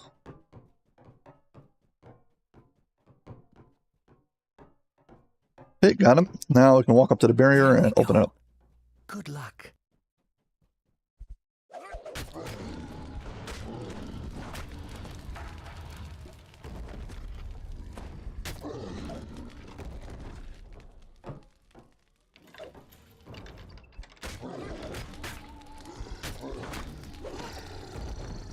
Stand behind the switch.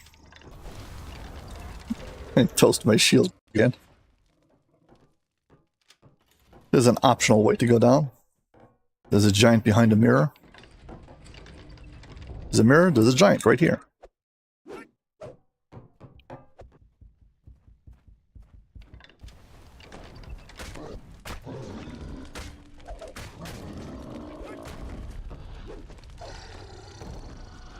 No, he's an optional. Didn't spawn in. Never mind.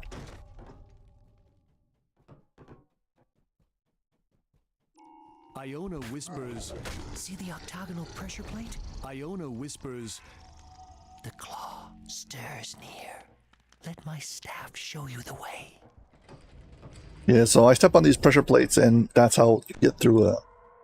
Iona whispers. Careful. I gotta Sense many guardians near. kill this stuff. I don't want a green dungeon alert the entire time. Each guardian, you can pacify them one at a time, but you must remain unnoticed, or the magic won't work.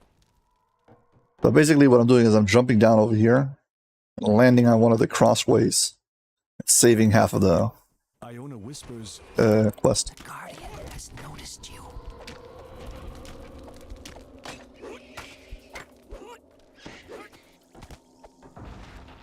Jump on this one, open up the way. Don't forget to pick up the staff. Clear out the trash. Get dungeon alerts if not. Iona whispers. A roaming scorpion has spotted This you. should be a, Watch out yep, for ambush. the clam down here.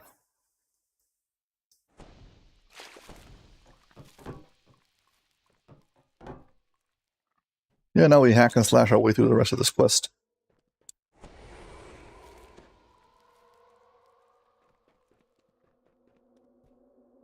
Iona whispers. A roaming scorpion has spotted you. Watch out for ambush.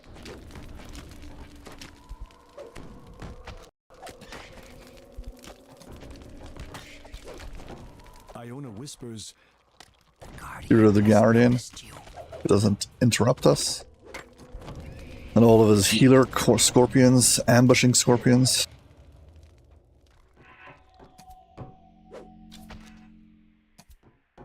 About 5 years ago, and I was starting off the YouTube channel. So I asked in the comment section for people to give me requests for what kind of video they would like to see. I didn't really have a direction at the time then. And somebody said, do a solo walkthrough and guide for this quest, but stealth. I don't play much stealth. But anyway, I took a, whatever it's called, a, I can't remember the name of the one that has the chains. Forgot, one of the iconic heroes, the one with the chains. Shader Kai. And I made a build that went to level 11, whatever I wanted to be at level, so I could do it on Epic, not be level 15. I only leveled them up until level 11. And it was like Barbarian, Rogue, something combination. And yeah, I soloed this quest with doing all the optionals. And yeah, so my solo walkthrough and guide has actually a stealth version. I mean, at the end of the video, then I came back in with the Barbarian and just crushed the whole quest by running through and killing everything, so I showed both options in the same video, but yeah. If you want to see how it looks when you just do it in the official manner, I don't know, call it the official manner, but you do it stealth. So yeah, I do have that option. Iona whispers, "A roaming scorpion has spotted you. Watch out for ambush."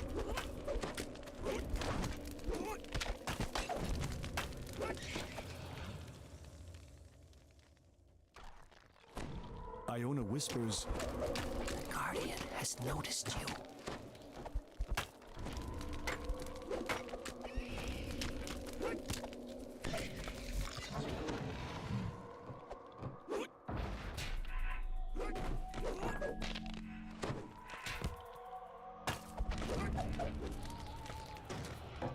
I might have forgotten the staff.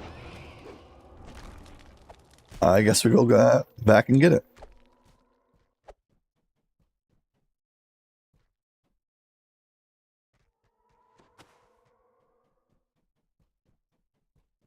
Yes, I did. Well, first time for everything.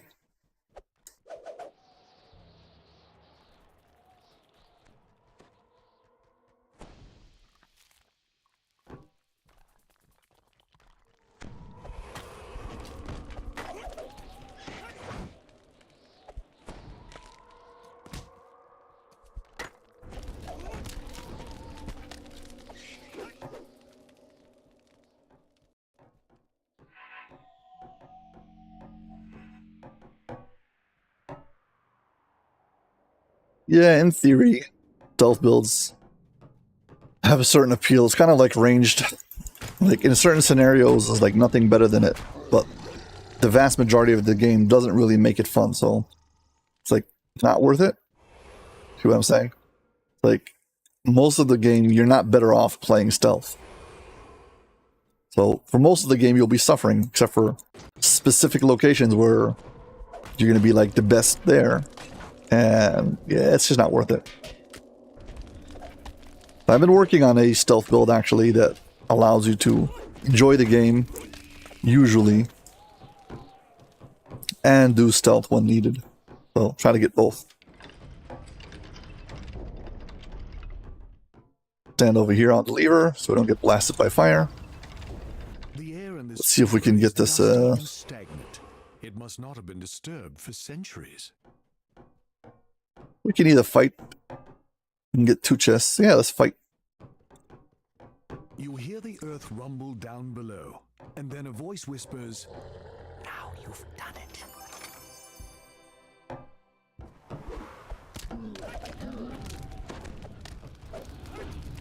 I mean, I'm not even gonna end chest, so of course I'll do the fight.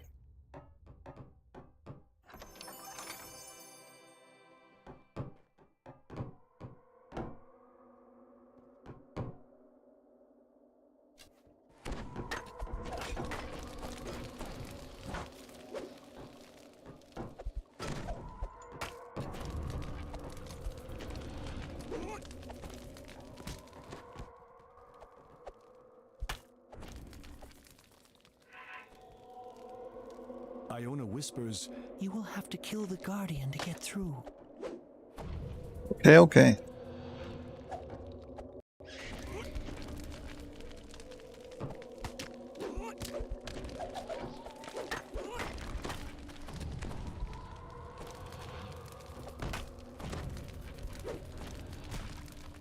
Close enough. Iona whispers, "There it is. We've done it. Behold the claw of Valkur."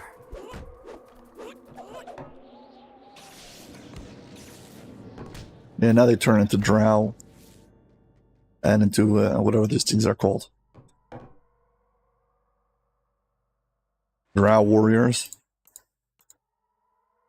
How much time does this take? 9 minutes. 50% XP penalty. Fine, fine.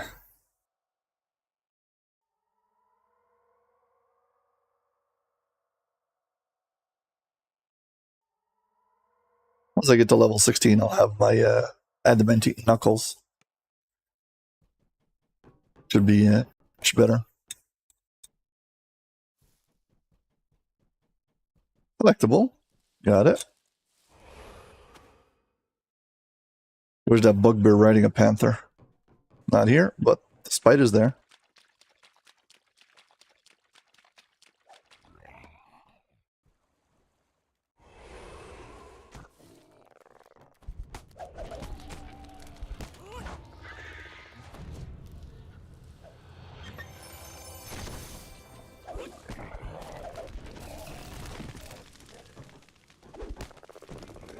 Make a short detour through the mud swamps just for the extra XP.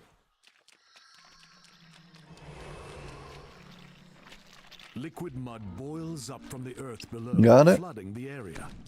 Perhaps this is the source of the strange mud creatures that inhabit the swamp. Now, there's a bunch of mushrooms we can climb up, also get some more XP. A forest of huge mushrooms reaches up to the sky. The toadstools have grown to a gigantic size, feeding on the rich swamp soil. Climb up over here, get even more XP. Here you can see a massive wall of magical force surrounding the nearby inlet. The Sahagin created this barrier to protect their underwater home from retaliation. Well, not gonna help them.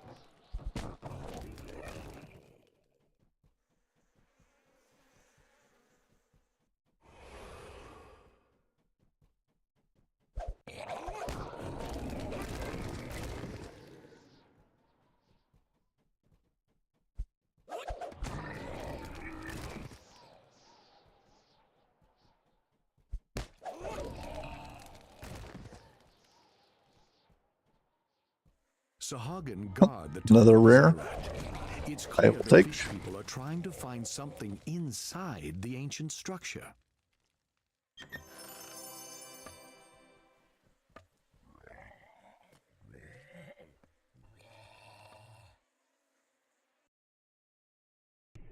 Giant Ouch, magical sorry about your barriers eyes. enclose this space, Go and the talk to area Foxpaw. beyond the barriers is filled with seawater.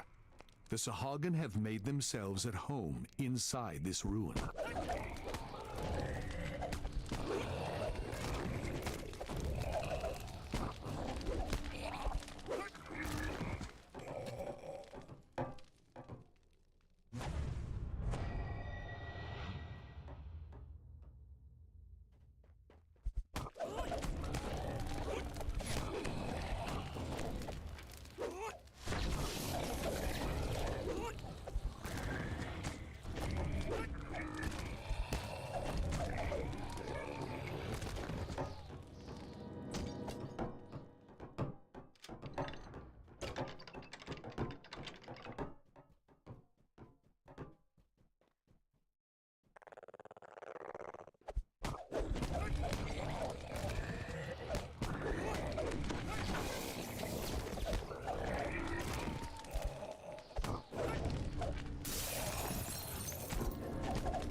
Yeah, The working bodies through of this dead under. Rai slaves litter the floor. This place is gonna be flooded with water soon. Taskmasters indeed.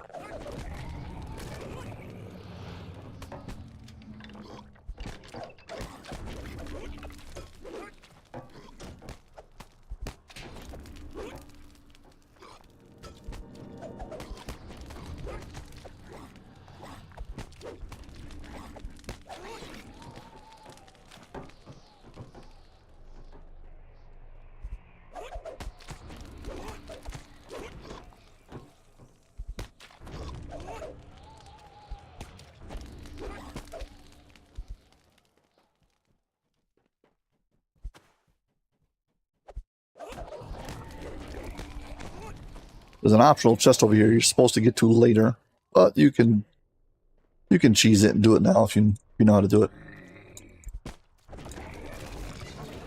Later, this entire room fills up with water. Then you can swim up to this area. You can actually just long jump across and get there.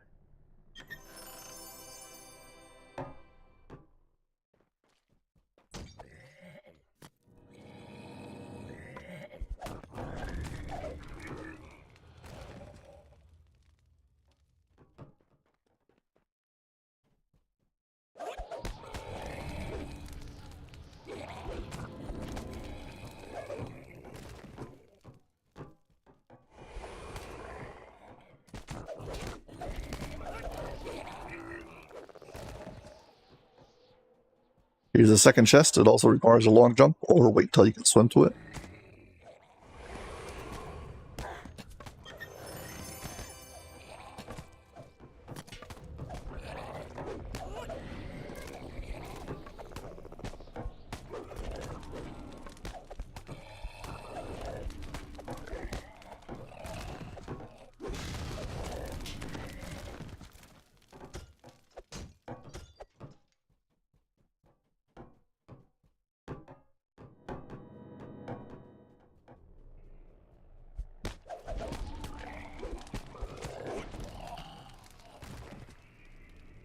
The switch that controls the magical... You freed all the Raven Eye captives. Now you can safely lower the magical barriers that hold back the water. Where are you going?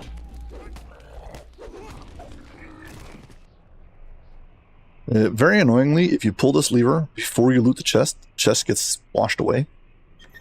Why? I don't know. I mean, there are chests underwater in GDO, so I don't get it. The magic barriers vanish, releasing a wall of water that floods the area.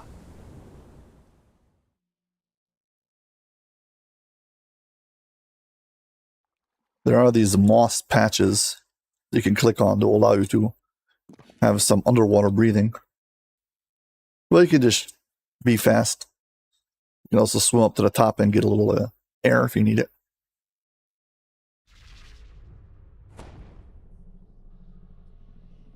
Yeah. There's an optional over here, but the chest is locked and I can't unlock it, so not gonna bother. Go, water breathing.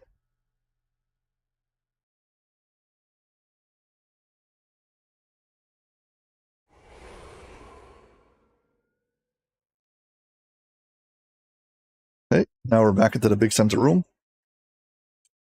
This is where the shrine was before. So if you haven't before, please hit like and subscribe now. Here on the side is the first chest. It's underwater. So we've already picked it up.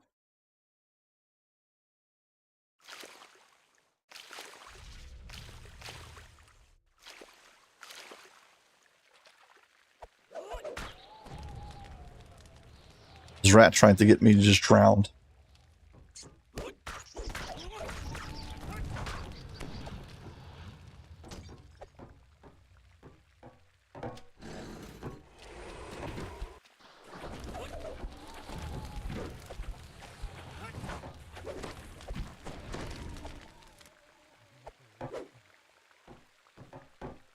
Got to work our way up back to the original starting room. Take it from there.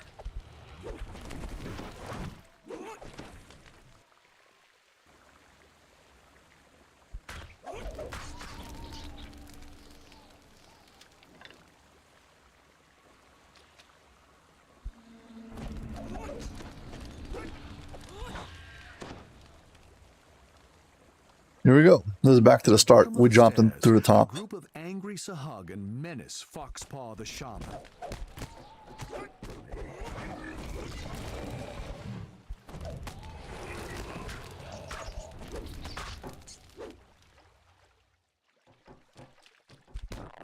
There's Foxpaw the Artificer. Dread Sea Scrolls quest. Also the... I forgot what it's called. Maybe Sacred Bounty. Once in the Gatekeeper's Grove. There's also a Foxpaw over there. Reuse the name. This is the same character and I haven't noticed.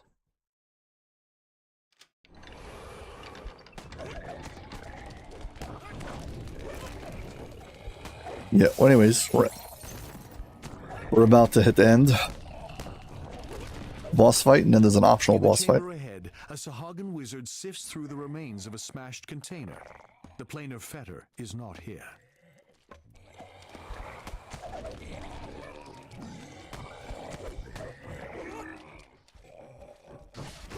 This big, gigantic blood monster. Other than the negative levels, can cast an acid fog. No, not a cloud kill. Cloud kill can really mess you up. See if we can do the optional without dying.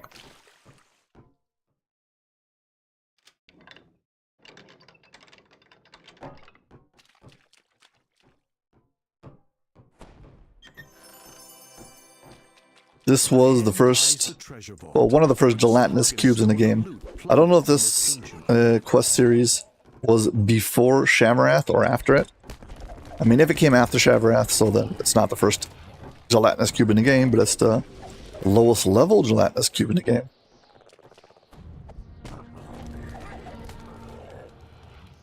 The Sahagins Treasure Guardian relentlessly patrols this massive chamber, made invincible by the muck flowing in through the wall grates.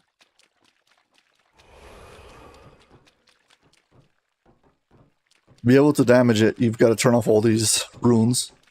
And it, as it runs through, keeps on relighting these runes. So you got to be quicker than it. But once you disable it once, you can then attack it.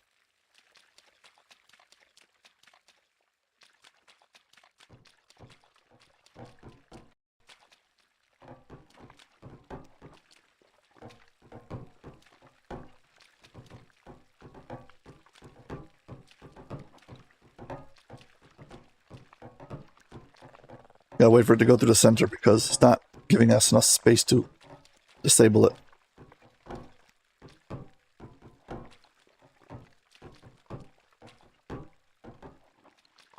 With the wall grates disabled, the Treasure Guardian finished.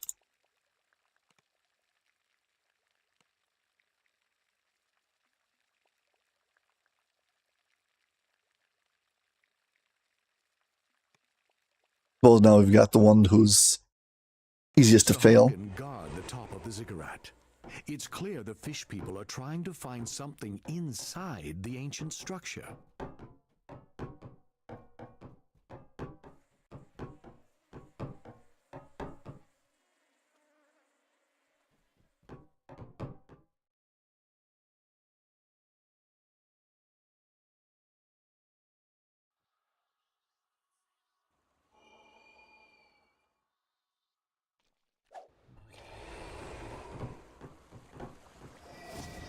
Don't want to go through this area, go around it.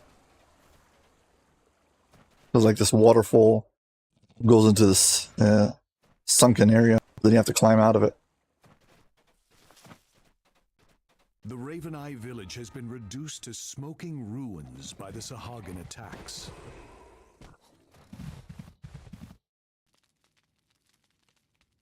Last stand.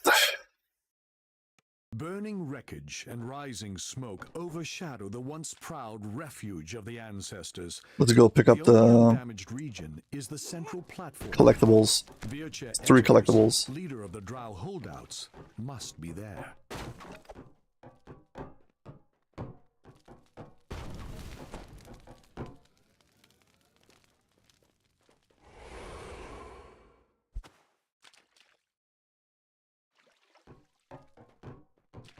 There's always 3 collectibles and a colossal shell, which is also a collectible, but 3 patches of natural, whatever it's called, and shell.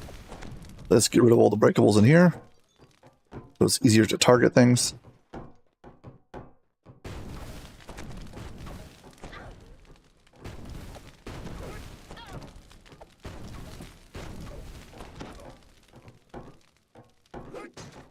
Okay, let's go. Yes, yes, yes. The villagers watch the slimy water with stern eyes. The attack could begin at any moment.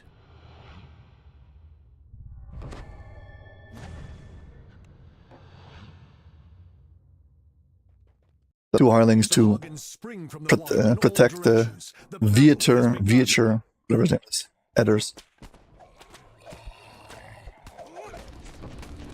If he dies, the quest is over. So he must not die.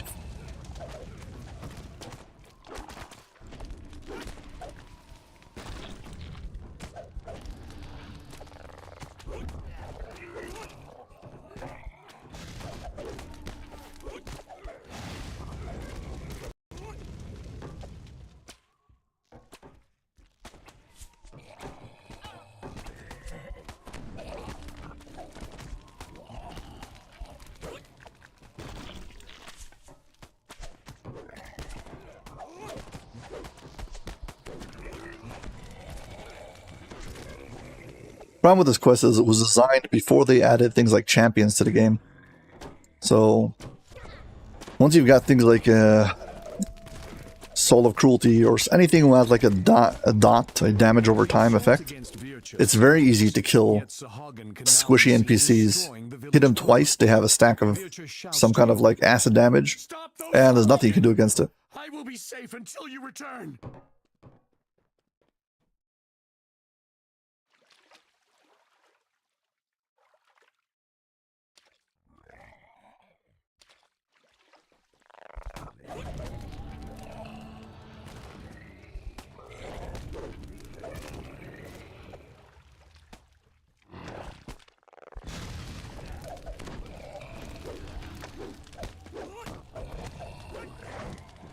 Yeah, most NPCs in the game can be healed with the Hireling.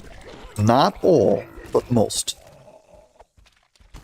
With the demolition attempt stopped, the Sahagin will surely renew their efforts to kill Vircha Etter. But I keep on selecting him. Right now I've selected it, so both of my Hirelings are in defensive mode, and if I want to heal him, I'll hit heal. There. My Hireling is just healed. Topped him off to 100%. I mean, I could keep him in my view, so I can always see how many hit points he has at all times if I want.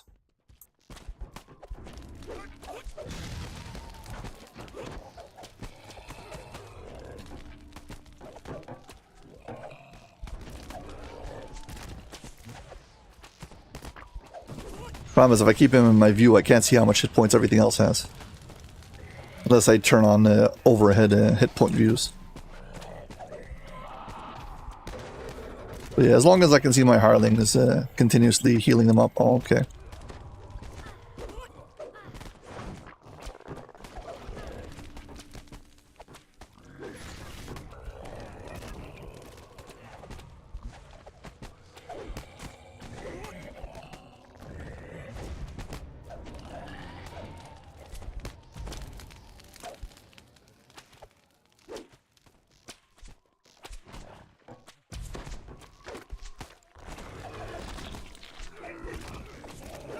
Yeah, but he seems to be fine. Not being attacked that much, and my Hirelings are doing a pretty good job at healing him up. I mean, you can even buff him. They gave him Blur, so that's good.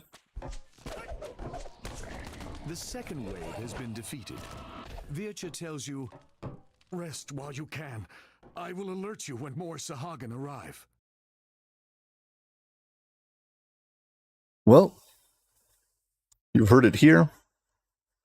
The NPC said something about a shrine.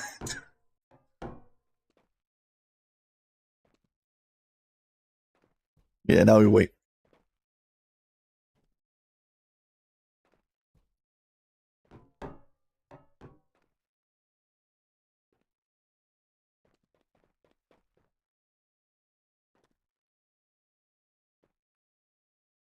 We got one more round of Sahagin. And then the boss fight. Yeah, basically there's a round at the beginning, then there's the ones around the outskirts, then there's another round, then you rest, then another round, and then the boss fight.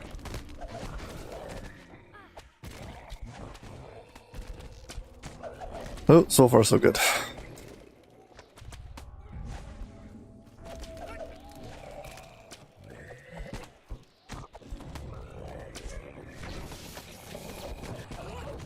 Successfully protecting all of the villagers is pretty intense, and it only works if you have some way to buff them, give them all like blur, healing, or whatever it is. You can do that, but it's not straightforward, especially not on Elite. Again, all they need to do is run into one champion and they're dead. I mean, on Reaper it's even worse.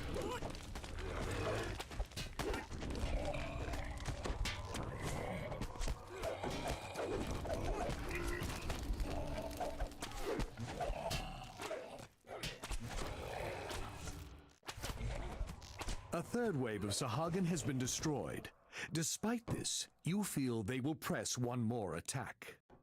Yeah, this should be the boss fight. The water foams angrily as a Sahagin necromancer appears from beneath the depths.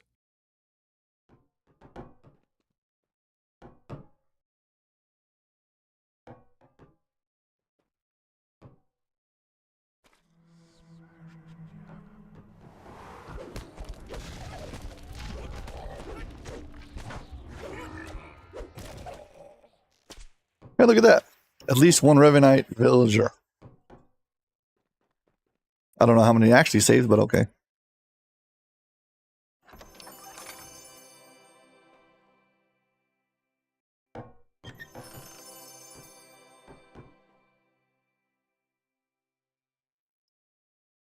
We have enough House K favor. Let's find out. Technically speaking, I've just finished the flagging for whatever that quest is called, Into the Deep.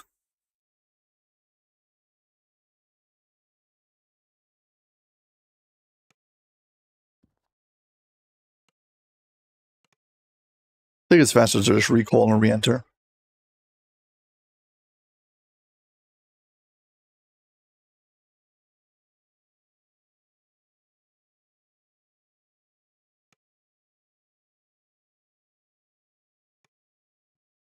Yep. We can unlock the rest of our bank. Yeah, I think that's going to be it.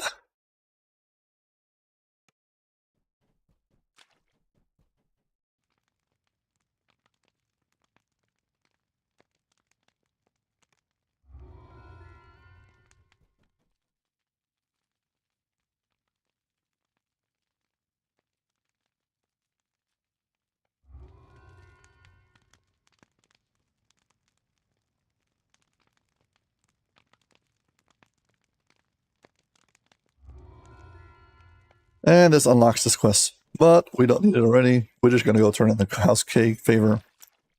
And we shall be done.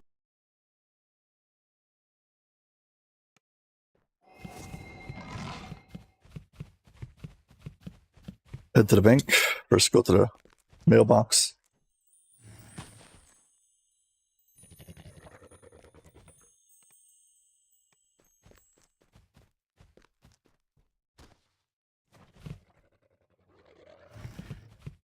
Well, this would be it. I've basically done opening up my bank. Now I just need to open up my inventory.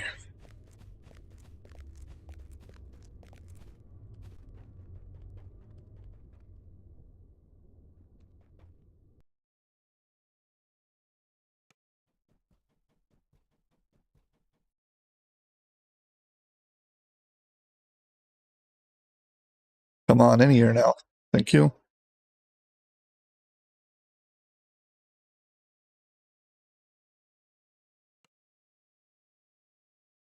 Upgrading my bank. And now I've got 100 spans at my bank.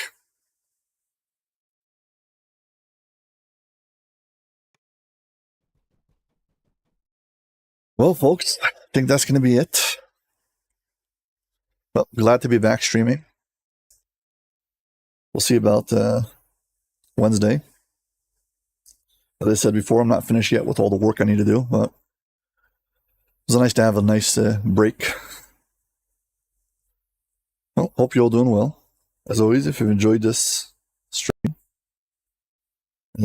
please hit like and subscribe. I mean, follow on Twitch.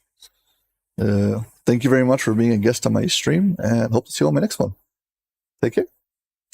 Bye.